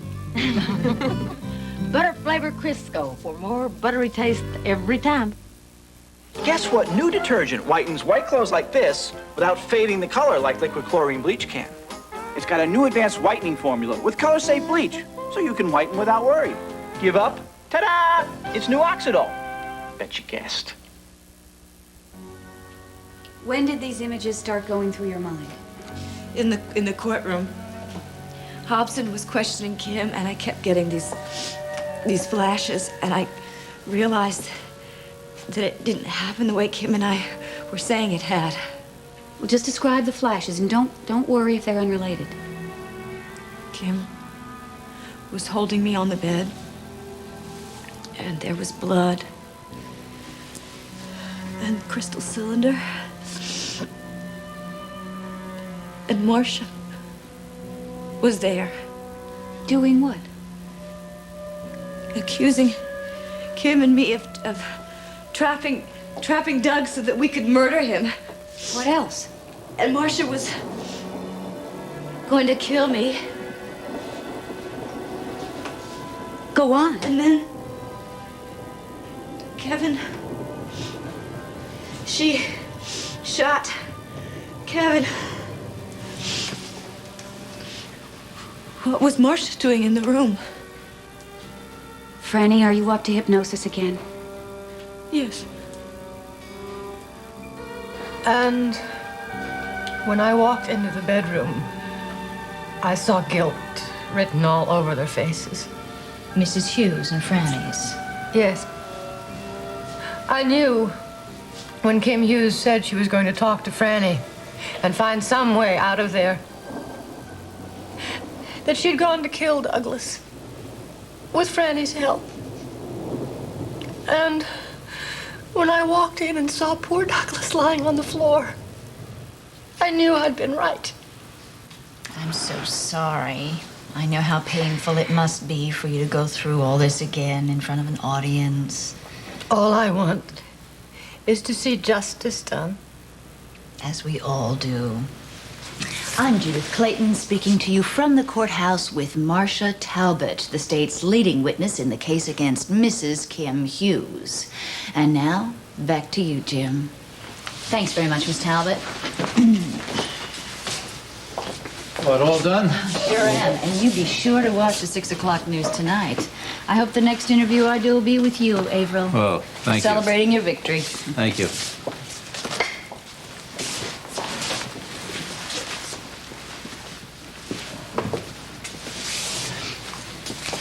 What's happening in there? Franny Hughes has had some sort of a memory breakthrough, so the judge has called a recess. I had a long talk with your cousin earlier.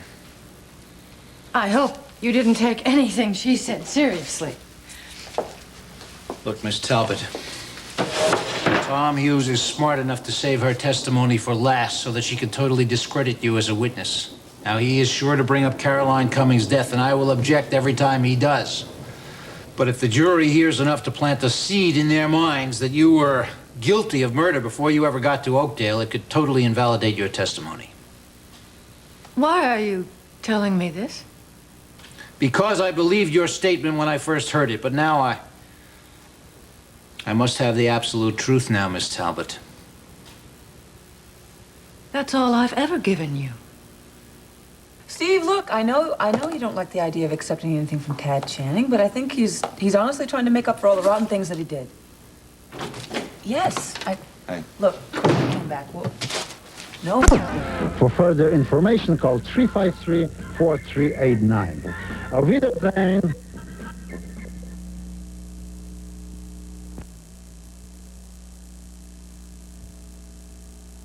You Nearly 35,000 fans in Charlottesville, Virginia watched the Cavaliers tame South Carolina's Gamecocks with an explosive offensive display on Saturday. 81 plays for 539 yards kept Cavalier fans cheering for the season opener.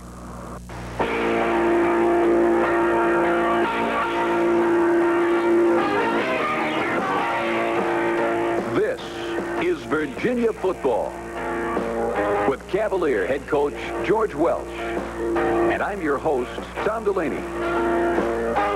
Virginia football is brought to you by Blue Cross Blue Shield of Virginia, the best you can do for your people and your company. And by A&N, your athletic outfitter. And by Safeway, America's and Virginia's favorite food store. And by Richmond Ford.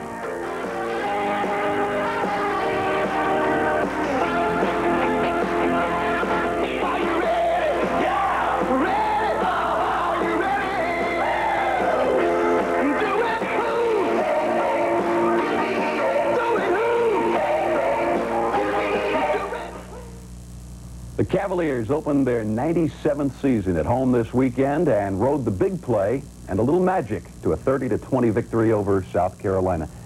Here's an incredible statistic for you, George Welsh. In home season openers, the Cavaliers have lost only 12 of 81 games in their history. Oh, jeez. That is incredible. Isn't that amazing? Yeah, considering that they've lost a lot of other games, after the season started, right? Exactly, but I would say that we have to figure out a way to get 12 season openers in this 1968 or 1986 campaign, all right? We've got some highlights for you from this weekend's win, and we'll be back with them right after this. Terry Holland on the proper use of the word abuse. You understand perfectly the meaning of the word abuse. Anytime you use a drug for recreation, you abuse it. When you pop pills you get on the street, that's abuse. When you get drunk, that's abuse. When you smoke pot, that's abuse. When you snort coke, that's abuse. Say no to abuse. It's that simple. The word abuse has been brought to you by Blue Cross and Blue Shield of Virginia. It takes a big man to fill these shoes. They're my shoes by Puma. Puma's the choice for college teams like UCLA and Virginia. And to help you make the right choice, A&N has all their Puma EX high tops on sale for $24.99. All first round low on sale for $19.99. Puma on sale at all A&N locations. At A&N, even I know that. WXEX TV8 in stereo.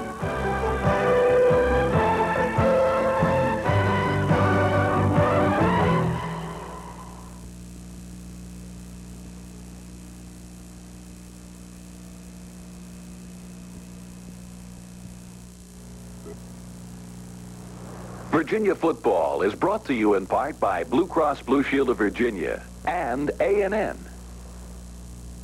Now, there's an old saying in sports that sometimes a team is really not as good as they look in victory, nor as bad as they might look in defeat. And I think some of the press after the game were kidding with you a little bit, George, because you almost sounded as if you were saying, hey, we won, but we weren't that good.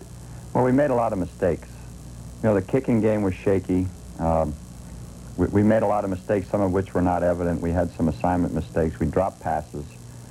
We got confused, and they have the kind of defense that confuses you, but also they've had the kind of defense that gives up big plays. So that's really what I meant when I said that, when I try to get it across, that we really didn't play a very polished football game. Isn't it nice, though, to after the season opener say, hey, we didn't play well, but we got a victory under the belts? Absolutely. And one of the big reasons was a great start. You scored the first 3 possessions of the game. Here's the opening kickoff. And we talked about last week the big play capability of this team, and you wasted no time showing that. Well, big plays will do a lot for you. We try not to give them up on defense. Here's one by Chris Warren. I think the kick was short, and it gave our blockers a chance to get set up. Warren's a kid that'll break one on you if you let him get half a step. Now, this is your opening series of this football game. You scored your first 3 possessions. This was an excellent drive. That's our favorite off-tackle play from the eye. Wasn't as good later on in the game. In the second half, we got some yardage out of it. We had some problems early, though. But here's a good look at it. There's the blocking. There's a missed tackle. There's another one that, you know, Warren is very difficult to, once he's in the open field. He's got good upper body strength, but look at the hole at the offensive line. Yeah, that was a big hole. I think they had a little stun on there, and a couple of them took themselves out of the... That's what you meant by South Carolina's a team that takes chances. Mm-hmm. They did a lot of stunning. They try to confuse you by putting people up on the line and then walking them off. Here's the field goal try. Yeah. Maurizio Manca, and this is the tough decision you had this week. Who's to kick? Well, we decided a week and a half ago that Gaffney would be the kicker, and then he had some, we didn't know whether he was going to be in school for the 9th semester, so we did not kick him under pressure, and then I wasn't sure what to do, so we decided to kick with Manca. There's a sample of the Virginia defensive pressure that Todd Ellis faced most of the day.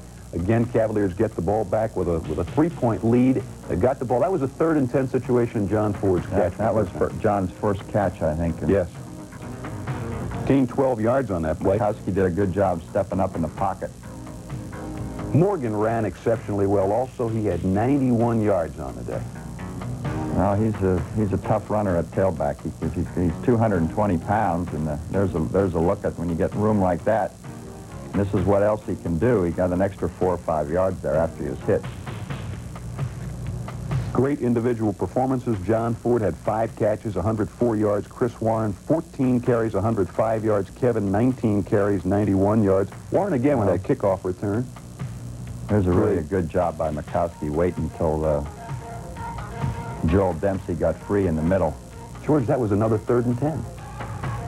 We had some penalties when we got down close in that first drive, and that's really what killed that one. We did not do a good job getting the ball in the end zone for this one. That 22-yard attempt was good by Manca. 72 yards in 13 plays. It's 6-0, but one big mistake here turns it all around. Yeah, I don't understand. Watch Warren come out of the pile with the ball. It looked like they were wrestling on the turf. In fact, I don't think the officials knew. Warren came out of the pile with the ball, and I don't know how. I'm still not sure how they got it. Fields fell down on that play, came back, made a nice tackle, but he had a great day.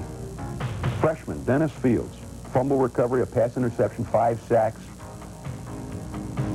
There was the touchdown which tied it, and 82 consecutive extra point attempts ended. Yeah, can you imagine that? Great time for it. 82, yeah, it was. You never know how that missed extra point makes a difference when you have a lead like that, whether it's 4 or 3 or 14. George, here's the second of 3 big plays by Chris Warren. Here's the acceleration right there. He just kind of drifted into the hole, but it's an example of the kind of speed that Chris has. He also later had a 37-yard catch that was a big play to go with that 51-yard kickoff return. Big play, that player right there. And again, Mikowski made a lot of that happen, it seemed, with a very good play fake. He looked like he was going to go to the air. He's going to go. Yeah, it's a draw. It's a delayed draw. I think we had some good blocks. Take a look at the defensive pressure again that this young defensive team applied most of the day.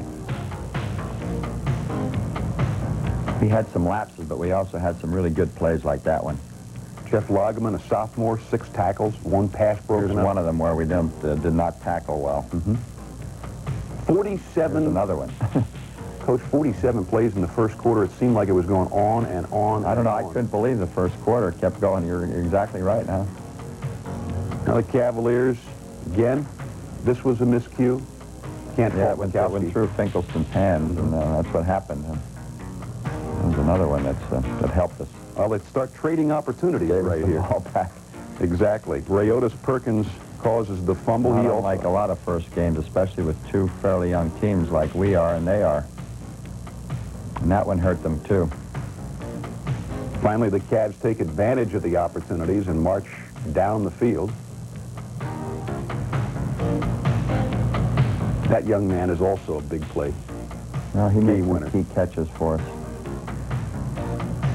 Mikowski was very sharp, and Ford, of course, people had forgotten about him. He dropped a few passes early, and all of a sudden the secondary woke up on that 70-yard bomb. Well, the safety man playing in the 2 deep on the hash did not see him. I'm sure of that. That's why he was so wide open.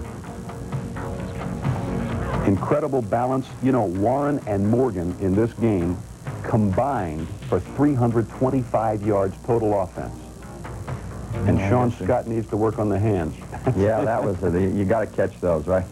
I don't think he'll drop another one like that for the rest of the year. I mean, that's too easy. Sean had an outstanding game in spite of that miscue right there, which really could have broken the game open. But as the Cavaliers, as it turned out, they came back with an exceptional drive to close out the first half and take a 27-13 lead in the locker room. This is another big third down play. Yeah, McCoskey had the ball a lot. You know, he carried the ball a lot and almost too much. Big play there. Morgan. Yeah, they blitzed and their man. I don't think somebody forgot to cover Morgan out of the backfield on the screen. Coach, this is an exceptional way to open the season with the offense generating the kind of big plays that make a team feel at all times that they're in a ball game, no matter what the conditions. Well, I don't know how it happened. You know, I think we got some good things against. I think they guessed wrong, or not guessed wrong, but they were not in good defenses sometimes for some of the things we did, and we haven't done that yet against ourselves in spring practice or preseason, have that kind of offense in a half. But when you really size things up offensively, it's not uncharacteristic of the Cavaliers to be able, I mean, you've got good, skilled people in key positions. Well, the skilled, yeah, with Ford and Warren and Mikowski and Morgan, it's, yeah, we have that capability. Cavaliers have the ammunition. There's no question about that. We'll be back with more right after this. I don't mind working hard, but I'll tell you how I feel. I work an honest day, and I want an honest deal. When you're on the move, come on by the Safeway Deli. You'll find lots of fresh salads and big sandwiches, but not big prices. Now that's an honest deal. I work an honest day, and I want an honest deal. Safeway, America's favorite food store. Richmond Ford did so well in July that we now have a problem, and you can benefit. We sold over 850 cars and trucks last month, an all-time record. However, that record of 850 brought in a whole lot of nice, clean trade-ins, and they all must go. Therefore, we are now having our great big back-to-school sale with over 300 specially priced used cars and trucks to choose from. And remember, our $5 million new unit sell down at Richmond Ford, 4600 West Broad Street. Thanks to you and your pledges on Labor Day, we were able to raise over $350,000 for the Muscular Dystrophy Association. Thank you, Central Virginia, for your pledges and your support. And please remember, the most important part is yet to come. Send in those pledges so we can wipe out muscular dystrophy. Look for more valuable Arby's coupons in this Sunday's newspaper. They're in the color supplement section inside of this special coupon booklet.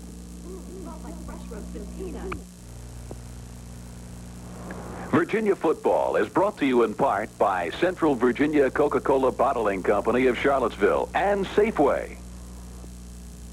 Elaine Maddox was not a highly recruited high school athlete while in private boarding school in Pennsylvania. But since coming to the University of Virginia as a walk-on student, she's achieved All-American honors, both in field hockey and is working on, or in lacrosse rather, and is working on that in field hockey. Elaine Maddox is an incredible story. Beth McKay has it in our Investors Extra Mile feature. The Investors Extra Mile, recognizing Virginia athletes whose winning attitude extends to all phases of university life, from scholarship to community service to student government. Our athletes contribute long after the final whistle blows. The Investors Extra Mile is sponsored by Investor Savings Bank with offices throughout Virginia. Investors, we go the extra mile to give you the finest in personal financial and mortgage services.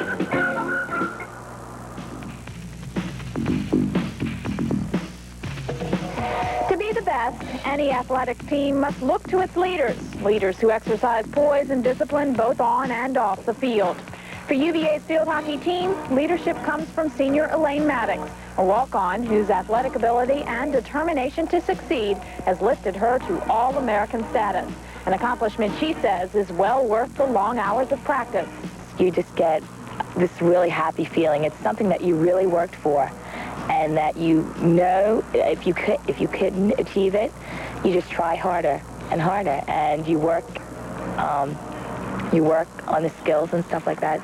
You work to build up your skill level, and when you achieve it, it's great. Elaine has also earned All-American honors in lacrosse, but which is her favorite sport?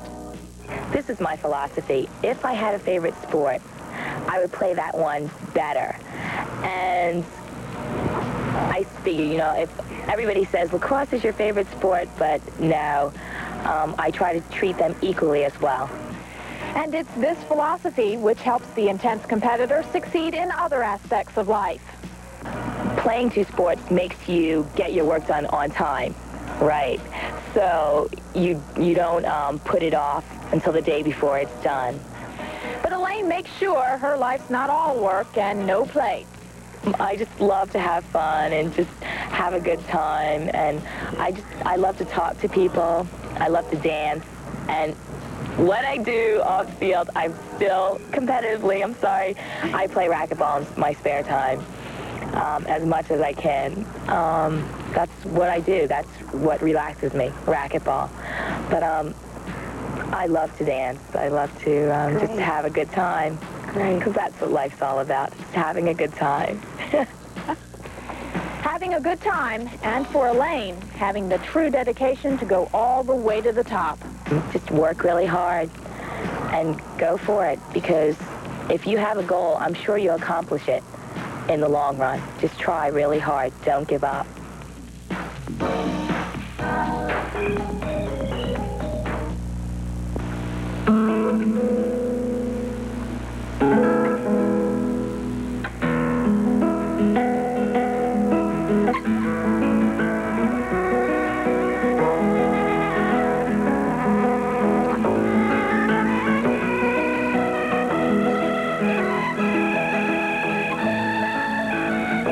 Celebrating 100 years of sports tradition, Rawlings Sporting Goods, a division of Figge International. Maestro, what do you think of opera? I don't think opera. I sing opera. I was referring to Oprah Winfrey. Oh, I love that woman. Sometimes she making me laugh, and sometimes she making me cry. Come, we go. Her show starts in September. That means I'll see you soon. Opera! Opera! For it's a long, long time. From now to September. Folks, it's unbelievable. People have come for miles to be first. They've been waiting for days to save money at the big event. They've postponed important plans for Hyundai's grand opening X celebration. The Hyundai XL is here. Finally, a car that makes sense. Choose an XL 4-door or 5-door. It's our grand opening X celebration. Test drive a new Hyundai XL today at Cavalier Hyundai in Richmond.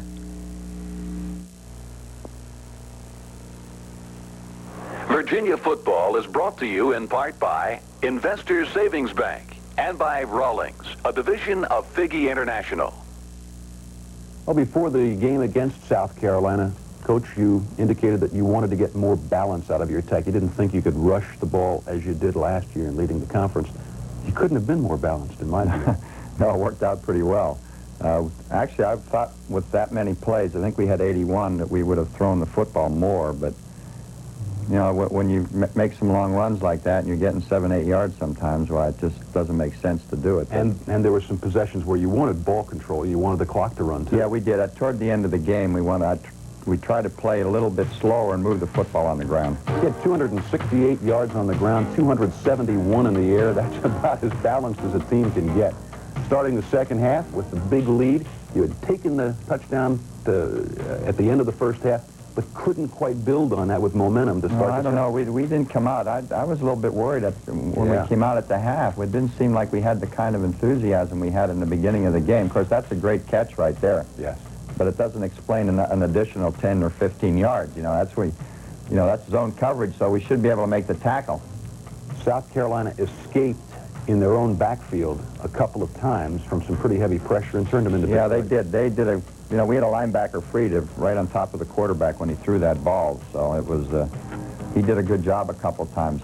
Ellis will hang in the pocket like he did against Miami and throw it under a lot of pressure. I mean, that's one of the good aspects about him.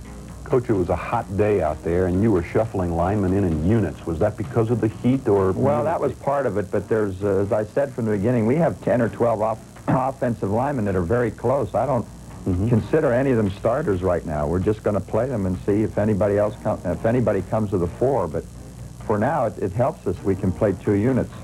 Take a look at that defensive pressure, and Coach Morrison said this was definitely the turning point of the game. That's the 4th down play. Yeah, the goal line stand. That's well, that makes a big difference, you know.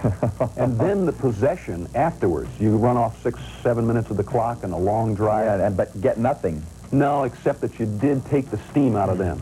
Well, that obviously that there was no question that goal line stand and then another 16 or 17 play drive. And how many 80 yards catch, 80 yards or whatever. But it would have been nice to at least kick a field goal.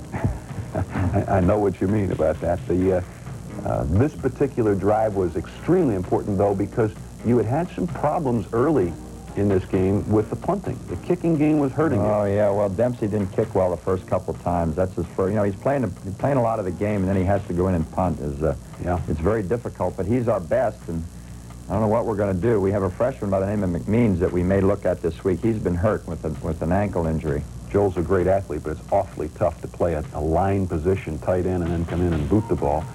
Obviously, South Carolina on that goal line stand had to be thinking, hey, if we hold them here and force them to kick from their end zone, considering the previous kicks, we've got a shot anyway.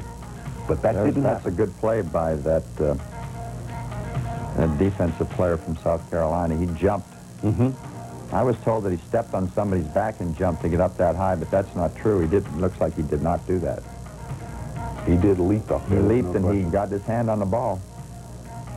Coach, again, a couple of drop passes in the secondary, defensive secondary, could have put the lid on real quickly. It could have. Yeah, a couple interceptions. Again, you talk about the youth on that defensive team. Here's an interesting look. The average player on your defensive squad is not a junior this year as last year. He's a sophomore. The average player is also 11 pounds heavier and 2 inches taller. Than when? Than last year. Really? And probably stronger. Where do you come up with these? I stay up late at night just doing those things. Yeah, but, well, I hope it works out. We still got a long ways to go. And, you know, the youth did show sometimes. You say we're averaging a sophomore? Well, about halfway through the sophomore year, as opposed to halfway through the junior year a year ago. But that inexperience didn't really show itself that much, I don't think. Maybe in your view it did because of some mistakes that you've alluded to. But we saw aggressive defensive play that made up perhaps for a lot of mistakes. Yeah, they were aggressive. There's no doubt about that. That was a big one. Yeah. 2 interceptions. Eric Mr. Clay's been shuffling some injury problems behind him. He's missed a lot of practice time. I hope that helps us and him. And we're down to the end now. And again, another late game interception from a freshman who turned in a sterling job, I thought. Good return. Yeah, he almost ran that in. I'd just as soon in that situation that they fall down. You know, we really try to get them to do that because you never know if the ball's going to be coughed up and the game's over. Right, right. George, you know, taking a look all in all, can you be unhappy? Oh, absolutely not. I'm never unhappy with a win. I think that it's great to play a game like that, have that kind of offense and then stumble around a little bit, and then I think that maybe it's the kind of game that I believe that a team can learn from it and they'll listen. They know that when they see the film that we have a lot of things to correct, but I think they'll listen and learn from it rather than be too confident. You know, fans and some members of the media are saying, you sly old fox, you're better than you've been saying all along. Yeah, well, that's what they said last year. You know, after we were 3-1, I said, well, we're not solid everywhere, and we have a lot of things that we need to work on, and we do this year. It's the same thing this year. You can't be this young and not have a lot of mistakes come up. Next week, another big game. It's Navy on tap at Annapolis. We'll take a look at that right after this. When the streets get hot, I pull off to the 7th. Do not touch your remote control. You are not experiencing technical difficulties. There is a new wave of taste that is flooding the airwaves. A taste so refreshing, so irresistible, that soon we will all be on the same wavelength. Catch the wave. Coke. There are many ways to have and maintain a healthy heart. One way is through proper diet and nutrition. The American Heart Association, the Virginia affiliate, will be presenting the 1986 Food Festival during the week of September the 7th through the 13th. This year's theme is lighthearted dining. Richmond supermarkets and restaurants will be joining together to show you the way to a healthier heart. Be aware. Show your heart you care. Hey, something smells pretty good here. How about a little taste? Nope, you're going to have to wait for food this good. What do you mean wait? Wait for what? You know, the International Festival. Oh, yeah, I do remember that. Well, come on, tell the people at home about it. Yeah, tell them about it. Okay. It is Richmond's 16th Delicious Weekend. It takes place the 12th, 13th, and 14th of September at the Richmond Coliseum. How's that? That was good. And the people from TV8 are going to be there. That's right. So let's have a little taste. You'll have to wait till Richmond's Delicious Weekend. Can you believe that after the game, post-game interviews on Saturday, some members of the media were asking Coach Welsh, what about bowl games? And your comment was apropos. You said, the only thing on my mind right now is a crab bowl in Annapolis. Right. They really played a heck of a game a year ago to knock you out of the top 20 in the rankings. Yes, they did. I think they're capable of beating anybody. They've shown that. I think they're going to have a good team this year. They have good quarterbacking. They're going to throw the ball well. They'll have an aggressive defense. Their defense has given us troubles, even the years that we've beaten them. Mm-hmm. They have, and they'll play very well against us because of our past association. That's a little more incentive for them. Coach, they had, of course, about 250 yards in offense a year ago that they won't have. Napoleon McCallum is gone, thank goodness. Well, yeah, that's a special back and a unique football player, so I hope they don't have anybody around like him, but they're still going to be a good offensive football team. It was a 17-13 win for Navy a year ago here in Charlottesville. That was a game that you really had an opportunity to win all the way through, but you only got a field goal the second half. Well, the second half is, we have to start thinking about that so we can do a little better job, but Navy will play a sound defense. They will not give up big plays. That's generally the way they play. They'll be safe and sound, and we're going to have to execute a little bit better this week. So we have to prove that we can sustain a drive on the ground and in the air and take it down the field against them. Yeah, we got to get touchdowns. Yeah. The game a year ago, only scoring a field goal in the second half, one characteristic similar to this game this past week, one field goal in the second half. Any concern in that area? Well, that's one of my first thoughts after the game, that was kind of our pattern last year. We came out at the beginning of the second half anyway and did not play well. Coach, it was an exciting way to open up the season with the victory, and we wish you many more in the 1986 campaign. One thing for certain, Cavaliers play an exciting brand of football. Win, lose, or draw, it's going to be an interesting year for that. Thank you, Tom. We'll be back with more Cavalier football again next week. We hope that you'll join the Cavaliers on the road in their game against Naval Academy at Annapolis, Maryland. I'm Tom Delaney, and for Coach Welsh, join us again in 1986 for Virginia football.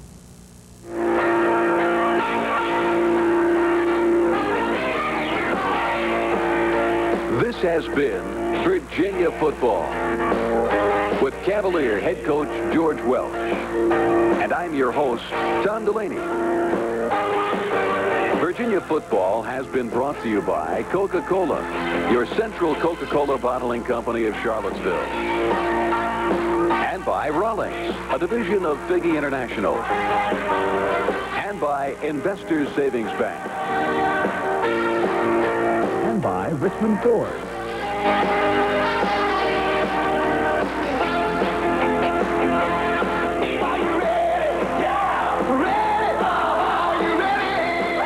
I'm Mason Cockrell, president of Heritage Savings and Loan.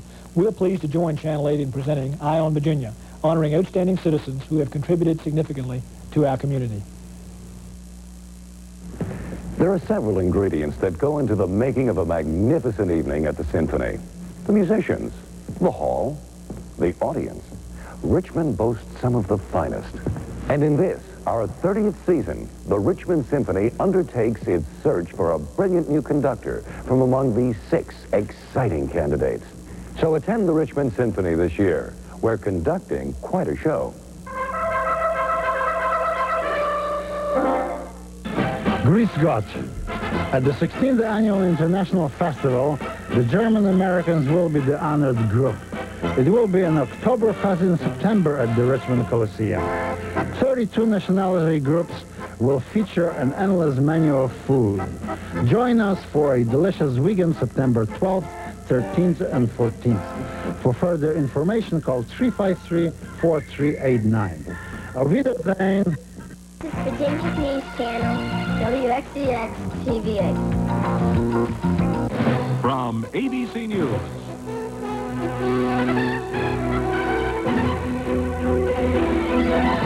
This week with David Brinkley.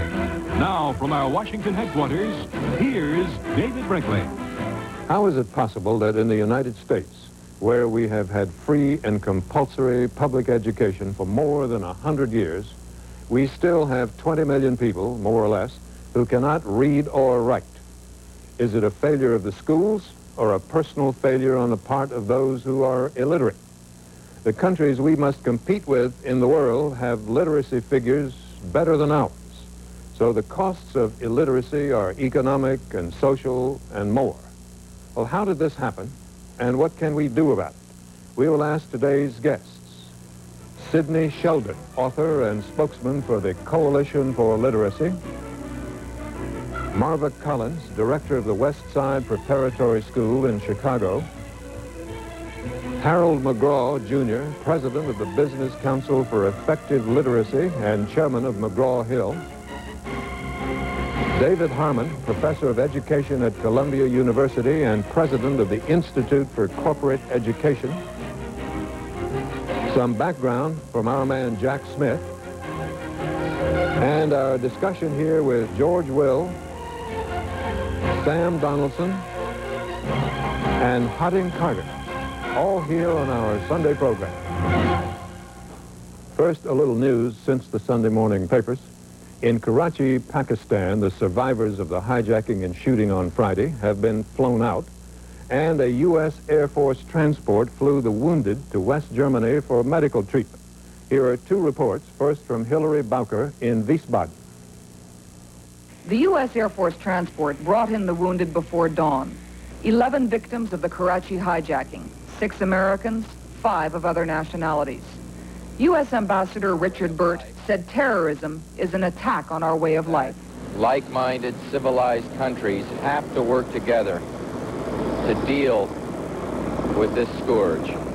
All of the victims were seriously injured, on stretchers. They were carefully transferred to helicopters and ambulances, then taken to hospitals for treatment. 3 of the Americans are scheduled for surgery today. All 6 Americans are reported in stable condition. They have suffered a combination of missile injuries from bullets and shrapnel, as well as injuries incurred while rapidly exiting the aircraft. But the doctor said psychological damage can be just as crippling. A special stress management team is on hand at Wiesbaden. The doctors said any victim of the hijacking is welcome to come here for psychological and medical help. Later today, between 250 and 300 other survivors of the hijacking will arrive in Frankfurt on a special Pan Am flight. They can then go home. The 4 Americans in this hospital and victims in other hospitals will have a longer wait. Hillary Bowker, ABC News, Wiesbaden, West Germany. This is Mark Litke in Karachi. More than 200 survivors of the Pan Am hijacking started their journey home today. The wounded mingled with the healthy as they checked in for a special Pan Am flight bound for Europe and America. Some appeared shell-shocked. Others were emotional. Most appeared simply relieved. Authorities here had laid out shoes and other personal effects lost when the passengers had scrambled for safety at the end of the hijacking. They were grim reminders of the tragedy that drove this woman to tears. Before leaving, some of the survivors were still wondering why they never saw Pakistani commandos when the hijacking came to its bloody conclusion. And there were no security forces at all. You saw no security forces as you left the plane? I specifically looked for that. No, I looked under the plane and to the side, and there were no security forces there. Others didn't think commandos could have helped. How many more lives could have been saved if the commandos were in the plane? Probably less lives. Meanwhile, Pakistani authorities had to face up to yet another embarrassing disclosure today. Despite official announcements that one of the hijackers had been killed, it now turns out all 4 hijackers are alive. Pictures of 2 of the suspects were published in local newspapers.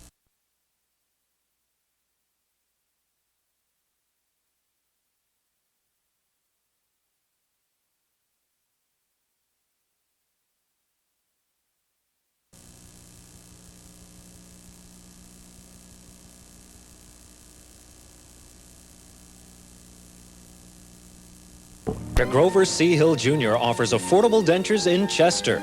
Appearance is a vital consideration for most denture wearers. Unfortunately, gradual changes in the gum and oral bone structure may cause your old denture to recede or even protrude. Getting back the natural smile you want is now possible with affordable dentures. No appointment necessary. Same-day service if in our office by 9 o'clock. Dr. Grover C. Hill Jr. offers affordable dentures in Chester. At Chez Bob School of Cooking, my students attempt to create delicate soufflés and light pastries, but what I always succeed in making is a big mess. So we rely on brownie. Brownie! As you can see, it's the biggest paper towel you can buy. And brownie's tough, too, so even the worst spills can be cleaned up tout de suite. Magnifique brownie! You... Brawny, the big tough towel. Cultures clash when an American wife charges a Middle Eastern millionaire with mental cruelty and kidnapping on the next session of Divorce Court. Monday at 4 o'clock. WTVR-TV, Richmond, Virginia, Channel 6. And now part 2 of As the World Turns. Ladies and gentlemen of the jury, you just heard the testimony of Dr. Lynn Michaels, the psychiatrist who for months now has been working with Miss Hughes, trying to help her remember. You also heard Dr. Michaels explain that indeed Miss Hughes now does recall events as they actually happened. Miss Hughes, will you please take us all back to that day? The day when Douglas Cummings threw you down on the bed and you were afraid you were going to be raped. Just take your time and in your own words tell the jury what happened. Well, Doug accused me of trying to trick him. He said that the only way to prove that I still loved him was to let him make love to me. And what did you do? I didn't know what to do. He was a man that I had loved and trusted and wanted to marry. But all I saw was madness and desperation. We know from your previous testimony that you saw the crystal cylinder on the fire pit next to the bed and you reached for it in order to defend yourself. Is that correct? Yes. Even now, I can't believe that I was ready to kill him to save myself if I had to. And before your breakthrough with Dr. Michaels, you said the last thing you remembered was someone entering the room and distracting Douglas Cummings. That's right. All right, starting at that point where Douglas turned away from you and called out Kim Hughes' name. Let's start there. What happened? I was more terrified than I'd ever been in my entire life. On one hand, I wanted Kim to be there. And on the other, I was afraid that he'd hurt Kim and her baby. And then what? And then I heard another voice. And whose voice was that? Marcia's. Marcia, what are you doing here? Marcia. I came to Get out! Came into the room. Now listen. I know Kim is planning to kill you. What are you insane? Kim loves me. You're wrong. Franny's being here is just a trick. I heard Kim, saw the look in her eyes. I locked her in her room so that she... Go away. Go away. Franny and I are in love. No. Like Caroline. No, they both hate you now. I'm the only one who still loves you. If you come with me, I'll give you back the life we had together before she came along. You. I don't want you. You're wrong. And I'm attracted to you, Marcia. Just wake up. Caroline, I still have you behind your back. Get out of here before you make me sick.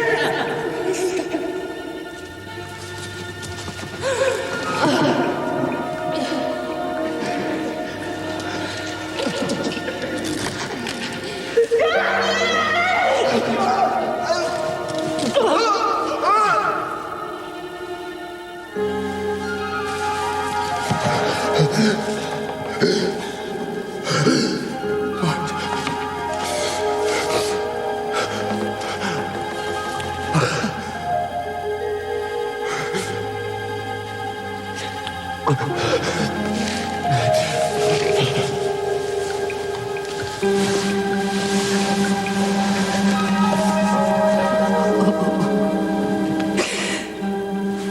Douglas.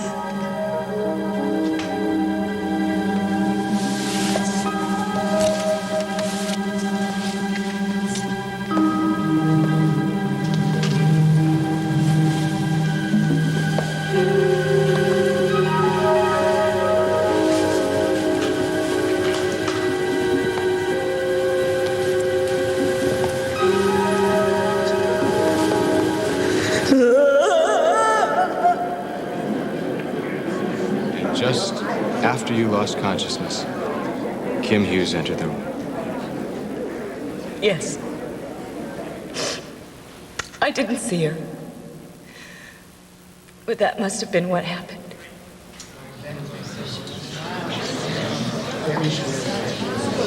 Ladies and gentlemen of the jury,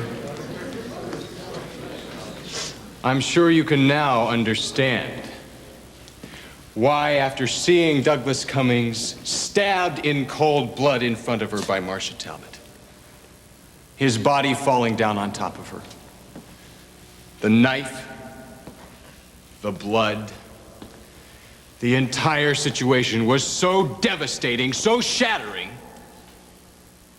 that Franny Hughes' conscious mind refused to accept it. I am equally as certain that you now believe what you just heard is the truth. The whole truth. And nothing but the truth.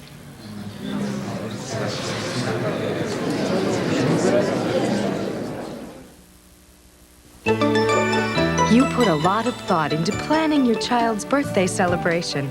Make lasting memories of this special occasion with professional photographic portraits taken at Sears Portrait Studio.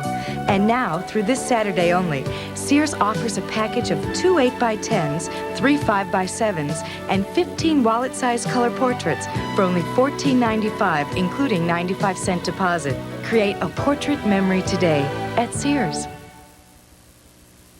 We at Duracell have topped ourselves with a battery that'll last up to 30% longer than just 1 year ago.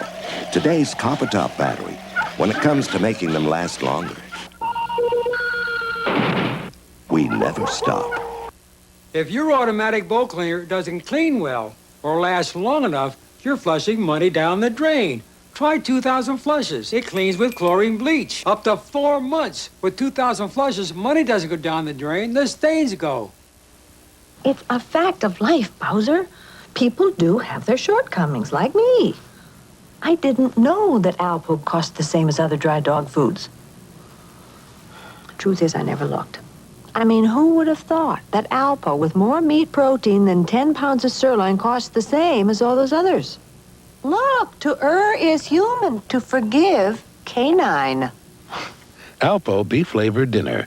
Real meat protein at a really good price. American Family has already made 4 winners millionaires, and you may be next. $10 million, all for you. Imagine you could treat yourself to marvelous vacations. Just like me. Own the home of your dreams. Just like us. Get more fun out of life. Just like me. And me. You'll be set for life. Just like us. Watch for the American Family Sweepstakes with my picture. And the very next prize I will award, $10 million. Be sure to enter.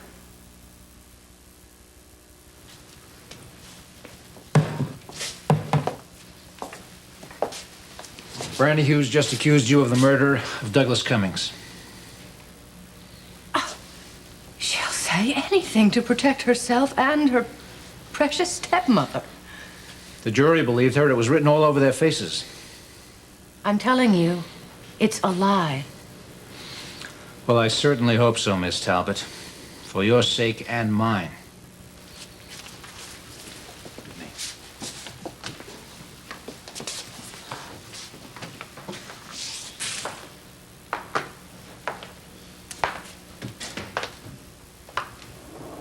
It's over, Marcia.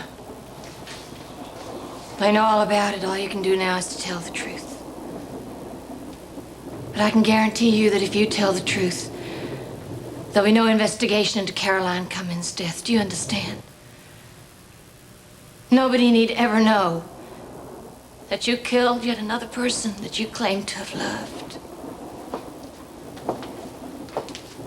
Honey, what have you got to lose? You're gonna have to pay for Kevin's death anyway. Why don't you confess and get it off your conscience?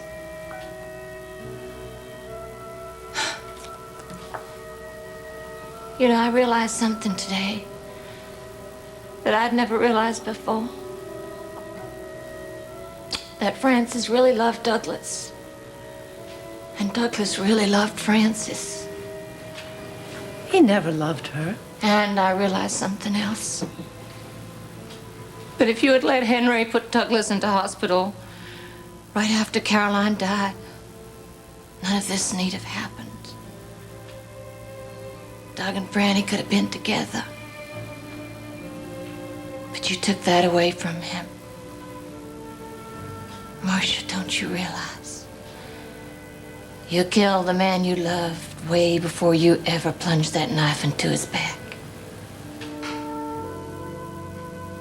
Dusty, I'm so glad you called. You just caught me. I was about to go to the farm with Holden. Yeah, well, we were going to try to get out before the storm and take a swim to cool off. If you hurry.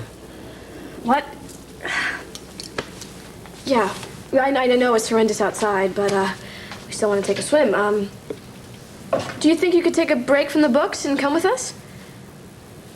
Well, yeah, I know finals are in 2 weeks, but you'd have a good time, and then you can study later. Okay? You will. That's great. That's great. We'll wait for you here. Okay? Okay, bye. What'd you do that for? Because it's for the better. We'll have Dusty's car here, and that way we won't have to hitchhike. You're still doing it, aren't you? Doing what? Just a little while ago, you told me how much you regretted not knocking on that door and facing up to what you heard. Now I know why. Oh, you do? Why? 'Cause you were afraid of what you might have found out about your father. I am not afraid. I want to know what's going on with my father. You know what I think? What do you think? I think you want a lot of things. As a matter of fact, I think you're hungry for them. But just when you get them in your reach, something clicks inside that brain of yours. It's like a little security system that keeps you from getting the things you really want. What, are you a psychiatrist now? Is that your new thing? Don't have to be. I know what I'm talking about.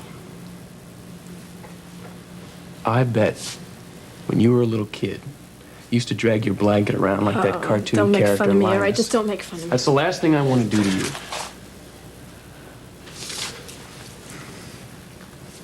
Dusty will be here any minute.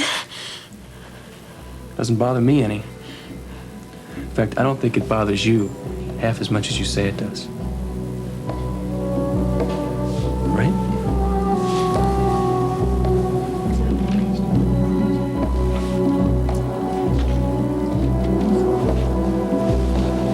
How you doing?